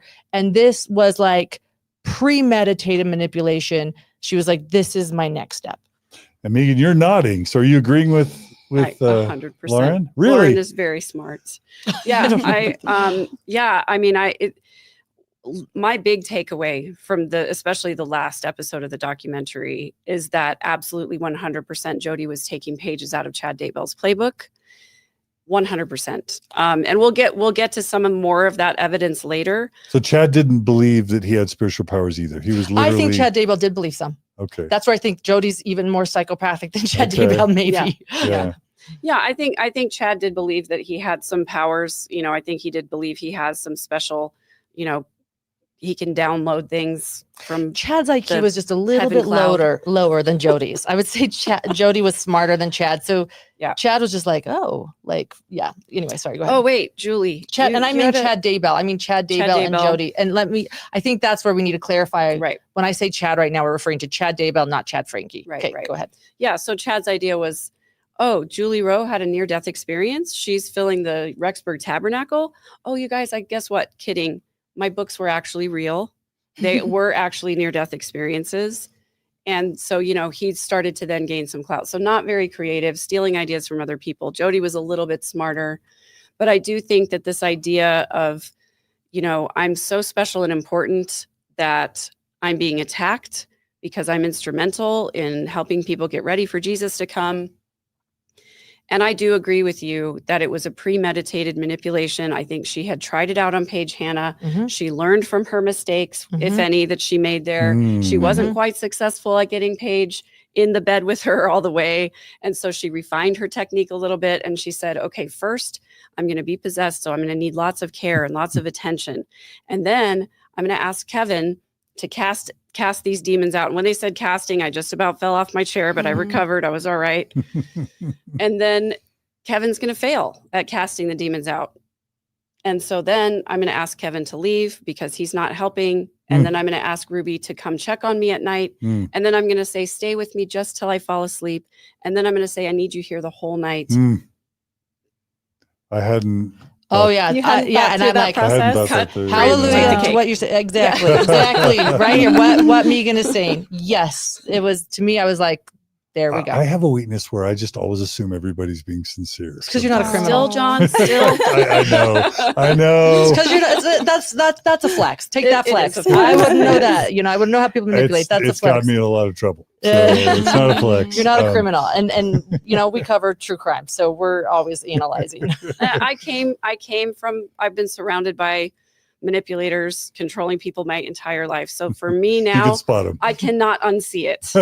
I see it all Mindy, the time. I want to know what do you Mindy think? thinks. I know. Yeah, I want to know what Mindy. Mindy thinks. Even if she disagrees. Yeah. Not necessarily. So I I approached the demonic trance thing thinking three things. You either believe in demonic possession is real, Jodi's having some sort of mental episode, or she is a very skilled, calculated manipulator, right? Yeah. So I personally don't believe in demonic possession. So I'm casting that one aside. Oh, goodness. Oh boy. Sorry, ladies. Cast I'm that putting it one aside. away. So is she having a mental health episode?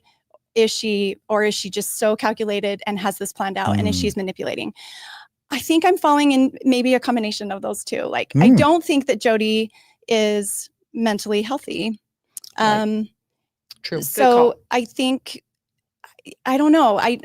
It was cringy to watch. And I don't know. So I think it's probably likely more manipulation to try to get, isolate Ruby. She involves Kevin at first, and she invites him in to do the blessings and the exorcisms. And did you guys think it was interesting when he said, I would place my hands on Jodi's head, and I would think of every single name of Jesus Christ that I could think of. And every time I would say a new name of Jesus Christ, Jodi would wince and react, or the demon would wince and react and I almost feel bad kind of mocking it. I know that a lot of people really believe in this, but it just seemed like an act to me. Maybe she's having some sort of a depressive episode, a psychotic episode. I think at this point, we've pretty much established that we all think that she's a closeted lesbian and is carrying all of that. And these That's are true. such great lengths to go to Find get love. to find love. I mean, like there's get a a hug. part of me that feels bad that she was never able to express her true self. That's a whole other thing. But I think it's probably, my opinion is mostly calculated manipulation. Okay, I want to explore that theory a little bit more, because let's say, I think some people could say, how could you say that Jodi's 100% a manipulator and then give Chad Daybell he believes some of it past? So I think that there's some truth. Like, it could be, as you point out, she is not an emotionally healthy individual. And I agree, she's a closeted lesbian, right? Like, that is something she's been denying likely her entire life.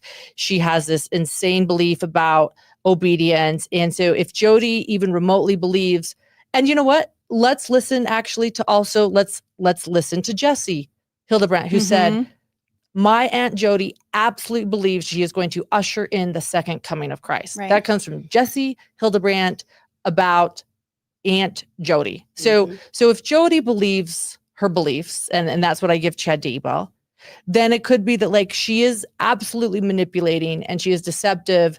But in her brain, I don't know. And this is where we need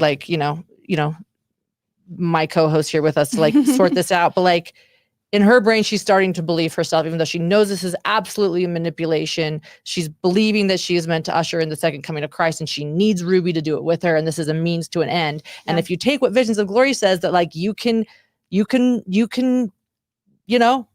take power over people and make choices because it's for the better good, then maybe that's it too. But either way, I guess it's still premeditated manipulation. But if she thought it was for the better good, you know what I mean? Yeah, that's an interesting point. And by the way, I just want to clarify, just in case anybody comes in the comments, she's mentally unhealthy. She's a closeted lesbian. Being a closeted lesbian doesn't make her mentally unhealthy. Of course. I thought there was a possibility somebody might take that the wrong way. If I implied that. That would never be my intention. Thank you for saying that. But it's an important clarification. Yeah. I would never ever combine those two. But thank you for clarifying. Thank you. And let's clarify. Yeah, being a lesbian there's nothing wrong. It's the wonderment of if she's been denying this part of herself, right? Not even being closeted, because you're right. Some people don't have to share who they are, but I think that it's more than being closeted. There's a denial, of her own sexuality, right. Thank you for bringing that up. Yeah, and the concept that I always come back to is just this Jungian idea that we have all these different parts, and we all have shadow parts. We all have jealousy. We all have, dark sides to our personalities. And we have, dark thoughts that we don't act on them. And that's what makes us more human, that we don't act on them. When we deny a part of ourselves, when we silence a part of ourselves and shut it away, eventually it's going to come out sideways somewhere. So I think the point and the idea is that if there's something that is as important to you as your sexuality and you're not allowed a safe and healthy way to express it, and so therefore you shut it away and you deny it any air whatsoever, again, it's going to just sort of eat you from the inside, and it's going to come out in unhealthy ways. So that contributing factor to her poor mental health. Sure. Well, let's put into this perspective too, that Jodi is to Chad Daybell as Ruby is to Lori Vallow. And I just want to point that out, as that's what we're saying, that both Chad Daybell and Jodi Hildebrandt's motive might have been exactly the same. Yep. And Ruby was Jodi's Lori. And, I just want to point out this like really strange, that is the copycat of this crime. That is what's so bizarre about this crime, is that the motive, whatever their intentions, whatever was manipulation, because like Chad Daybell was really manipulative too. Yeah. So whatever they believed and whatever, was manipulation, the motive was so eerily the same. Power, money, sex. Yeah. There you go. Yeah. Yeah. And just a couple observations. First of all, there's a couple lesbians in the chat, including Julia, who say you don't have to worry. They didn't take offense. Okay. Thanks. Okay. So we're off the hook there. Mindy, to your point, people always ask these same questions about Joseph Smith, the Mormon Church's founder, and probably the most well-renowned, probably the most well-respected Joseph Smith historian of all is Dan Vogel, who has this theory of the pious fraud. Was Joseph a believer or was he a fraud? Dan Vogel says both. That he actually did believe in Jesus. He did convince himself that God was leading him, but he was willing to intentionally manipulate people if he felt like it was for a higher cause. So I don't know if you're saying kind of pious fraud. Maybe, yeah. Is that where you're landing to Jodi? John? Maybe. It's possible. Yeah. But the other thing I was going to say is I'm never going to stop holding unhealthy religious beliefs and or churches responsible, because number one, if Mormonism and or Christianity didn't have this teaching about evil spirits or demons, when someone started behaving like Jodi was behaving, nobody would go, ooh, maybe she's really important because Satan's attacking her. They would go, she's speaking in the voice of someone else. That sounds like schizophrenia. Let's take her to the ER. Let's admit her. Yep. Let's get her proper, let's get her on meds and let's get her submitted to uni and let's get her sufficient medical care.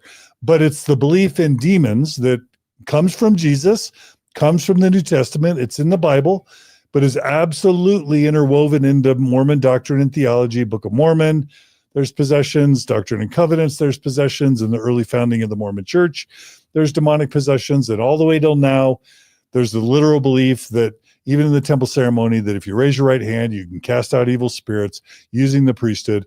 That's all Mormon. That's all Christian. And that's what enables this weird behavior where Jodi may think she was really possessed by demons, but also that people around her were willing to believe that she was possessed by demons.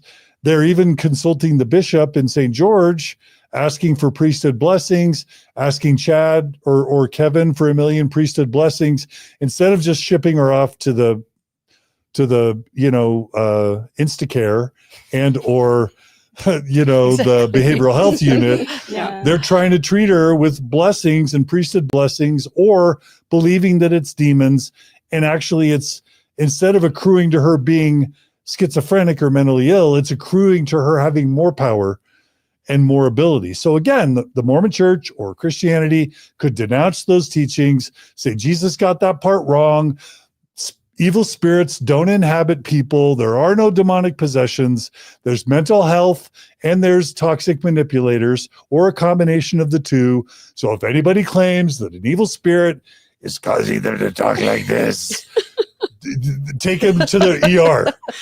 Don't follow them as a prophet.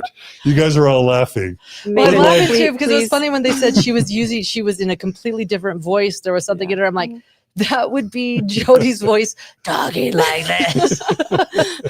Maven, I really hope you're making shorts out of these. I really want to I see that. don't, not that one. John. I just Oh, was going to please. ask John, why did the blessings not work? Well, either because He just keeps either because demons aren't real, Yeah. or the priesthood isn't real, Yeah. or neither are real, Cast your vote in the comments. Yes. We want to know. or What do you think? because Kevin was masturbating, so Oh. his priesthood power You know what? That's a didn't good work. point. I Mhm. totally forgot to And- blame and That's by it the where on we're way- going masturbation next. again. That's kind of how Kevin starts getting the script flipped on him And- right after he can't Yeah. cast out these It's actually demons. it's actually a great question because there Mhm. are, the belief in demons and possession is a Christian belief. It's biblical, and there are many people I've talked to, Christians, who do believe. You know what I mean? And is it like, that maybe even Ruby was possessed or whatever the case may be? And so that I'm just saying, like, Mhm. that is, why didn't it work? You're right. That's a great question for John DeLynn. That's why I asked John. Yes. I've had As the question. the man, he's most qualified to answer. Oh yeah. I- Take it away, John. you know what? To clarify, I realize that people are saying, like, I keep deferring to like my John or John DeLynn, and it does sound like I'm referring to a man. So I do want to clarify.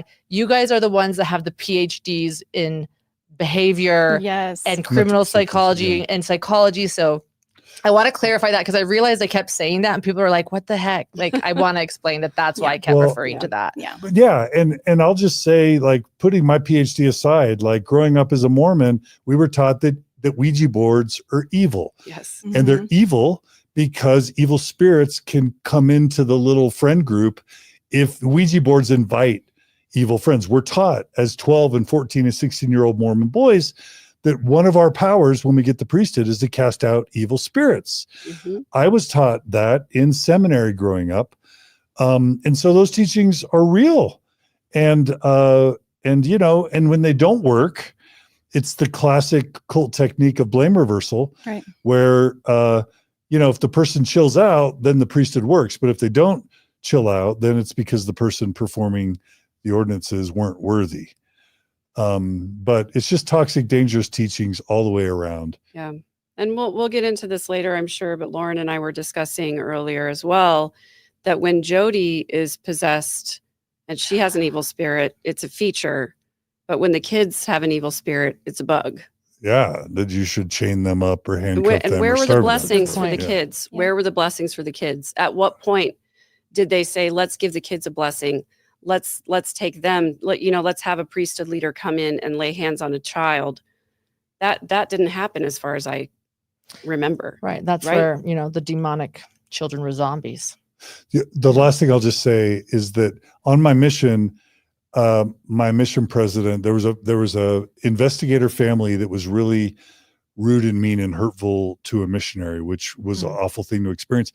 My mission president asked me and my companion to go to their home, to stand outside of it and perform a cursing ritual. It's called the dusting off of the feet. It's in the Doctrine and Covenants. I And remember we that. literally stood there, said a prayer, raised our hands, and we cursed the home. And it's to perform a cursing. So it's kind of voodoo witch doctor stuff, but it's Goodness. scriptural. Did you know I did not know No. that? But until this week, I'm this week years old to know that, because there's a big article.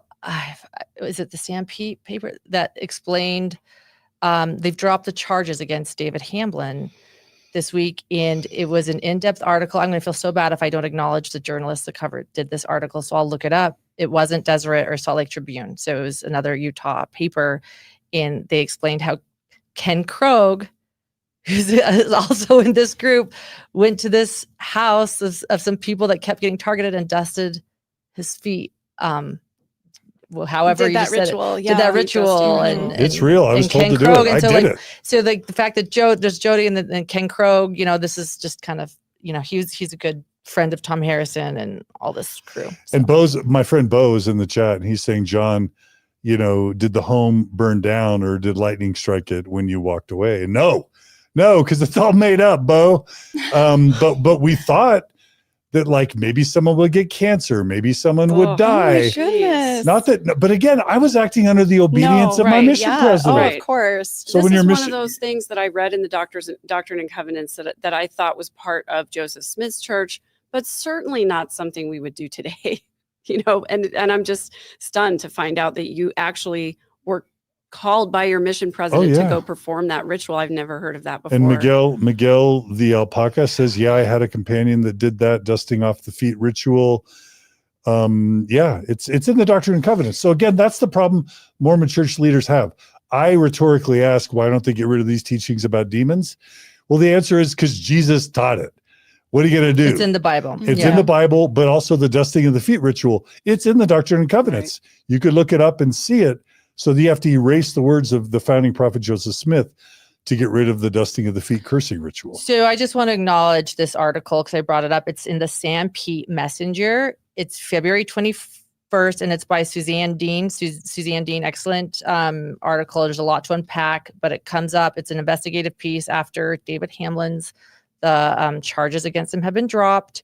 And David Hamlin was involved in the allegations of like satanic ritualistic child abuse. Mm-hmm. And Ken Krogh is a big part of this article. And Ken Krogh, who chaired the ad hoc growth committee in Spring City, speaks at the city council meeting, and he's taken a lead role in denouncing the Benyons. It's about the Benyons.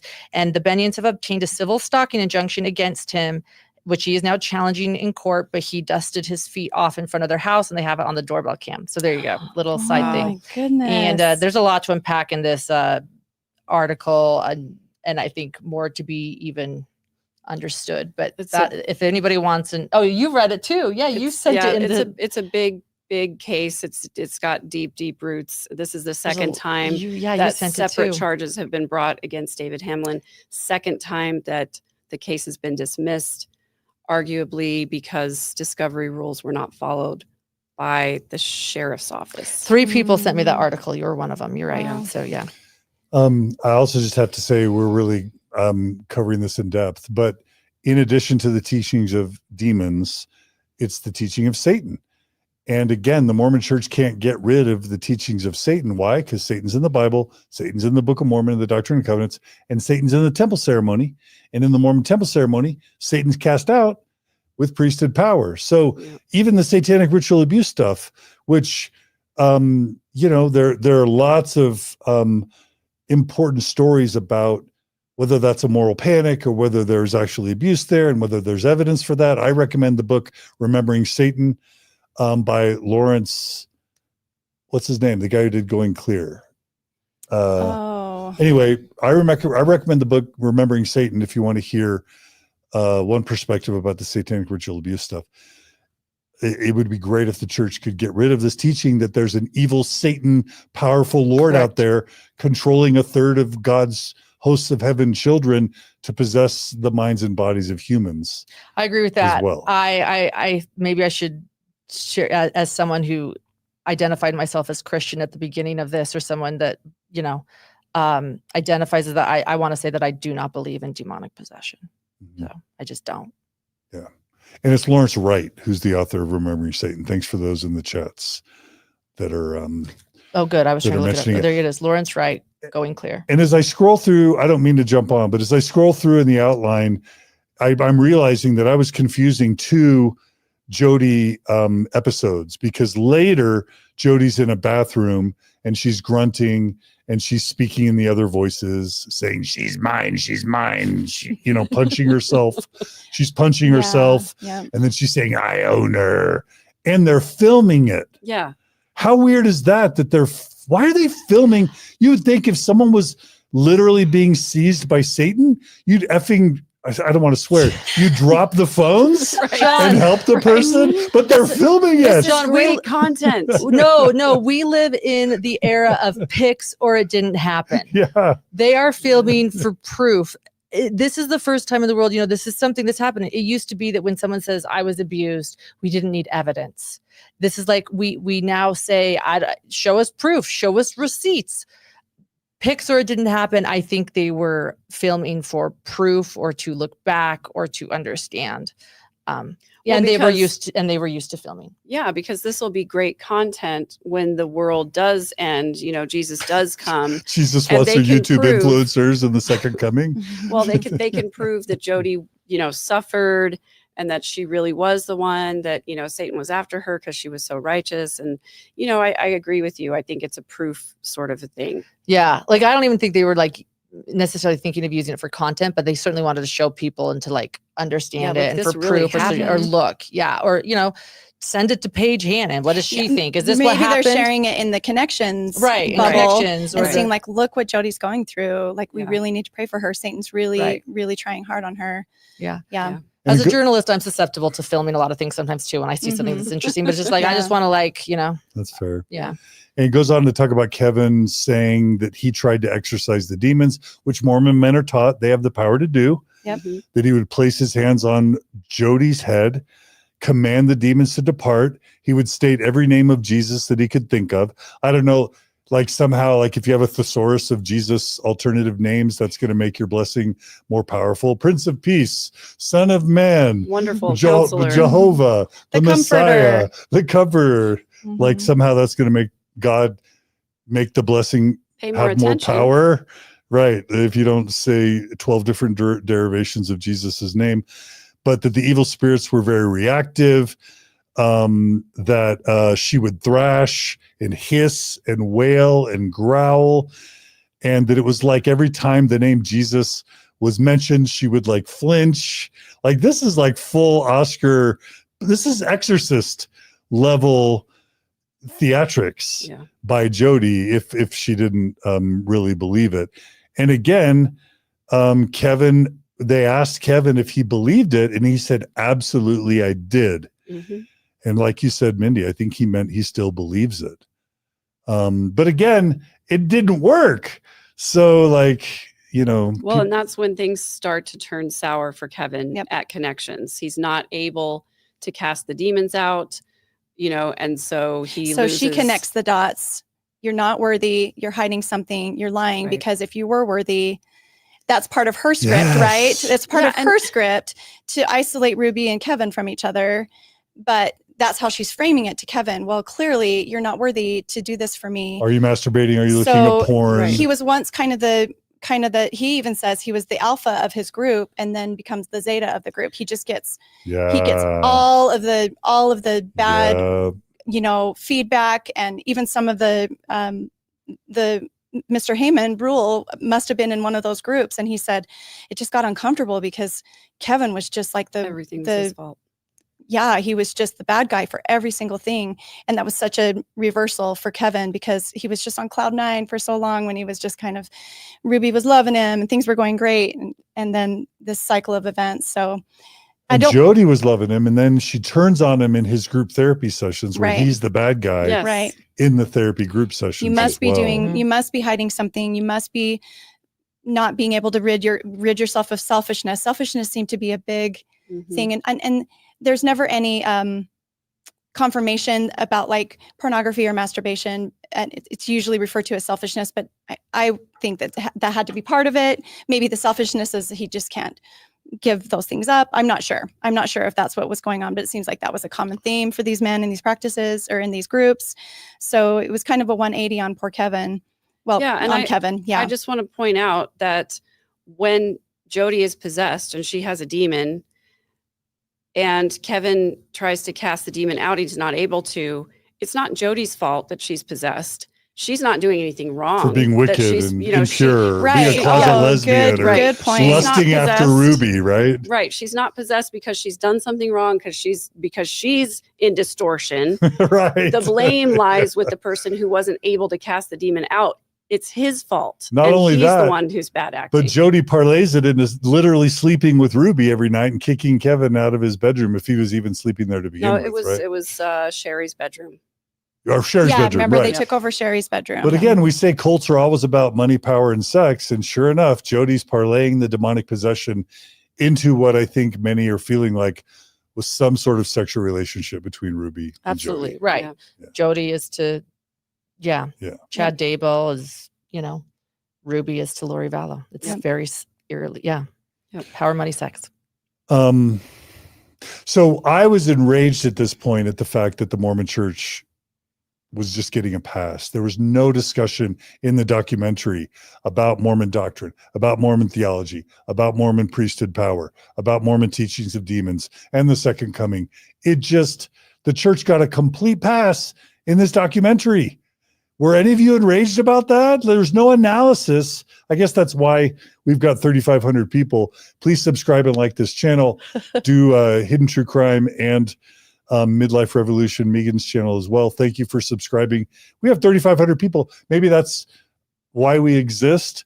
But were any of you upset that there was no discussion of Mormon doctrine, theology, culture, and policy informing and history informing the repetition of this sort of garbage?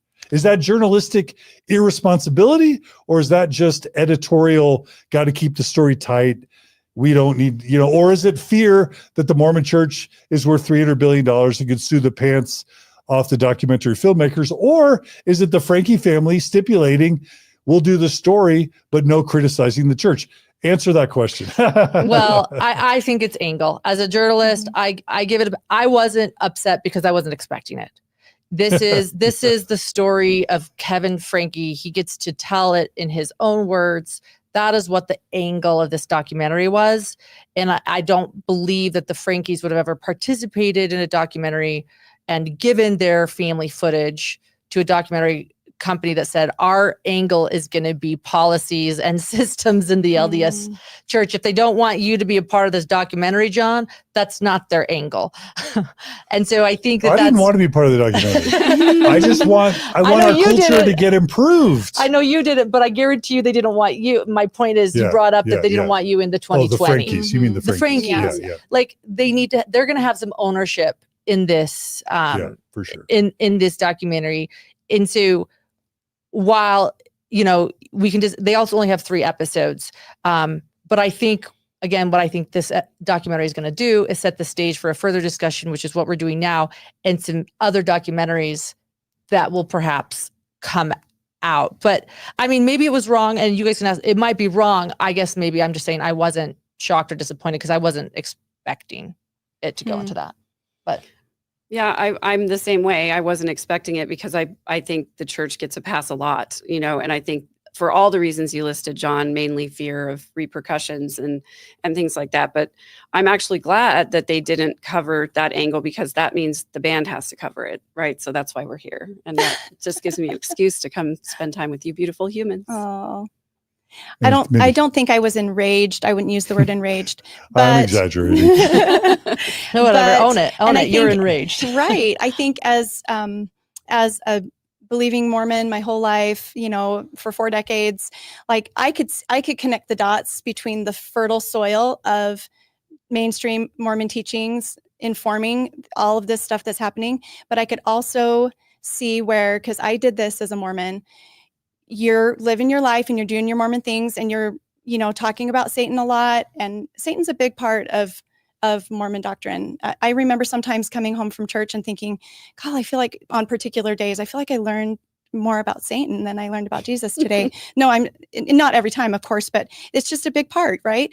But I remember hearing stories about these off groups like Lafferty's or, when I was a kid or Mark Hoffman and these interesting things that would happen, these crazy stories that you'd sometimes hear happening, knowing that they were LDS. And it's so easy to just be like, they're other than us, those people have kind of gone off the rails, and mainstream Mormons don't believe that. It's really hard to make that connection. But to go through that canyon of like confirmation bias and trying to figure out or trying to differentiate between these people that go off the rails, quote unquote, and then your mainstream Mormon beliefs, but they really are so intertwined. And all of mainstream Mormonism informs these split off things and these like cults within, the cult and going off on these stories that we hear. But as soon as it gets uncomfortable and people are getting hurt and things are happening, then it's very easy for mainstream members, I think, to be like, oh, they're not part of us. They were doing their own thing, So another crime I think that's really important to point out is Elizabeth Smart's kidnapper, and who was inspired by Avram Gileadi. And I think had YouTube existed at that moment, it would have been a different it would have taken on a different type of a story too when she was rescued and we discovered who her kidnapper was and what he was inspired by. I think that's another one too. But also Avram inspired Tom Harrison. Avram signed. Avram has defended the book Visions of Glory. He is actively right now defending the book Visions of Glory and Tom Harrison. These legs have power, is the point. And it had power even over Elizabeth Smart's kidnapper. But again, Elizabeth stays in the church and she serves a mission. And we it is separate. You know, I mean, it's true. It's all under the umbrella of Mormonism, but you know, you can decipher between, you know, these different beliefs. But I've said this in other episodes. For me, if all true crime does is deal with the symptoms, the blood, the murder, the rape, the torture, the mug shots and the court hearings and the sentencing, if that's all it focuses on, and it doesn't spend any time on the cultural components that create the true crime and that perpetuate the repetition of seeing these crimes appear decade after decade, generation after generation, then I think it's irresponsible. So I don't say this stuff because I want to make the church look bad. I actually want to improve the Mormon church. I want it to hurt less people and help more people. It's not because I want to attack the church, make it look bad. I just want to fix the root of the problem. And that's why I always am going to bring up religion, doctrine, theology, Mormon culture, and practices. And it helps us look at ourselves too, you know, to those that criticize the idea that we must, you know, that it's important to discuss true crime over and over and over again. At Hidden True Crime, we say a better understanding of crime is a better understanding of ourselves. Yeah. And you said that yourself, John. You said, I never see it, you know, and I joked, I said, well, it's because you're not a criminal. But I think that this is where the study of crime teaches us about humanity and the study of humans and the study of coercive control and the study of, you know, everything that happens when it shouldn't happen and how we can understand this, you know, as long as humans have existed, crime has existed. And it's really important to try to process why, because it is loss, it is grief, it is nothing anyone should have to deal with. And it is a part of who we are as human beings. Amen. Yep. So as we're only finishing up episode 2, as we round up episode 2, it gets to Kevin being kicked out, Kevin rounding the children together to tell them he's leaving, Chad being kicked out. It's so heartbreaking. While Kevin's like telling the children he's leaving, Ruby is apparently videoing it and photographing it. She has a smirk on her face saying this is such good content. What do y'all want to say about Kevin and Chad being kicked out? Basically Jodi taking over the family at that point. John, they were invited to leave. That's right. Get it right. That's right. Were y'all heartbroken by that? Were you? I think some of the most heartbreaking footage was him saying goodbye. As this documentary is wild because everything is filmed, like everything in real time, and we have pictures, or was it video? I don't even know now. Of the B-roll is either photos or video of Kevin Franke tearfully saying goodbye to his youngest children as he walks out the door, like literally abandoning them. And he states, "I was their last line of defense." And you see it. And it's true that I did want to scream at the screen, like, what the hell are you doing at that moment? I was never angrier at him than in that moment, but it is so sad to see them just being kicked out or being invited to leave. There was a lot happening, it seems, around that time. Kevin is invited to leave. Yeah. Shari was kicked out too. I think we need to talk about Chad essentially being blamed for Jodi having her demonic possessions in their house, which I thought was so unfair to Chad and so hurtful. Is that a porn thing? Well, no. He said he'd been making great progress with Jodi, and Jodi encouraged him to confess or to tell Ruby some of the things that was going on. And I guess previously he hadn't been telling Ruby what had been going on in his therapy sessions. So he goes to Ruby. And again, my mind's going calculated manipulation going on right here. Go tell your mom. Go tell your mother. Go tell your mom what you told me. And so he said, in therapy. Oh, it's just. So he tells Ruby, he goes to Ruby and says, "Mom, Jodi encouraged me to talk to you. I just wanted to let you know that," I'm terrible at paraphrasing sometimes, but he said, let me just read it. He said, I pretty much confessed to her that, while Jodi was in the home, I was viewing pornography. I was making out with girls at nighttime behind your back. And I have never, ever seen my mom more distraught. I've never seen her more red in the face, but it wasn't anger. It was sadness. She was bawling. She couldn't breathe. And now she was crying. Then she kind of got surprised because it clicked. Oh my gosh, everything that happened to Jodi, all the possessions, all the attacks, all the satanic attacks that were happening to Jodi, it was all because of you and what you were doing behind our back. She wiped away the tears and then was back to serious. And she said, Chad, it's time you leave the home. So he is invited to leave. Kevin is invited to leave. They are instructed by Ruby and Jodi to break all contact with Shari. It's just this massive change. Just a bomb goes off in the Franke house with all of this happening. This was one of the most alarming moments to me, was Chad's description of how Ruby reacted. And it was like 3 different personalities within the space of less than 2 minutes, where we see Ruby going from angry to sad to having that manipulative dawning where she blames everything on him, and then boom, back to serious. It's time you leave. Yep. And you're right. You made me realize even more than ever just how calculated this was. I didn't put that together until you just said it was Jodi that told Chad to tell his mom. And that means, and this is like all that triangulation, that manipulation. Yes. Jodi knows exactly what she's doing. She's prepped Ruby to say he needs consequences. He has to be kicked out. And if anybody, there's sin going around, and that's why I'm possessed. We've got to figure it out. I guarantee you she was completely prepped. Jodi completely prepped Ruby to react the way she reacted to Chad. It didn't even occur to me just how calculated it was, that it was Jodi that told Chad Franke to tell his mother. This was, again, all plotted and planned. Yep. And wasn't it Chad that said that he realized that Jodi was waiting for a time when he could blame both him and his father at the same time and get rid of them at the same time? Oh, yeah. Oh, yeah. He does say that right after. There goes my phone.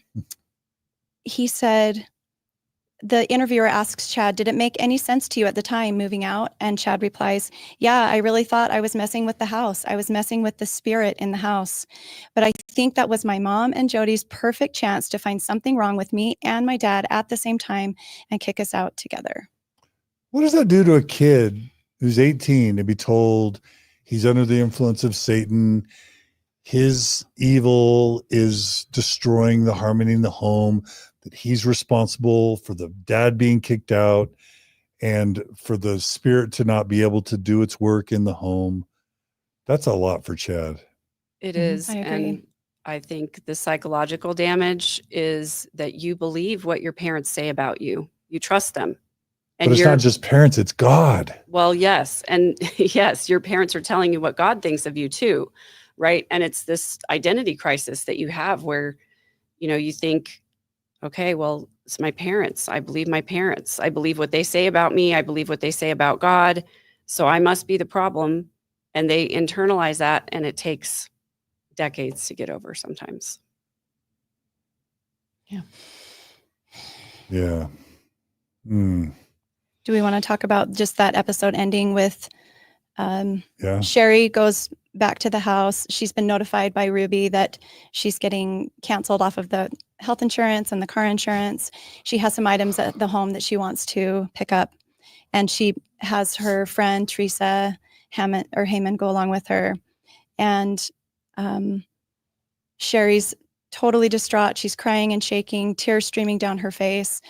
Teresa's upset. And Teresa says the only person that had no emotion was Ruby. She was stone cold, zero emotion, only anger and animosity and defense. I did not know how a mom who gave birth to someone could sit there like that and listen to their daughter weep and beg. It was horrible. I wanted to get Shari out of there. So I don't know. I know y'all enough to have a good sense for how you parent, but clearly Ruby by the end gets to the point where she's allowing her kids to be tortured and mutilated, but she's perpetrating the torture and mutilation. But at this point, I'm trying to relate to a parent, a spouse is gone. 2 of my kids are gone. not even caring when they're sobbing in front of me. What's going on with Ruby? Was she always that way? Or was she being changed by Jodi or changed by the trauma of the situation? Was she always a calloused, uncaring, psychopathic mom? I think it's what Shari said. Shari said early on, and you guys quoted her, well, she went from abusive to psychopathic, and something else she said at the end of episode 1 or episode 2 that, and I'll just paraphrase it. This is what we say at Hidden True Crime. Jodi gave Ruby permission to be that way. Mm-hmm. This is who Ruby was, and Jodi gave her the permission to do it. And I think that Shari says as much at the end of episode 1 or episode 2. You quoted her, and that's exactly what Shari says in a different term. But that's how we say it. Like, Jodi gave Ruby permission to be the person she always was. Like, nobody can, if you feel like you want to hurt kids, you can't just do it. It's against the law. It's bad parenting. But here comes a guru who gives her permission to be who she's always really wanted to be, and then puts in her some really crazy beliefs about her children being evil. So you're saying Ruby never had that normal motherly empathy for her.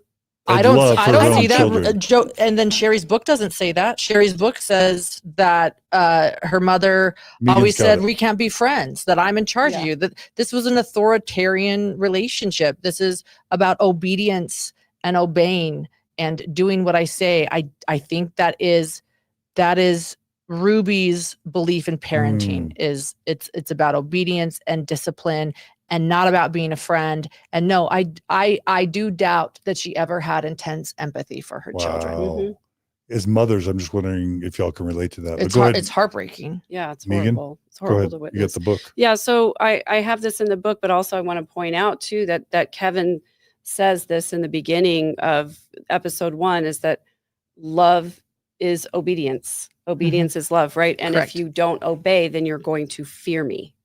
Right. He makes that distinction. Going to fear me. And he also says that the filmmaker asks, where did she get it from? And he says it was taught to her. It was modeled. It was modeled to her. To her. Mhm. Yes, Right. I have a exactly. feeling that there's probably blanket training in the Griffith home. I'm going to be honest. I Right. think A lot of people wonder whether Ruby was abused. There was obedience. Yeah, there was a lot of obedience training in the Griffith home. You know, so a lot of control. And so if you are taught, I think this is actually, honestly, if you want to look at it, this might be what happens to a child who is taught severe obedience. Mm-hmm. This is what you get. And she even said in that case by case thing of what she was looking for in a husband, she wanted a disciplinarian. Mm-hmm. As you said, obedience was love. Love was obedience. And if not, you're going to fear her. That is who Ruby is. And then she stated that in her call. This is one of those eerie moments on the jailhouse call. This isn't in the documentary. I'm surprised that a lot more people haven't put this out, but there's a jailhouse call when she was first arrested, and she starts crying to Kevin. She says, I'm not a naughty girl. I'm not naughty. I'm not naughty. I really think childlike. It's very childlike. And I think that goes back to this, like, she has to be obedient.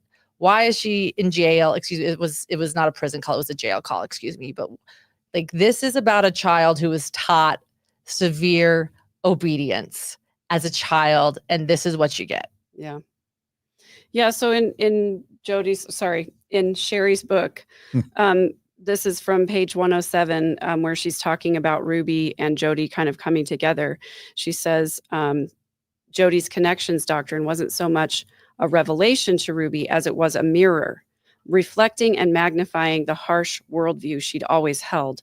After all, Ruby had always doled out love like a miser with coins, making her affection contingent on a prolonged demonstration of good behavior. In her world, love wasn't a given.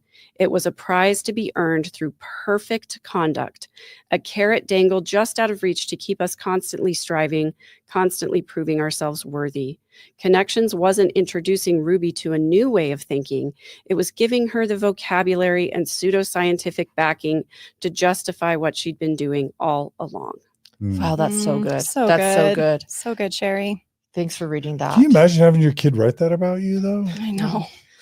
And you know what, by the way, and that's a kid. Ruby is a kid who was taught strict obedience. She learned that somewhere. I just want to say, like, if you want to talk about generational. And again, people may get bored with it, but Mormon doctrine and theology is obedience. Right. The first law of heaven, according to Mormonism, is what? Obedience. Obedience is the first law of heaven.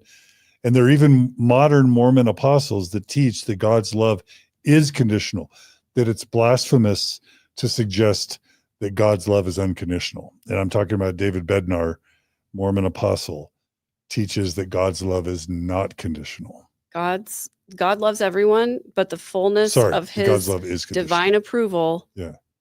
is conditional upon obedience. And we always heard this growing up, that obedience brings blessings, perfect obedience brings miracles.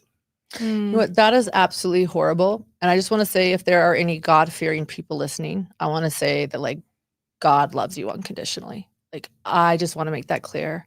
I know there's a spectrum of beliefs that listen to you and us. And if you're a God-fearing individual, God loves you unconditionally. Amen. Period. Yeah. Yeah. Yeah. Yeah. And also the Book of Mormon, if people sin, they get cursed and calamities happen to them. And anyway, was that all, Megan? Yeah. Okay. Yeah, Okay. that was it. So, I mean, yeah, what a poop show by the end of episode 2. Trying to filter And a if little you thought bit. that was bad, Yeah. we start out episode 3 Yeah. with I wondered. a podcast from Ruby Oh yeah. where she says, your woke child is a walking zombie, and it's your job as a parent to wake the zombie up. So at this point, 8 passengers had totally converted over to Moms of Truth. And then they're posting these increasingly problematic videos, Right. including that. Right. Which, by the way, I just want to point this out, that if you go to Spotify right now, all of the Jodi and Ruby podcasts are still available as of just a few hours ago, as we checked. And there are several podcasts that are made leading up to their arrest, which are very problematic. I don't know how you get stuff like this removed from Spotify, but I think given the fact that Jodi and Ruby have both been convicted and are now serving time for child abuse, I think it is time to take the podcast down. But someone grab them first. Well, I was going to say, I don't know about that, actually. I like them. I want people to see exactly who they are. Their testimony. Right? These are the basic beliefs that led to. I mean, I hear you. Maybe I'm wrong. Well, I don't know. Like, for me, I'm just like, you want to listen to, but I don't know. I just would hate for somebody to stumble across them unexpectedly. True. And not know who these people are. And try to yeah. find something redeemable in there and get led astray. Right. So while I agree with you, yes, like, expose them for who they are. I've got them downloaded. I'm happy to unpack them on our channel. Okay. Band She's or got them whatever. downloaded. Okay, I'm going to agree with you. Maybe that was totally selfish. Maybe I was like, wait, I don't have them downloaded. Hold on, pause. I'll send them to you. Okay, if you have them downloaded, we're good. Yeah, take them down. What Megan said. Yeah, I agree. And when we heard this quote, your woke child is a walking zombie, are we projecting visions of glory into that, or do you really think? Because the zombie thing, I think that was Chad Daybell. It was Chad Daybell. So Yes, do you think by this point Jodi Hildebrant was believing the Chad Daybell zombie doctrine? I think so. Okay, well, let's say what I suspect. This is speculation with Me too, evidence. Megan and Mindy. Yeah. Okay. Yeah. Sorry. I you're don't. good. I'm talking a lot. I should You're great. listen more. I'll do that after this. You're doing great.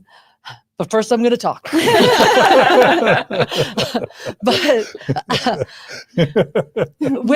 I'm going to share something that's a little bit of tea too, that I've heard speculation. So this would be Chad Daybell doctrine, calling children that are possessed zombies. It would also be a little bit of Julie Rowe doctrine. She has also referred to zombies in her podcast, about casting out zombies. So that's Chad Daybell, Julie Rowe. We do know from 3 separate, very, very good sources that Julie Rowe and Chad Daybell were meeting with Tom Harrison.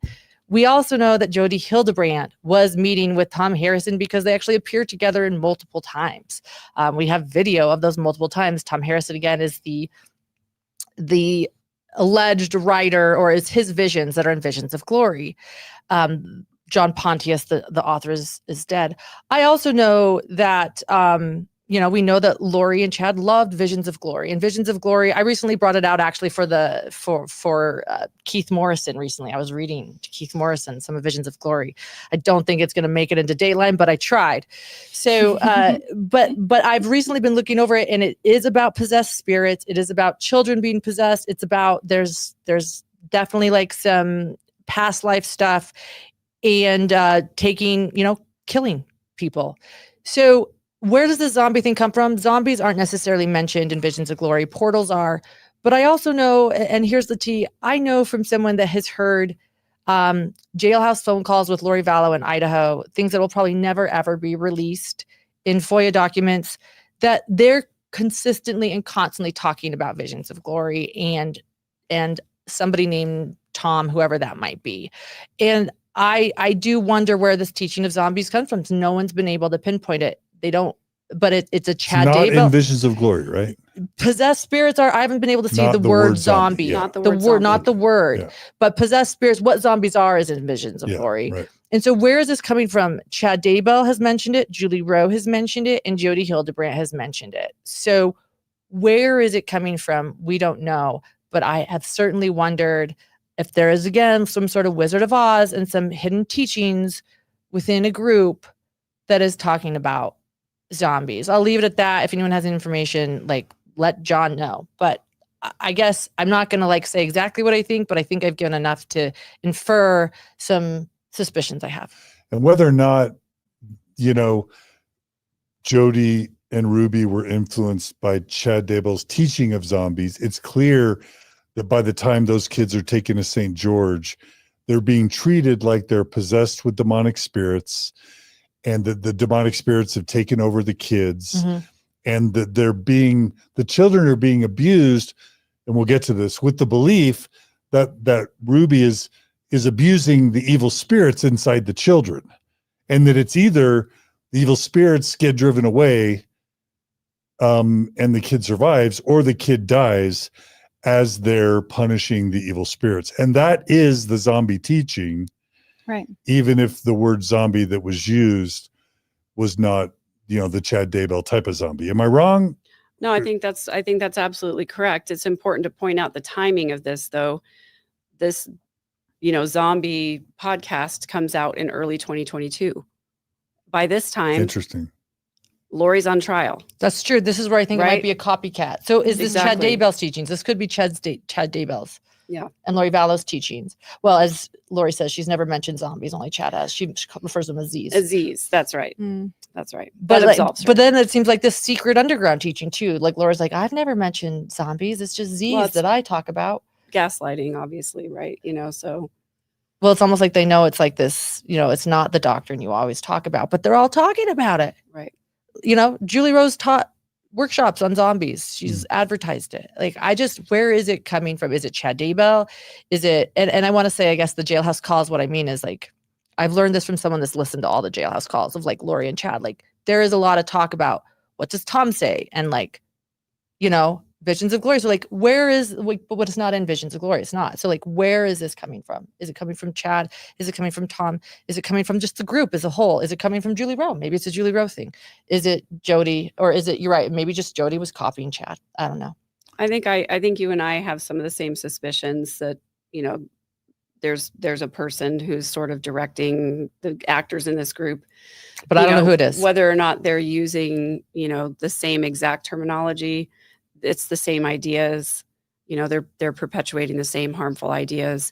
And, my fear has been all along, as I think I've shared with you guys many times, that there are more people out there who believe what Chad was teaching, if not believing Chad himself, believing in Chad's teachings, believing in Visions of Glory, and having similar ideas that people can be possessed and that there are ways to try to get rid of those demons. But if the demon doesn't go, then the body dies, right? And so my mantra on this is keep talking about it, keep calling attention to it, keep calling it out so that more people aren't harmed and more children aren't harmed. Yeah. Well, Mindy, do you want to take us through some of the timeline and or important moments that you noted in the early to mid part of that? of episode 3. Yeah, of episode 3. Episode 3, it's titled Truth. I think at this point, Kevin's out of the home. Ruby is posting videos where she rings this giant bell on the mantle, and all of the kids walk down the stairs like wrapped in blankets. It's just very creepy. And then you see the kids like all like engaged in pretty extensive housework. You know, like one of the little boys is carrying a big garbage sack, and they're just busy and they're working. And she's saying she says the zombie thing. In episode 3, we hear a lot from those neighbors that were introduced in episode 1. There's the McLeans, and there's the I can't remember all their last names, first names. It was Lisa, and there's Matthew and Sydney and Kevin, and there's and Grant. Grant. The colleagues. And so they're starting to see these videos that are happening, but they are not seeing the children coming outside, and so they're getting concerned, and they're noticing that Ruby's car is gone for extended periods, several days in a week. And one day Ruby happened to be outside, and the neighbor Matthew, he asked Ruby, what happened to Kevin? I think they probably assumed that Kevin would come back soon, and then the months are dragging on. And Ruby replied, every marriage should have a separation. She said it could be a year. She said it could be 5 years. And then the neighbor, Sydney, said, we did not know what was wrong, but we knew that something was wrong. I think if anything, we hoped that Kevin would come home and either remedy the situation or get those kids away from what we were starting to feel was a very dangerous situation. That was the Condis, right?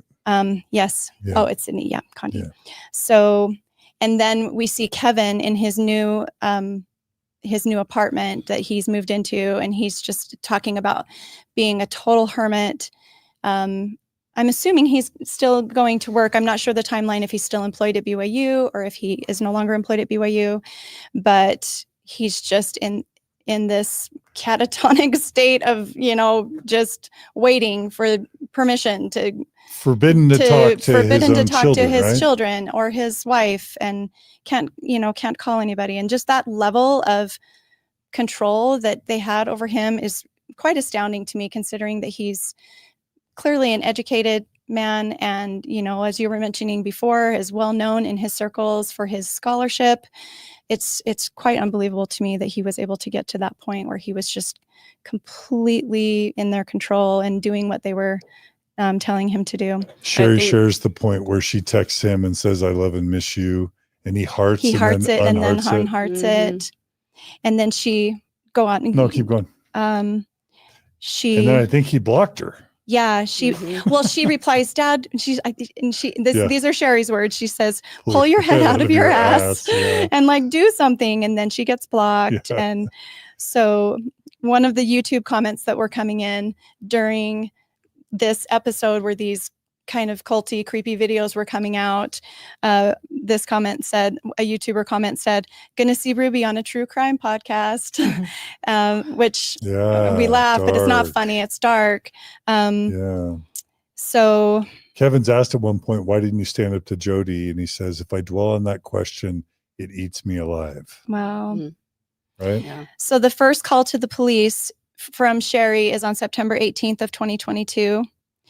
And the neighbors had been texting Shari, and then the police come, and it looked like on the video that there was quite a large police presence that day. Several officers came, and Grant Collard, the neighbor, he texted Kevin. He said, I'm like, hey man, you have 4 cop cars outside your house. Hey man. Hope things are okay. What's going on? And he said, no response. The guy's totally brainwashed at this point, just gone. And then another friend, Matt, texted Kevin and said, Kevin, you cannot abandon your family. And Kevin blocked him, and he said that was shocking. And this video from Ruby, where she says, if your kid came to you on fire, you throw them on the ground and you start rolling them. They're going to say, you're hurting me, you're beating me, you're controlling. It's like, no, dear, hold still. I'm getting the fire out. And that was one of the most alarming videos that she posted, where I think people were just like, oh my gosh. Because it's abuse. It's child abuse. Well, it's just a horrific description, metaphorically or not. And we learned later that clearly she was abusing those kids, but alarm bells just going off everywhere. but it was investigated and they weren't able to. You should mention the thing from Kristen that she said about what she wished she had told the police. Do you remember that part? Do I have to look forward? Is it a little bit forward in the timeline? It's Kristen. Is it Collard? Is their last name? Oh, where she wishes that she had lied. yeah. Oh, Do you yeah. see That was so. Yeah, that was so good. You had mentioned that to Oh me. no, on it's there. text. Yeah, yeah. So she says she wished. Yeah, it was Kristen. yeah, she's crying and she's feeling responsible, and she says, Right. She wished she would have lied and said that she saw bruises, because when the police come that first time, they don't go in, they don't have a search warrant, and then DCFS ends up saying, unless we see physical signs of abuse, we can't really do anything. So Kristen is basically sobbing, saying, I wish I just would have lied and said I saw bruises or marks, because then the kids could have been saved much earlier. Yeah. Yeah. That was a sad moment. Yeah. Of course, Great to her, hindsight's 2020. Right. You know. I can't blame her. Yeah, you can't blame heavens her at no. all. That's what No, I'm saying. I think So they were it's doing so everything much they behind the could. scenes. Yes. Yeah. So eventually Shari is contacted by the worker for Child Protective Services, or DCFS, and says, I'm sorry, we have to close this case. And the caseworker said, personally, I want you to know that I'm really concerned, but there's nothing we can do at this point.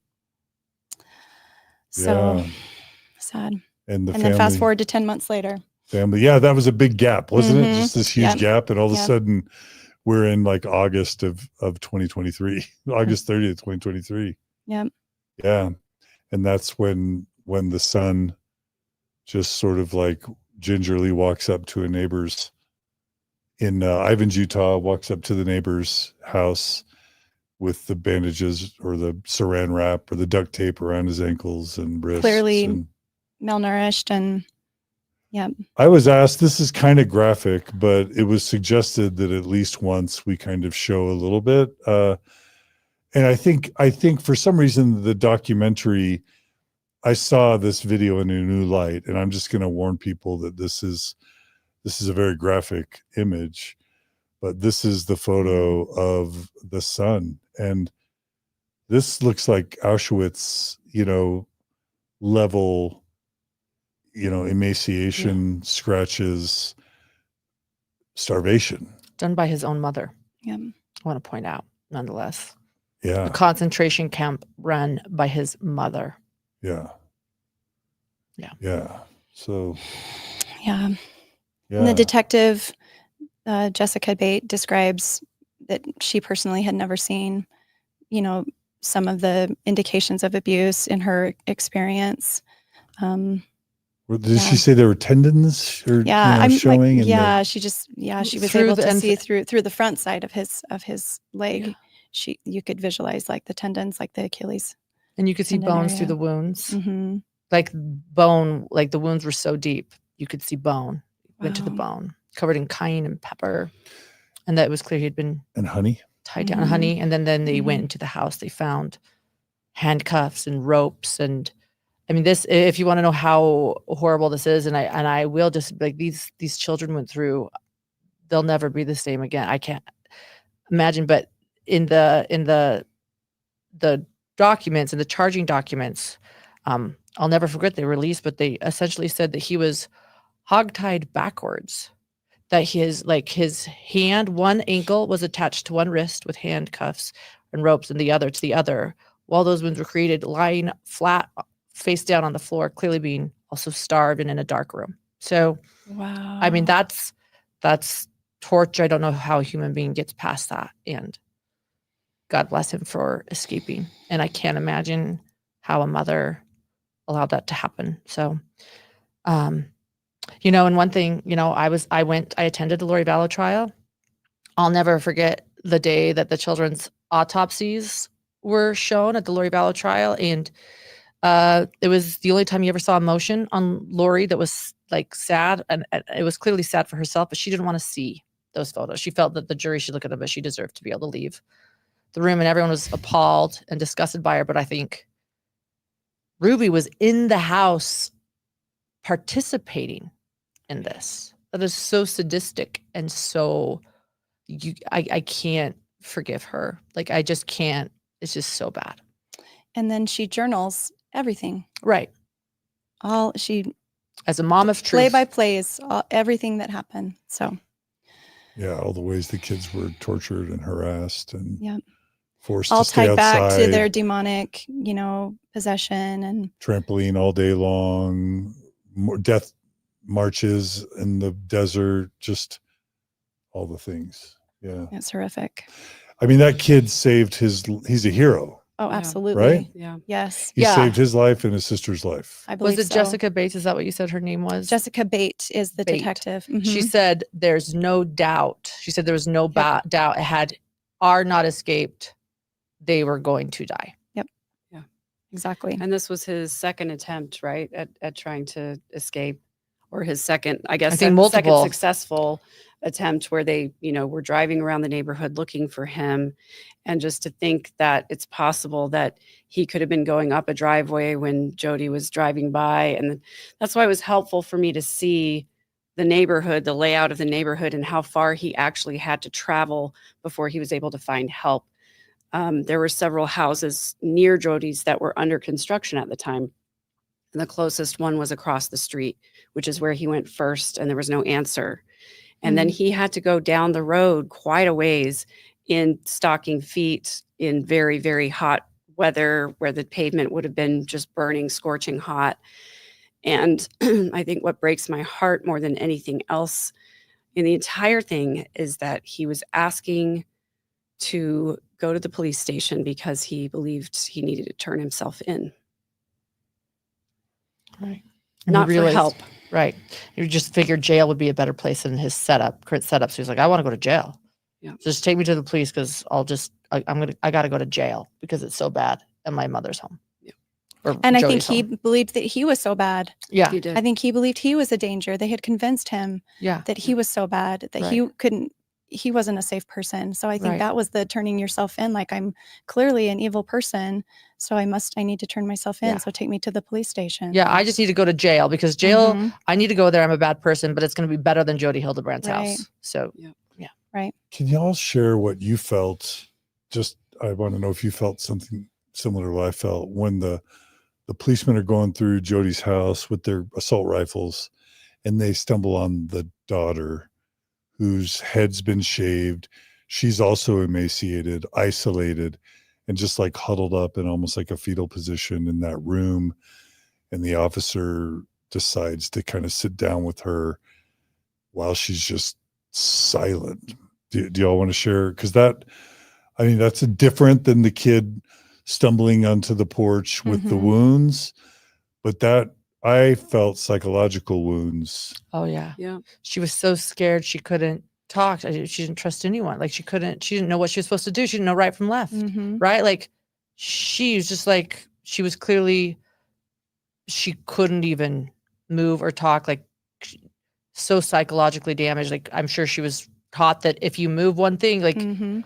she didn't know whose side they were on. She didn't know if there even was a side. She was bad too. If you look at that video closely, you can just see her tiny little chest just pulsing. Mhm. Just like breathing heavy, and maybe her heart's just pounding. Oh, my heart went out to her.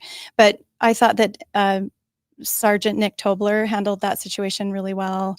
Yeah. From what we could see on the video, he goes in with her, he sits down, and I love when he tells her, I get it. If you're scared, I would be too, and just like sat with her.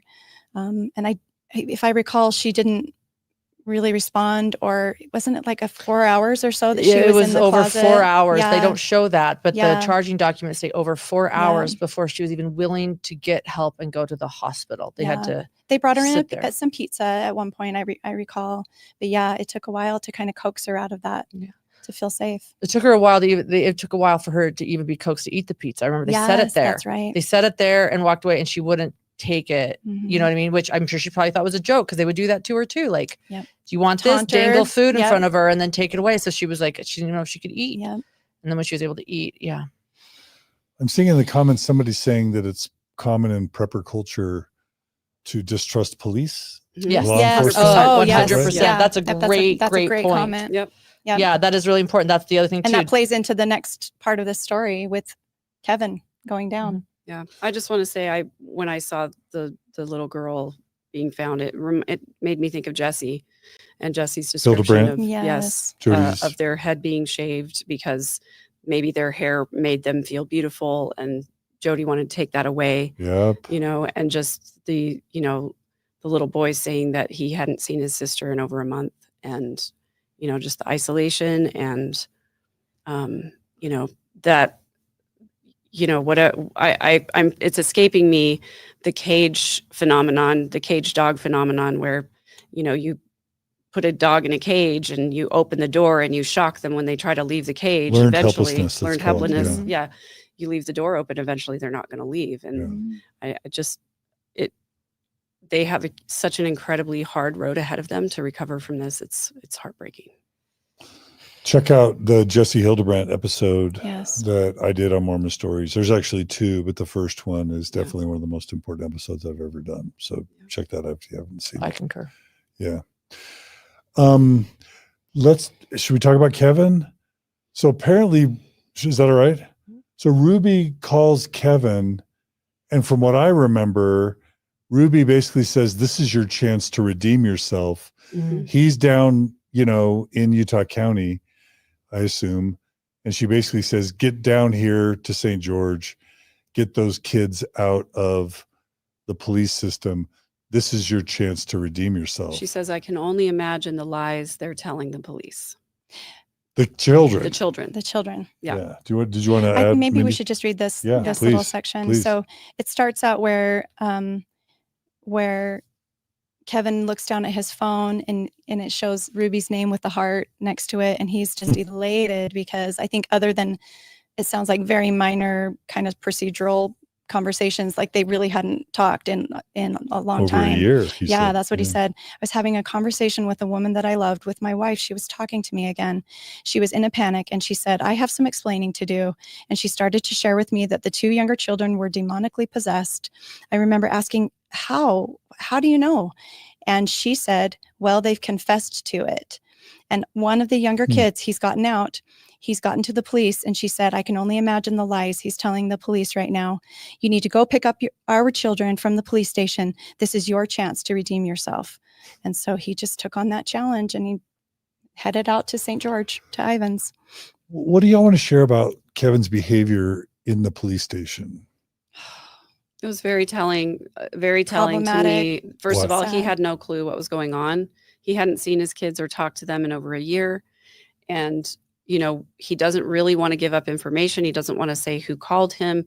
He shows up at the police station. That was sketchy. Margie audibly gasped when he refused to tell the police who notified him. Right. Yeah. Right. Why was that problematic? He's protecting Ruby. Yeah. He doesn't want Ruby to get in trouble. Does that put him in accomplice territory? You're nodding, Lauren. This was I would have loved to watch this with you and Margie. That was a really interesting moment for me. This whole thing, I just was screaming cult. Like the way he was acting in this whole thing was to me, I believe for the first time, he really didn't know what was going on at all. And yes, you could say he was an accomplice. He said that Ruby didn't send him, but all of his reactions to me were screaming like cult member. Like he's in some cult, right. And he's protecting the cult leader, Ruby, to him, is one of these cult leaders, his wife. But you could say he was an accomplice, but I think he doesn't know what's going on. And there's throw in the distrust of police, throw in that Ruby's pretty much saying you're going to redeem yourself, but he doesn't know if he can pull it off. Doesn't know what's going on. I mean, I don't know. I felt like his reactions through this whole thing were really interesting. And to me, showing that he felt brainwashed to me. Yeah. But I don't want to be a Kevin apologist. That's what many people have called me up for. You guys share your thoughts. Yeah, it was bizarre, clearly. And I think he truly believed that maybe it was made up. He was like, maybe that it all weaves into this Jodi's special, and this is just another way that they're going to try to take down Jodi, and so they're going to frame Jodi for abusing my kids. And they asked Kevin if he wanted to see photos of the kids, and he declined. He said no. Yeah. Go ahead. Do you have a thought about that? Well, yeah. This was a moment too where he said something kind of profound too. He said he didn't want to see it, but he was also, it was like he was coming out of his brainwashing. And at one point he says, what was in front of my eyes wasn't in my brain as to what was going on. This is literally someone that's just refusing to see what's really in front of him. This is this is being brainwashed, or it's, you know, confirmation bias too. Like it's an example of confirmation bias. Like, I know the facts in my brain, but it is not what I'm seeing. And thus I don't believe it. You know, they always say seeing is believing, but that's not true with confirmation bias or being a cult. Seeing is not believing. Believing is seeing. So what he's seeing in front of him is not what he's believing. Thus he refuses to see it. And I think denying to see photos of his kids was part of that. Like, it was like, believing is seeing to him, and he wasn't going to break that. Yeah. You know? What'd you guys, go ahead. No, go. What'd you think of him saying when the police told him that his kids were found emaciated, him saying, what is emaciated? Is it possible to get a PhD and you've never heard of the word emaciated? I've seen this question come up so often because he had to know what the word emaciated mean. I refuse to believe he didn't know what that word meant. I think it was just so much was going on. And you can see he's kind of leaning forward and his face is just like, what does emaciated mean? I think maybe he was just saying like, what do you mean? That doesn't make sense to me. Yeah, like, I think what he's trying to say is, what does it mean to you? Okay. Yes, To them. yeah, What does good emaciate me? Like, you tell me, what does that mean to you? You're telling me this, but I think he's thinking they're overreacting. Yeah, they're like, Right. clearly they're not really emaciated, you know. And by this point too, though, Kevin had shown up at the police station thinking that he was just going to collect his kids and leave. He was thinking the kids are there waiting for me. He just thought that he was going to say, hey, I'm their dad. I'll take them with me. And so instead of that happening, they take him back into a room. He probably has to wait a while for officers to come meet him. You know, this is confusing. He doesn't understand. He's trusted what Ruby has said this whole time. And so he's being confronted with some really awful truths in a very short span of time that is breaking his shelf, shall we say, in the ConneXtions cult. Margie, one of the things I wrote, I was asking Margie why she was having that reaction. And she said, in the face of a threat to the family with police, Kevin's reaction shows how completely unwilling he is to see reality. Yeah. That he declines the picture that's painted, and that it makes him unfit to be a parent because it's so enabling, and he refuses to see reality, and he is 0% differentiated from his wife. Yeah. So true. Thanks, Margie. Thanks, Margie. Yeah. Like, that's why there's Great two, point. right? Maybe so that. Yeah. Well, and I liked her refusal to see, like, just denying, like, he wants to stick to what's in his brain. And like, human beings will go so far to believe what we believe. Yeah. Like, we will take it so far. No, I don't want to see photos like of his own children because he is desperate to believe in his wife, in Jodi, and in his reality. You know, if seeing is believing, he doesn't want to see. And Chad was in that headspace as well. So he claims that he didn't find out until the next day. And he is confronted by, or he's told by his employer, he's at work. He looks at things up on the phone. He searches Ruby Franke today because he hasn't had contact with anybody in a year either. And I think this wording is actually really interesting. He said, I had no idea what my employer was talking about. And then he pulls everything up on his phone. I was being fed all of this information, and I thought, this is not real. And I really believed that. He says, this has to be a setup. At this point, I really believed that Jodi and my mom were God's chosen people. I really believed that these were the last days. The prison walls would crumble and they would be standing with God. That's what I truly believed. That's a story straight out of the Book of Mormon. There's a part of the Book of Mormon where someone's in jail and the walls crumble and God delivers them. Yep. Right? Right. I think he's drawing on that story. But I was surprised. Chad's whole participation in this docuseries surprised me. And I was grateful that he shared all of these insights. That's probably hard to share some of that, you know, to admit that that's what his mindset was at the time. But I think it provides a lot of context. But I was surprised that at that point, after being isolated for a year, he was also still just like buying into the whole story. The theology of it. Yes. Right? Right.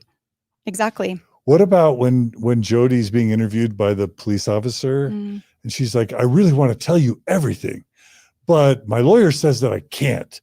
Otherwise I would, because I've got nothing to hide.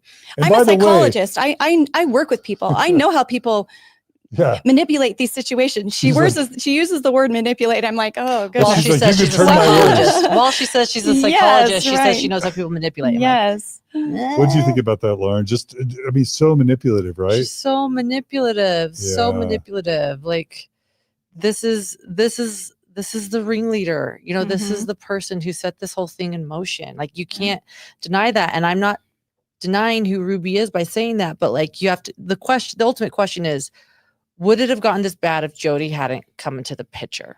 And I don't think it would have. Thus, you know, she is who she is, the mastermind behind this, but she's so manipulative. Yeah, I was really happy to see that the officer didn't fall for it. I loved to see Jodi doing the manipulation thing. And then the next thing you see is the officer saying she was totally trying to manipulate us. Yeah, you know, exactly. I was so glad that someone who's seemingly so young spotted that right off the bat. It gives me hope for law enforcement and for the future. But again, imagine those kids. You knew the wounds that those kids had psychologically and physically. You've been caught. Now you're in jail. And Ruby too. It wasn't like I'm sick. I feel so shameful. It's just like, how about Ruby's just kind of The slow blinking. silent, slow blinking? Yeah. So defiant. It was more than just like, I need an attorney. It was just I think it's like, defiance. you suckers, I'm smarter than all of you. Yeah. Right. And Is that Ruby or Jodi? Ruby, Ruby. Okay. just the slow blinking, just like, With you'll her see, head you'll held see. high. I'm I smarter am a than mom all of y'all. truth. Don't you know Right. who I am? I am a mom of Dang. truth. Mhm. That's how that read to How me. dare you question my parenting techniques? I was called by God. Yep. I think that's really what she believed in that moment. Like, just So wait. she's a true believer, I think so. which is scary. Because it, you know, I go get I this do. question about Lori all the time too. You know, does she really still believe this stuff? I think the answer is yes, because Yes. the alternative is you have to admit what you've done, and that would psychologically break you. So, Unless you have no conscience. and I think And that's are- part of it. I think Yeah. that's a big part of it. I think we saw that demonstrated throughout Ruby's, you know, devolution of behavior, you know, where she got more dogmatic. She started talking in harsher rhetoric about the kids, saying more and more often how evil they were. And by the way, after all of this goes down and we think, okay, they've been caught now, let's see if they show any kind of remorse. And then we have the jailhouse calls where they're talking about how evil kids can be. I don't think people understand how evil kids can be, you know? So obviously there, to me, in my mind, there hasn't been a change in demeanor, in belief, in understanding in either one of these monsters.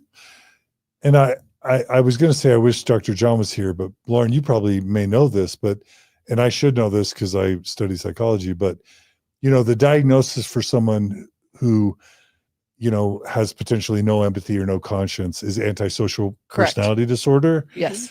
And that's what we loosely call a psychopath or a sociopath. My understanding has been that that's kind of a personality trait that shows up from a young age. And, you know, you hear about those kids that would pull the limbs off of crickets or Right. And torture animals. And small animals as a kid, and that shows up at a young age and falls all the way through. I'm wondering if you know whether that can be, if those are personality traits where you lose your empathy or you lose your conscience, if that can be learned over time through certain exposures or certain practice or behaviors. Do you even know? Well, I definitely think it's nature and nurture combined. So you take someone that's susceptible to it, you know what I mean? But I think you definitely have to have some Proclivity. Yeah, you have the nature. I mean, Disposition. you abuse a child, you know, severely, and you know, you can, you know, create some antisocial traits. But I think it is a myth that anyone that is a psychopath, as you say, right, that's not the official diagnosis. The official diagnosis is antisocial, but we'll call it psychopath right now. The idea that all psychopaths are torturing and killing animals when they're younger, I think is a bit of a myth, or that they're all murderers, or that they're all criminals. They're not. Like, it's a, as John points out, it's a personality disorder to be a sociopath. And a lot of them just sort of live a life that you wouldn't know if it's your next door neighbor or a politician, but they certainly show signs, and it's one of them is a lack of empathy, and another is manipulating, another is saying I didn't do that, or that didn't happen, or a pity play. A lot of them they're always the victim. They're just really, really good. They can be charismatic. They can be your friend. And so I think I do want to point that out, because time and time again, being a true crime podcaster, every case we cover, people say, oh, as we start to learn and the police are starting to investigate and we have an idea of what's about to happen and who's about to be arrested, if there's missing kids or a missing wife or whatever, people are like, no, this person I know would never do that. No. You don't know this person. You don't know this family. They're great. They're kind. They're wonderful. They're, story as old as time. People that have antisocial personality disorder, and there are people that don't have it that commit crimes too. But if you're looking to pinpoint a psychopath, they can be your next door neighbor, they can be a teacher, they can be a friend, and it's not like they're out in their backyard killing animals necessarily. They can be anyone that you know, and sometimes they just want to be normal. If you want my opinion, after studying your cousin for 5.5 years now, I think she's a psychopath, but I think she's a psychopath that didn't want to be a psychopath. I think she wanted to be a really good mother, and I think that she really tried to fit in, and I think she tried to be a good person, and she loved being a primary chorister and singing and being a mother, and wanted to be a perfect Mormon. But I also think she was a psychopath. Yeah. And that's what I'm wondering, was Ruby always a psychopath? I know we keep coming back to this. I think she is. You think she always was? I think that she's never had empathy. I've never show me a clip where Ruby has empathy, and maybe I'll rethink, but I haven't seen that. Yeah. And to that point as well, throughout this series, what shocked me and also didn't surprise me was looking at the blank stares of Ruby and the despondency that you see when it's not time to film, or when she knows this part is going to be cut out. It's like there's nothing there. And the other thing I wanted to point out is the sadistic element of that sociopath, that they enjoy other people's suffering. And that doesn't always have to look like, again, mutilating animals or something like that. Sometimes it's the person who loves jump scaring people because they know it's going to make them cry. To know that your child is being tortured in your house takes an exceptional lack of empathy. As I pointed out, I see less, I just called out Lori Vallow, but I see less empathy in Ruby Franke than I do in Lori Vallow. Lori Vallow at least didn't want to see her children's autopsy photos. She's like, nothing to see here. Ruby Franke is in the house running the concentration camp of her children. I do think that Jodi gave her permission. She wanted to be a great mother. She didn't want to be a criminal. She wanted to be the perfect Mormon mother. But if you lack empathy, you can't just go find it. So she did her best. Jodi found her and gave her permission to be who she's always been. You cannot have empathy, in my opinion. This was more than brainwashing. She was participating in the torture of her own children. That takes an exceptional lack of empathy. Yeah. And while this crime might not have happened if Jodi hadn't found and manipulated this family and manipulated Ruby, she had to have had antisocial traits in order to allow that to happen. All right. Agreed. Mindy. Oh, I agree. I couldn't add to any of that. What are you wanting to? Yeah. What else? What's next? I want to make sure we get the good notes you took. So, I think we can skip to. So I guess they do the big list of all the ways. I mean, the diary. The diary right? was terrible, Yeah. and I don't think we need to recount all of the things in the diary that can be found online. But just unless you guys want no, to. it's good. I mean, it's horrible. Ruby's abuse, Ruby's record of her children's abuse and how she participated in it. Head in the toilet, and she would covering say, mouth and nose. Mm-hmm. It's really, really awful. And often the theme of saying creating pain is what gets you closer to God, or what will release the demon from you is if we create pain for you. I think that was the underlying theme. So the whole I have the power of God and he must obey. Yeah. Yeah. He needs to be 100% obedient with exactness. Which so it was an impossible term, obey with exactness, was emphasized on my mission. Yeah. Exactly. Yeah. So I guess we can move to the Chad and Kevin reunion in person after after the kids are, Yeah. discovered. Yeah. So at this point, Jodi and Ruby are both in jail. And Chad actually tried to call Ruby with no response, tried to call his mom with no response. And then he said, it was a big no-no, but I called my dad. And my dad just said, we need to talk. I'm going to be at the house tonight. Please come over. And Chad described seeing Kevin for the first time in over a year and how he was skinny and scrawny and clearly had declined physically. And then Kevin said, Chad looks so much older. And he said, I'm hearing, what is this I'm hearing about is what Chad asked Kevin. And Kevin said, I told him about the children being under the influence of evil spirits and the things that they were purportedly doing. And I think this is critical and good self-reflection for Chad to admit this. But he said, this is the hardest part. I accepted the abuse as something truthful. And that's really hard for me to say because my mom explained it to my dad in a way, and my dad explained it to me in a way that it was the right thing to do. Mm. And again, it's a religious framing. Yeah. Kevin and Chad undue influence was applied to them because they were under the belief that the children were possessed by evil spirits and that Jodi and Ruby were purifying the children from evil spirits. Yeah. Yep. And sometimes they say religion can do all sorts of good.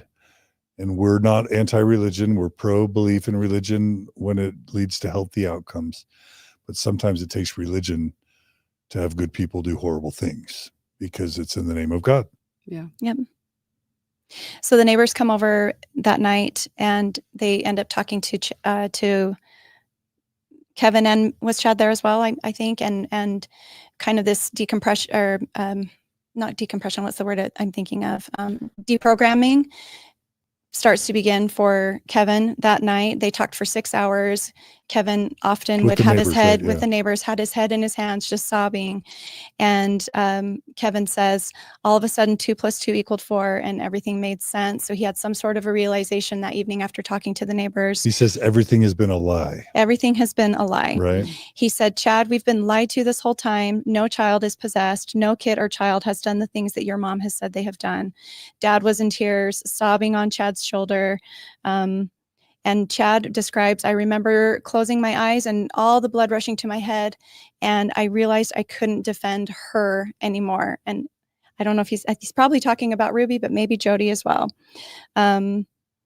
Little by little, Kevin says, I was accepting the idea that Ruby and Jodi had done something awful. So they're beginning the process of deprogramming those beliefs. So. And then it gets to the point where Kevin accepts that Jodi and Ruby had done something awful.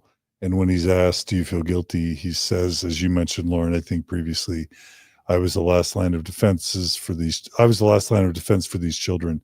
And I packed my bags and walked away. Is that the right quote? Yep, exactly. Yeah. Yep, you got it. Yeah. Yeah. I mean, I like that comes from him. I guess I want to point out too, as upset as we all are, I do see him they pushed him at the end and he took some responsibility. So a lot of people say he just deflects all responsibility. I saw him taking some responsibility in this. That was the moment. He goes, yeah, I walked away. I was their last line of defense and I walked away. He knows that he did that. But I think just based on comments that I read online, I think Kevin just didn't do himself a lot of favors just in those last 3 minutes of the documentary. Interesting. Are we at that point where we should talk about that? Yeah, Do you have anything else to add? So this is kind of the conclusion here. And Chad is asked by the interviewer, Chad is asked, do you miss her? And Chad says, I miss a mother figure. I miss how she was when I was very young.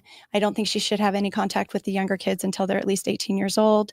But that doesn't mean that I didn't have any love for her. Shari said, I will never talk to her again. Whether she's the most apologetic person in the world, that doesn't change anything for me.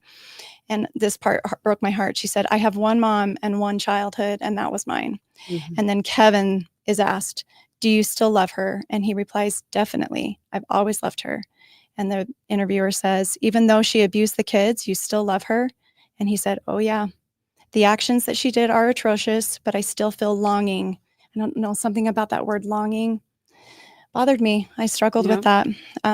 He said, I miss her. All of the delivery rooms, all of the moments holding our children.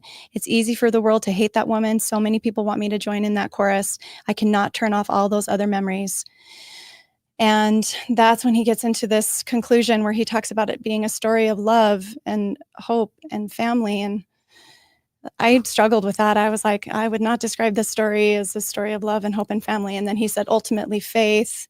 And I think referring to they're drawing on their faith to get through this aftermath of what happened with Ruby and Jodi and Kevin and all the kids. But I think timing is interesting. When was the documentary filmed? It's been a few months since they probably wrapped filming, and perhaps I think that Kevin gave us a little bit more insight into what he's currently feeling in those recent interviews. Like there was a People magazine video, and then the Good Morning America, and it seemed to me that he had made progress from the time that the documentary stopped filming. Mm-hmm. He didn't seem quite as enamored with Ruby. In fact, he mentioned that he had requested that she not write him anymore. Yeah. And so maybe Kevin has come along, but yeah. And I can feel as having a 20+ year partnership and 6 kids, there's going to be feelings, but it was just it just felt a little bit too much like how he described earlier about just hustling for her love and her devotion and stuff. That's how it felt to me in that moment. I agree. Yeah. I completely agree with you. This is not actually a story about family and hope and faith at all. In fact, this is a story of a family being ripped apart, of bad parenting, yep. of beliefs you shouldn't have had, if it comes to faith. And I respect that hope is a part of your process. I respect that they have hope still. That's good. But this is, those poor victims. I agree. I don't, they will never be the same again. To me, this is a story about cults, extreme beliefs, psychopaths, and how manipulation and control, coercive control, abusive parenting, and yeah, what else? Yeah, I agree. The harms of family vlogging. I don't think there are many people that would have seen that documentary or this crime as a story of faith, hope, and family. But yeah. I think this is clearly why they probably did the documentary. It was Kevin's story, and I'm going to speculate that's what he wanted it to be about. Right. I think throughout the entire documentary, what I see in Kevin is deep insecurity and deep fear and guilt. And he admits and that. Shame. He admits that he's insecure. Yeah, he does. And but I think when we come back around to it at the very end, after everything that he's been through and everything that he's seen the children have gone through, it bothered me too, Mindy, for him to say that he still loves her, that he longs for her. Yeah. That I hope that he's getting past that. And I know it takes time. I know it takes therapy. I know it takes a lot of really hard work to let go of those beliefs. But I guess that's what it comes down to, is that almost every bad decision that was made in this series of horrific events was based in fear and guilt and shame and insecurity. And I think that is the root cause of a lot of suffering and a lot of harm. And it's not to come back and try to pin everything in this case on the church or the belief system.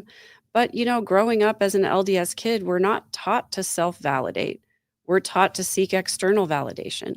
We're taught to ask our bishop for worthiness, our stake president for worthiness. We have to carry a card that says that we're good enough to go into the house of the Lord. And when you don't learn to self-validate, to love yourself enough, you look for that external validation everywhere. And that's what I saw in Kevin looking for Ruby over and over and over again, even after she harmed the children, even after he witnessed hours and hours of abusive parenting on the other side of that camera. He still was longing for her. He was still reaching for her and trying to be worthy of her, when all along she was the one who was the lesser partner, the less able to feel love and compassion and empathy, the less able parent, the less caring. And it broke my heart seeing it in Shari's book, where she describes Kevin turning into a shell of his former self, really just devolving into I forget exactly the term that she used, but he was, he was there, but he wasn't there, Yeah. See if I and can find it. I think it's so unfortunate and sad, that someone can desire the love of another person so much that they lose themselves so much Yes. that then they can't even show up for the children in their lives. And I unfortunately don't think that this is an isolated incident. I think it's common for partners to lose themselves in a relationship to the point where they stop being able to show up as their authentic self and as the best parent for their kids. And it's why I'm always an advocate of, putting your own oxygen mask on first. Take care of yourself, love yourself, do the things that are the most loving things for yourself. And then you can show up as the best version of yourself for the other people who need you, and not relying so much on other people to make you feel good about yourself, but having that deep knowing inside of you. We grabbed a clip that is a tiny bit, it's kind of supportive of what we're all trying to say here, but it's basically Kevin trying to explain how this happened. Is it okay if we play that clip really quick? Yes. All right. Let's just hear Kevin talking about how this happened. I was also required to move out of the house and never contact my siblings, never go back home. Let me make sure. Is that actually, I think it's this one. View of the real story, but even the documentary can only cover so much in 3 episodes. There's much more that I hope to share in the future, and help people understand about this experience. A lot of people will look at me and say, how could he ever do that? I would never do that. But, for those who respectfully ask me about that and say, how could you? My response to that is, well, who do you love more than anybody? And sometimes it's a child, sometimes it's a spouse, they say, and I say, well, what would happen if that individual that you love more than anybody started to go a different way and was inviting you and encouraging you? Would you just easily be able to let them go, easily be able to say, you're out of my life, goodbye? And that really gets people thinking. And so, I want people to really think about that. Another thing that I hope people think about after watching this is the role that social media and the internet plays in our lives today. Really quickly, I want to come back to that. Did y'all have any reactions to that idea that, like, hey, you love someone so much, this is kind of what's going to happen if you really, really love someone? I just think there were so many opportunities along the way for it to have gone a different way. And I think Kevin kept choosing over and over to do whatever it took to keep Ruby. And so his priorities were clear. It was with Ruby. And he even said it in the documentary. He was 1,000% supportive of Ruby, and that he valued that over the kids. And I think he says it in an admission that he went the wrong way. But again, I look at all of the points at which he could have said more, done more, not left the house, not packed up and abandoned the kids, and ultimately said, look, Jodi might be great, but I'm not leaving my family, Yeah. And if she thinks that I'm in distortion because I refuse to listen to what she says, that's fine. I'm staying. Again, hindsight is 20/20. We can Right. armchair quarterback. As an abuse survivor, I understand abused mentality, and I get how difficult it is to make good choices when you're in that space. I just hope that the attention that we're bringing to this, I hope that it makes people stop and pause and think before continuing to go down a road too far. Did you have a response to that clip, Lauren? It was, I don't know if I have a response necessarily. It was interesting to see, as you point out, like what else does he have to say? I do agree with him. The documentaries can only show so much. That's, people wanted to describe everything that was in Shari's book. It can't. It's 3 episodes. Maybe as a former TV reporter, I do understand that people are like, it didn't mention this. It didn't mention this. Like, I can never share as much as a newspaper article. So I think there's probably a lot that they cut. I would be curious to see what was on the cutting room floor. And it is disappointing that he was so desperate to be loved that he let his kids be abused. That's ultimately what he's just said there. So it's hard to swallow. Yeah. Mindy?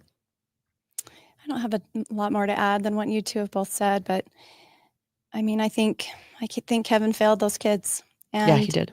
And he has a lot of work to do, I think, to make up for that. And it sounds like he's on that track, but there's just no denying. I can't imagine any scenario. So easy to put ourselves in that position and see, I wouldn't do this or I would do that. But I just cannot imagine any scenario where I would be okay with that. So it's so foreign to me, and it's hard for me to have empathy about that. Mm-hmm. But that said, I think he clearly, hopefully has learned and is learning lessons, and just moving forward can be a better dad and a better person. And I love what you talked about, Megan, about just figuring out how to find your own value in yourself and not always seek external validation from people. And some people may see that as selfish, taking care of yourself first before you take care of others. But I think it's imperative as a full functioning human to make sure that you are okay with yourself and that you're good with yourself despite whatever happens externally, that you're good with you. And then you can be the healthiest version, and you can be the best parent, the best friend. Perhaps Kevin will be in a romantic relationship in the future. He has said that they are in the process of divorce, correct? Yes. Mm-hmm. So He's filed for divorce. Oh, okay. So yeah, that's all I really have to say about that. Yeah, Margie's texting me, and she said Kevin is not doing himself any favors by trying to make explanations like that. That whole, who hasn't loved someone so much that they would do almost anything That kind for of them. that kind of gave me the ick a little bit. Yeah. And then she said that was so hurtful to Chad. And then she says, "Did you see Chad? That the kids deserve better." Yeah. Well, I don't know if that's love necessarily either. Have you ever loved someone so much that you do anything? That's not love. That takes love for the rest of us who have that's had a different desperation kind of love. for approval and acceptance. Mm-hmm. Insecurity. Because actually, if you really loved Desperation. yourself, you wouldn't do anything for love. Yeah. Mm-hmm. She's actually teaching his son next to him that, like, whatever it takes. If you have self-worth, you don't do anything for love. You find someone that loves you back for just who you are, and you don't sacrifice other people you love to get the acceptance you're desperate for. Exactly. Yep. I'm noticing that at the end of this documentary, we're talking about Kevin, and I'm thinking about that. We did an episode. We mentioned that Shari really didn't appear a lot in this, and that was probably tied to the fact that she had just released her book, and that's really her story. Is it fair to think of this documentary as Kevin's story? I think that's fair. I think that's what it was mostly. Yeah. I think that this is a bit of Kevin's project. Yeah. And that, Shari had a voice in it, as did all of the adult children. But this is, Kevin would ultimately probably own this footage too that he released. Yeah. I think I remember Shari doing some publicity for her book, saying that she was happy for her dad's opportunity to tell some of his own story. That's right. She was did. referring to this documentary, and while I do think that this is Kevin's side of the story, but not to leave Ruby out of it. I hope that she doesn't get parole. I hope she has to serve her entire sentence. I don't know that 30 years is enough, to be honest with you. When I think about the way that the children were tortured and the horror that they had to endure, and the huge long road they have ahead of them for finding any hope of healing or semblance of a happy life. I think if you take someone's childhood, it deserves a very severe punishment. And when I heard 4 to 30 years, I think I was pretty devastated about that. Yeah. So we've gone 5 hours and 40 minutes, Oh my which is kind of Wow. My prediction was correct. Mine was not. I'm going to just speed read a couple comments. If it's okay. Joan says Kevin didn't have an identity outside of Ruby. Luis says, I think that this documentary was Kevin's attempt at rebuilding his reputation. I think that's an interesting interpretation. I don't know about this comment. Psycho Pomp says, what Kevin says makes a lot of sense. This perfect storm of factors could happen to anyone. I don't know about that, but I mean, do want to point out, none of us are immune from the effects of manipulation and control. All of us are susceptible to it on some level. And that's why what we're doing here is so important, because when you know the tactics and the techniques of manipulators, then you're less likely to fall victim to it.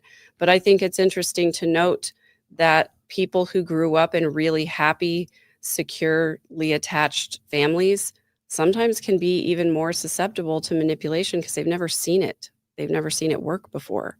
So I think it's important for all of us to learn about it. Thank you. This is fun or interesting. Stephanie Barrett writes, I was just on a cruise February 24th to February 28th. And who else was on that cruise? Chad Franke. That was interesting to have him on there also. I mean, good for Chad, right? Yeah. He deserves some fun. And Chad posts often. He's got a cute girlfriend and he's trying to build his real estate profession. That's what he's doing right now. Okay, yeah. Good for him. Yeah. Lynette writes, Kevin seems to be all about the money. He's suing people. His legislation is about money. Do we know anything about Kevin suing people?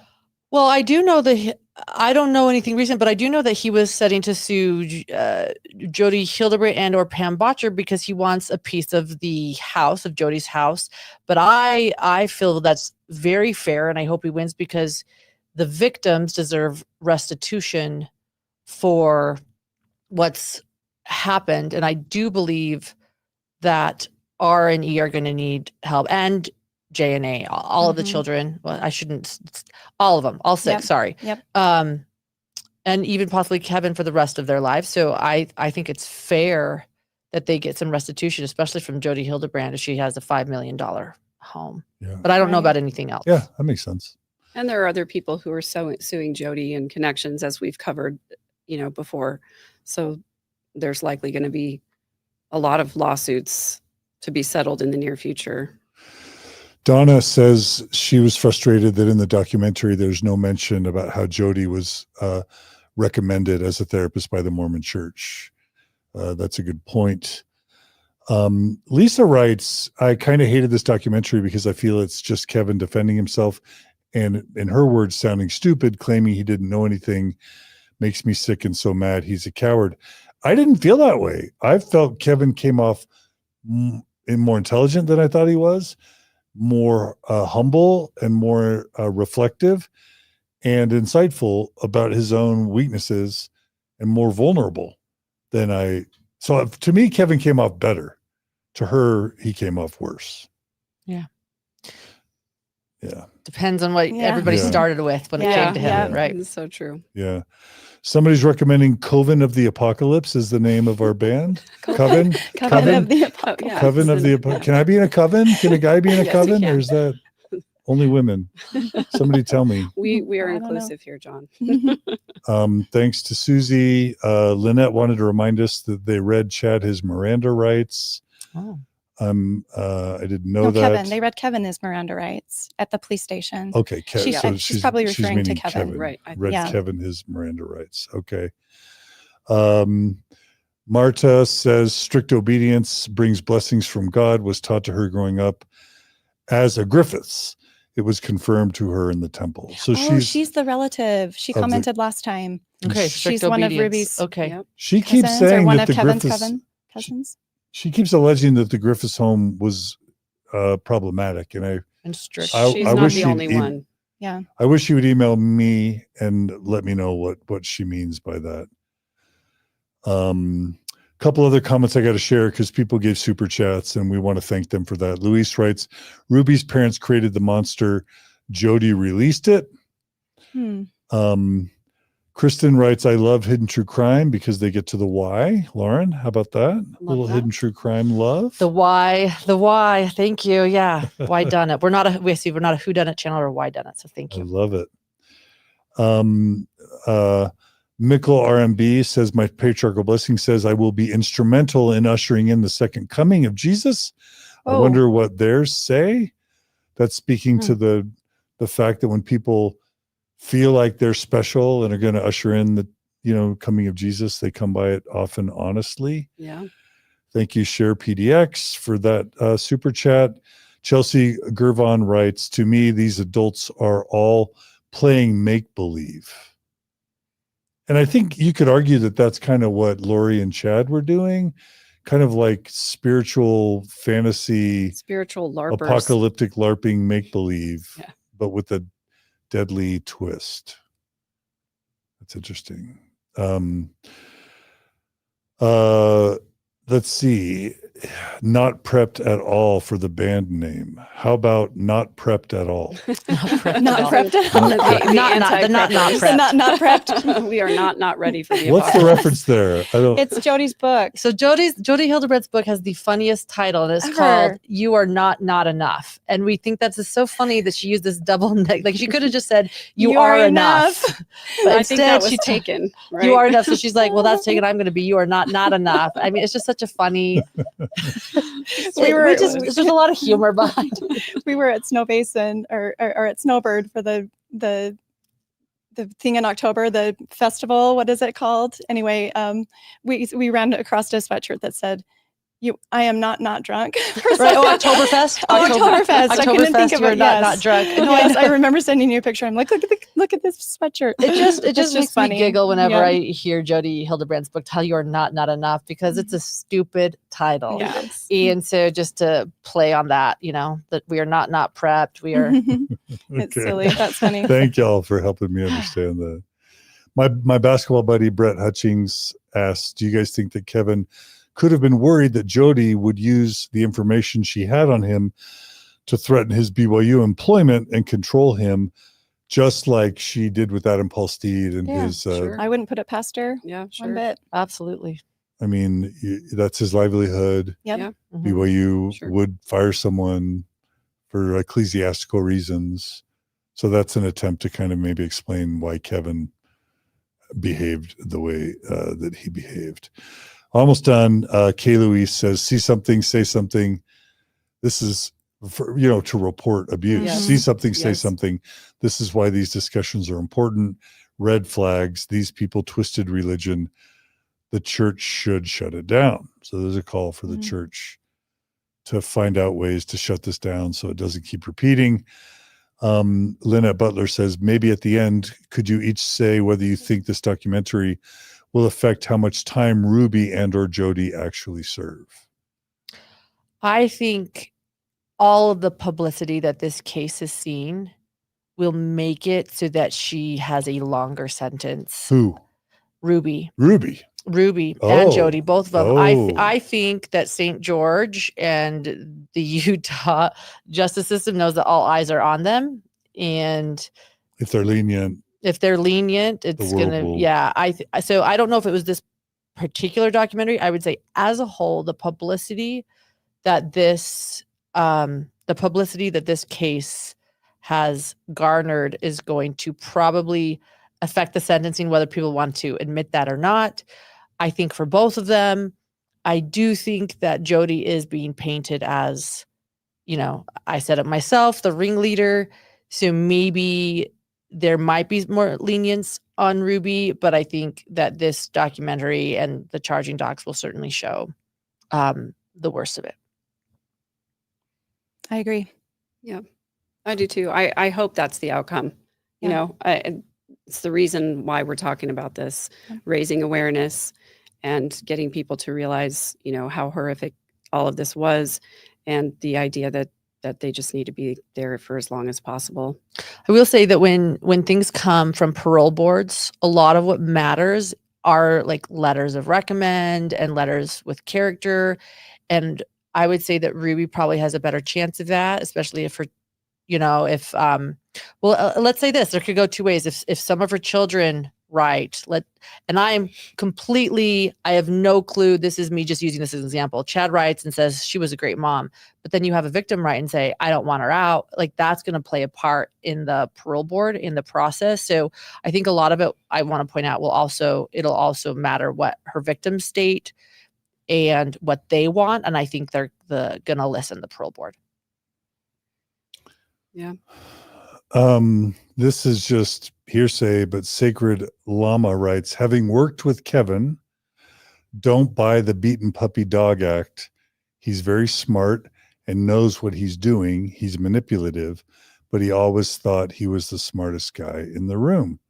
Have y'all heard that about Kevin? Nope.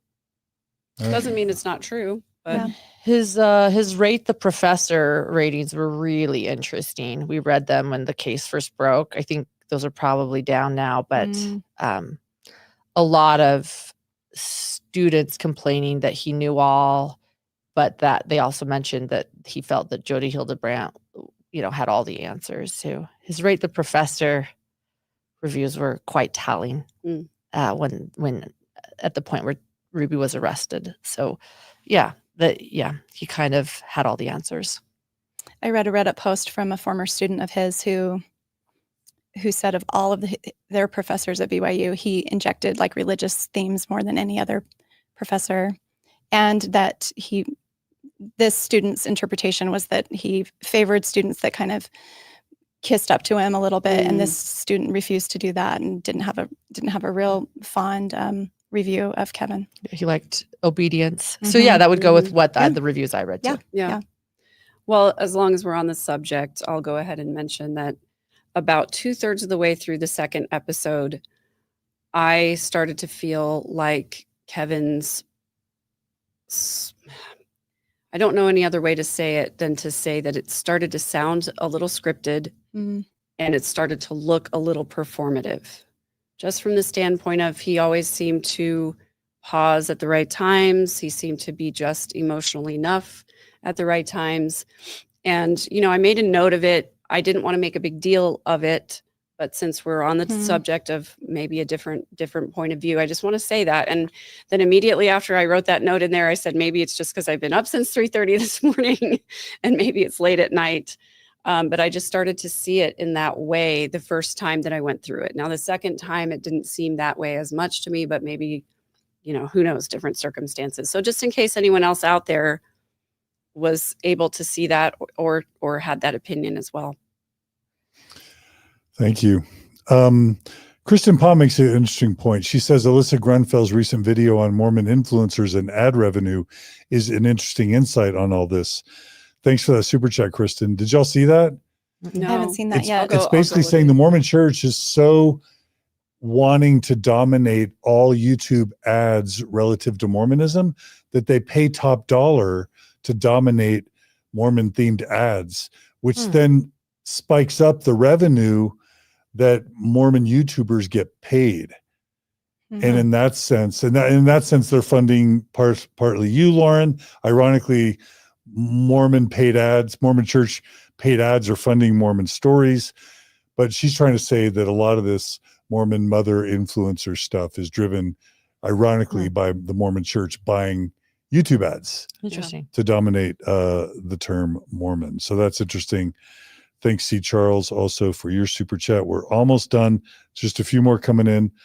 Badger and Fox says, it occurs to me that for girls, women, bullying tends to be social exclusion and or gossiping, and bullies are often trying to find power or control. Yeah, I think she was just piggybacking on what I brought up about, when there's a power dynamic. Yeah, I agree with that. That, a lot of, I think, women in history have probably tried to find power through, bullying or gossiping or talking because we don't have, brute strength, maybe like the average man, but that's how we can exert power. Yeah. Sarah O'Connor writes, Ruby is a victim of sexual coercion by a woman being Ard, I mean, I think assaulted, raped, sexually abused by someone of the same sex does not change your sexuality. Speculating about Ruby being gay implies she was indulging, not a victim. I'm speculating about her being gay because Shari speculated about it in her book, and I think it's. And she mentioned it on the docuseries. And she mentioned in the She docuseries. did. Mhm. So, I feel okay speculating on it, not for good or for bad. Just wondering, maybe she's bi, maybe she's straight. It doesn't change what she did or what Jodi did to her, Right. gay or straight. And there's also the idea that sociopathic people, don't tend to form attachments, and they tend to view relationships as transactional. And Correct. so it's possible that any sexual engagement on her part is transactional. Yeah. Yeah.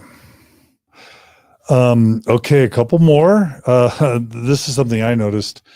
Brett Hutchings writes, am I the only one that found it ironic when Ruby was moving into the new home and she was standing in front of the front door and she said, come on in, this is where the kids and grandkids are going to come visit us. Yeah. That was sad. The grandma house. I think that's why Mhm. they put it in there, actually, because Yeah. of the, Yeah. that is not what happened. Yeah. Sally writes, my hope is that Kevin has been humbled. He now has the children back, hopefully doubles down on taking constructive, healthy criticism and is the best parent he ever was. It's a bit concerning. So that's a little bit about her hopes for Kevin. Lisa writes, excellent analysis. You four are the dream team. Hmm. Huh? Hey, not just the Thanks, band, the Lisa. dream team. That could be a band name, Dream Team. Really quickly, Troublemaker Baker is saying, I'm betting Pam Bochler has destroyed the pen papers. Anyone have any insight on the pen papers? Oh, No. yeah. No, I think, And tell people what they are. you know what? And I want to say to Troublemaker Baker, who actually is a wonderful mod from Hidden True Crime. Thank you for being Hi, here, Troublemaker. Baker. But so we know that the pen papers are a big deal. Kevin Franke told us much in his police interview. Mhm. Get the pen papers, you'll know everything. They're They're different than prophecies. the journal. Different They're than the Isn't journal. it Jodi's prophecies? Yes. Jodi's prophecies, but Pam wrote in Visions. it, and The Kevin was lion, like, Charles the Lion. yeah, Charles the Lion, and Kevin was Viewers saying, are like, what are you? Yeah, go ahead. Kevin, Charles the Lion. Is the idea that Jodi thought she was a prophet Yeah. and that she was receiving revelations from God and Pam would write them down in the pen papers? Is that it? Well, I think there was a lot of people writing stuff in the pen papers, but it was Jodi's prophecies. And Kevin made it very clear in his police interview, get the pen papers. If you have the pen papers, police, you'll know everything. You got to get the pen papers. I bet Pam Bochler has them. So you go back and you have all of the body cam footage of the search of Jodi Hildebrand's house after the arrest. And you watch a police officer, it's like hours into the footage, and you watch him open something in the walk-in closet, take out a leather-bound book, which is what Kevin said they were in, that they purchased a leather-bound book for the pen papers. He and Ruby gave it as a gift to Jodi. And you're like, that looks like what he explained. And you can pause it. And you can see that the top says pen papers. And you're like, there they are. There they are. And what does the police officer do? He puts it back in and he shuts the drawer and he moves on. The police have never stated that they have the pen papers. I assume that is what Pam Bochler went in and she got them. I hope she's destroyed them. If she's kept them, it probably means that she's still a believer and she's holding on to them. And I don't think that they could get a search warrant for her house. I don't think the police have the pen papers. I think the pen papers have either been destroyed or they're hanging out with Pam. I don't know where they are, but I don't think the police took them that day. But luckily, they found the journal. Yep. Any other thoughts about the pen papers? So frustrating, right? To just watch You're that like, happen. they were right there. And go, No. No. Stizzy Ella asks why the older sisters didn't save the younger kids. they weren't with The younger middle kids. girls. Yeah, The older the two older sisters. I The think. older sisters, from what we understand, were being left alone in the Springville house while the two younger kids were taken down to Ivan's. I do think they one have of the been down sisters there. was at Yeah. Ivan's at some point. But they have been down to Jodi's. Yeah. Jodi's house is so big. And R says actually, and you hear that in the documentary, that he hasn't even seen E for a long time. Like Mhm. R hasn't Right. seen E. And so He said he they- hadn't seen her in a month. in a month. month. So Mhm. they kept all the kids isolated and Right. separated. Okay. So I don't think any of the kids who were in the house wouldn't have known who else was in the house because they were all being kept separately. And So I the think, two mid sisters didn't see the harm being done to the youngest two. I think the day that they were arrested, the two older girls were in Springville. Is that right? They were found at Pam's house. Pam Botcher's Yeah. house. Right. Yep. At Pam's Springville? house. Yeah. Or somewhere around there. Okay, Yeah. Okay. Yeah. Okay. Yep. C. Charles says, thanks for getting the band. Thanks for gathering the band for this review. You're the best. We have another recommended name, Apostates of Glory. I love it. Gerardo's saying he's heard negative things from former students of Kevin as well. Thank you, Gerardo. Sincerely, Angie says, I think he played the quote, I wasn't there for the worst part, so I'm innocent card. That's what sincerely Angie is saying about Kevin. And then thank you, Savannah, and literally thank you, Biking Bandit. And we're done. All right, we're not taking any more super chats. You can still send them to us, but we're done. Final words, Mindy. My final words are read Shari's book if you haven't already. They did not mention Shari's book in the documentary, and it is Shari's birthday today. It's her 22nd birthday Whoa, today. what a coincidence. So happy birthday to Shari, Frankie, and we here at Mormon Stories wish you a very happy birthday and hope that you have a fantastic year.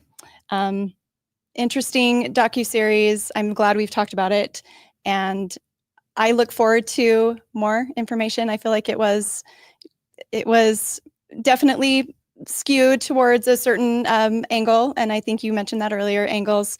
I think it was interesting. I think we learned a lot, and it will just be fascinating to see what comes of it. And I wish every single one of those Frankie children the best in their healing and their growth journey following what they've been through. Megan? I don't think I have much more to say about the documentary or the crimes. I concur. Go buy Shari's book and go read it. I guess what I want to say is if anybody out there has experienced anything close to what we've been talking about today, you didn't deserve it. It's not your fault. And it is possible to heal and move on and have a happy life. And you do some coaching for people who have experienced abuse. Yeah. Yeah? Yeah. Okay. Do you want to tell your website or whatever? Yeah, my website is third-verse.com, and all my coaching information is there, as well as my e-course about understanding and defending against manipulation and control. And then you have a YouTube channel. Yes. Called? Midlife Revolution. It's at third_verse, but most people find me by searching Megan Connor. Okay. Thank you, Megan. Thanks for coming. Thanks for having me. Lauren. I don't know if I have anything super profound to say, but Are you exhausted? We're 6 hours and 3 minutes in. Goodness. but I will say Margie's here now. She's shaking her head. Oh, hi, Margie. Something that we used to say on our OG podcast, which is about the Daybell case, we would end every podcast episode with, don't go into portals. And essentially, Chad Daybell believed in portals, and don't go into portals was a light-hearted way of saying, just keep your head up. Don't, stay out of cults, avoid extreme beliefs, don't fall for sociopaths, look at facts, look at evidence. Don't, fall to your own, what you want to believe, or, just stay out of portals. So I think that's, what I see from this case. Yeah, thank you. And I'm going to just piggyback and say I was going to recommend the book Combating Cult Mind Control by Stephen Hassan, or Recovering Agency by Luna Lindsay Corbden. Luna Lindsay wrote Recovering Agency as someone who studied cults in depth and then applied it to the Mormon paradigm. A lot of people mentioned that Jodi Hildebrant, from their perspective, was a cult within a cult. But I don't care. Stay in the LDS church, leave it. Stay in Christianity, leave it. I don't care what religion or how secular you are. Secular people can be as vulnerable to cults as religious people, sometimes more. So we all need to get educated on undue influence, on cults, on cult leaders, on the characteristics of undue influence. And Stephen Hassan is a world expert in that. Luna Lindsay's book is great. But become cult informed. Even if you stay faithful, active, believing Mormon, bless you. We support you. Learn about cults. There can be yoga cults. There can be MLM cults. There can be marriage, marital partners that act like cult leaders. Podcasters can be cults. Yes. There could be political cults, right? There are all sorts of ways that people can wield undue influence. So please become cult aware by a good book or two. Go ahead, Lauren. No, I was gonna say were you finished? I didn't want to interrupt you. No, go ahead. You just helped me realize there's one more thing I want to say. Yeah, and I please. think this whole seeing is believing thing, I've seen less of that in this day and age. That people will see something and they don't believe themselves, or they'll talk to someone else, so they'll doubt themselves, and and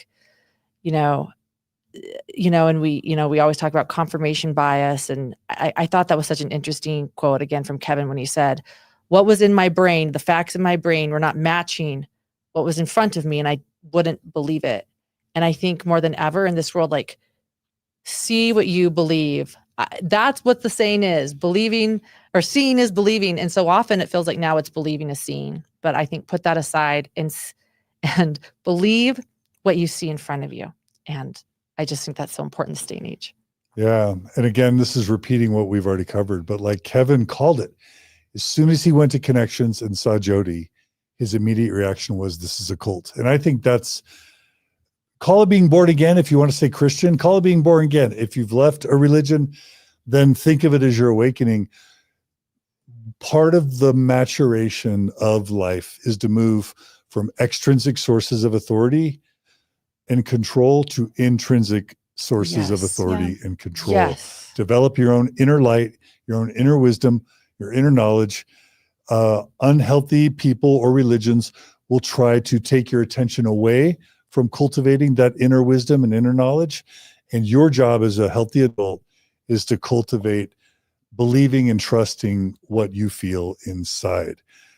Kevin saw it, and then he distrusted his own instinct, which was that Jodi was leading a cult. So as you're doing your own work about becoming cult informed, develop, the kingdom of God is within. Jesus said it. The kingdom of God is within. Become born again to your own inner wisdom and knowledge, to trust your own instinct and voices over cult leaders. No cult leaders. No more cult leaders. Fair? Fair. Yes, very fair. Yeah, except for the band. And if you want to worship the band, I'm kidding. T-shirts. Celeste says, I love a good 6-hour Mormon Stories video.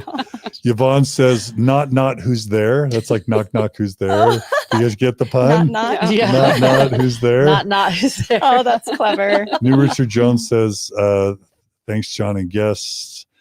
She's also thanking Maven and Julia for moderating. And then Nigel says, perhaps the best ever panel discussion on Mormon Stories. I don't know. The Visions of Nigel. Glory one was pretty It was good. pretty good. What do y'all think? Is this the best band performance so far? It was kind. I hope it was to somebody. This is the longest single performance. Yes, I mean, our Visions of longest. Glories were technically 2 episodes, but this And is we the had a break longest in single. between. Yeah. Mhm. Someone's calling for band merch. Jake Williams wants some Yes. band merch. I want some band merch. We got to come up with a name. We can't have merch without a name. All right. Margie's like, can we end this up now? All right.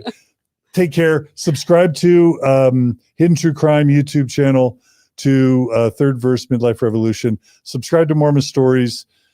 Please like this episode. Share it with everyone. And then, of course, we at Mormon Stories, we depend on regular monthly donations for our ongoing support. So if you donate to us on a monthly basis or annually, thank you. If you don't and you value this type of content, I do pay people involved in these sorts of panels and the staff. So we need your financial support to make that happen. You can go to mormonstories.org, click on the donate button, become a monthly donor, and that's how we'll keep continuing. And by the way, my YouTube revenues dropped the past couple months, so that's a problem. Anyway, thanks for joining us today. Thanks for all the comments in the live stream. Thanks to Julia, Brooklyn, Maven, Gerardo, Margie, our board. Thanks to all of you, all of our listeners and viewers. Be good to each other. Be kind to each other. Thanks to all our respective partners that make what we do possible. Yes. And we'll see you all again soon. on another episode of our respective 3 channels, and we hope to get the band back together soon. Take care, everybody.